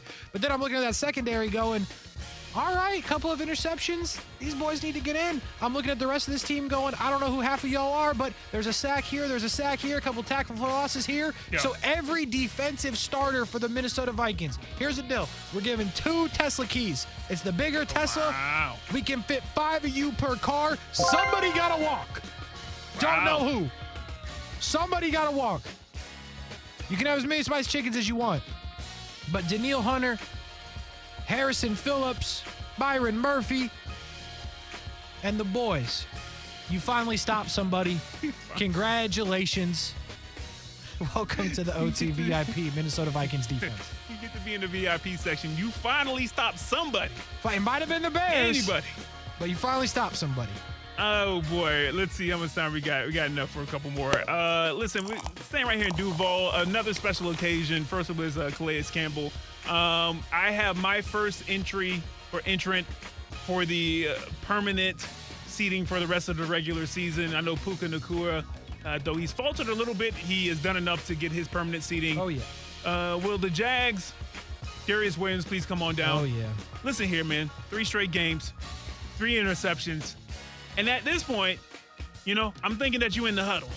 At this point, I know that AFC Pro Bowl red gonna look good on you, okay? Oh, yeah. But people, if you look at, if you go on social media or you look at the clip somewhere, like on YouTube, people forget the Pro Bowl. They try and go all pro. All pro first team. Well, get your money, huh? I need that check for the bonus, and I need to renegotiate. When you done with Trevor, come see me shot. That's how Darius is playing, man. That entire secondary could come in if they wanted to, but definitely Darius, 3rd straight week, I'm letting you in. You're in here for the rest of the regular season. Great job. Keep it up. Great tandem with Tyson Campbell, especially, even with Tyson Campbell being out. So that's who I have coming in next to the OT VIP, Kasey. I'll give you one more real quick. And by the way, Andre Sisco, if you come up, don't worry, we'll let you in as well. We don't have time for the whole speech, but Andre Sisco, you walk, we'll let you in as well. Real quick, you mentioned Puka Nacua. I'm wondering if this is the end of Puka Nacua because Cooper Kupp is back. 7 for $148 and a touchdown. Stafford's like, oh, there's my guy. He's been out. He's back. I'm going to feed him the football a little bit. Yeah. And that's what he did. So Cooper Kupp, welcome to the OT VIP for the first time this season. Won't be the last. Will I'm sure. not be the last. Coming up next, Inside Seminole Football with Mike Norvell. Florida State's undefeated. Big matchup with Duke this weekend. Hear from the coach next. For Brian Middleton, I am Kasey Kuhrts. Have a great night, everybody. I want to eat a spicy chicken in my Tesla. Is it too much to ask? When you enter a place of business, you're owed a legal duty that the place of business is safe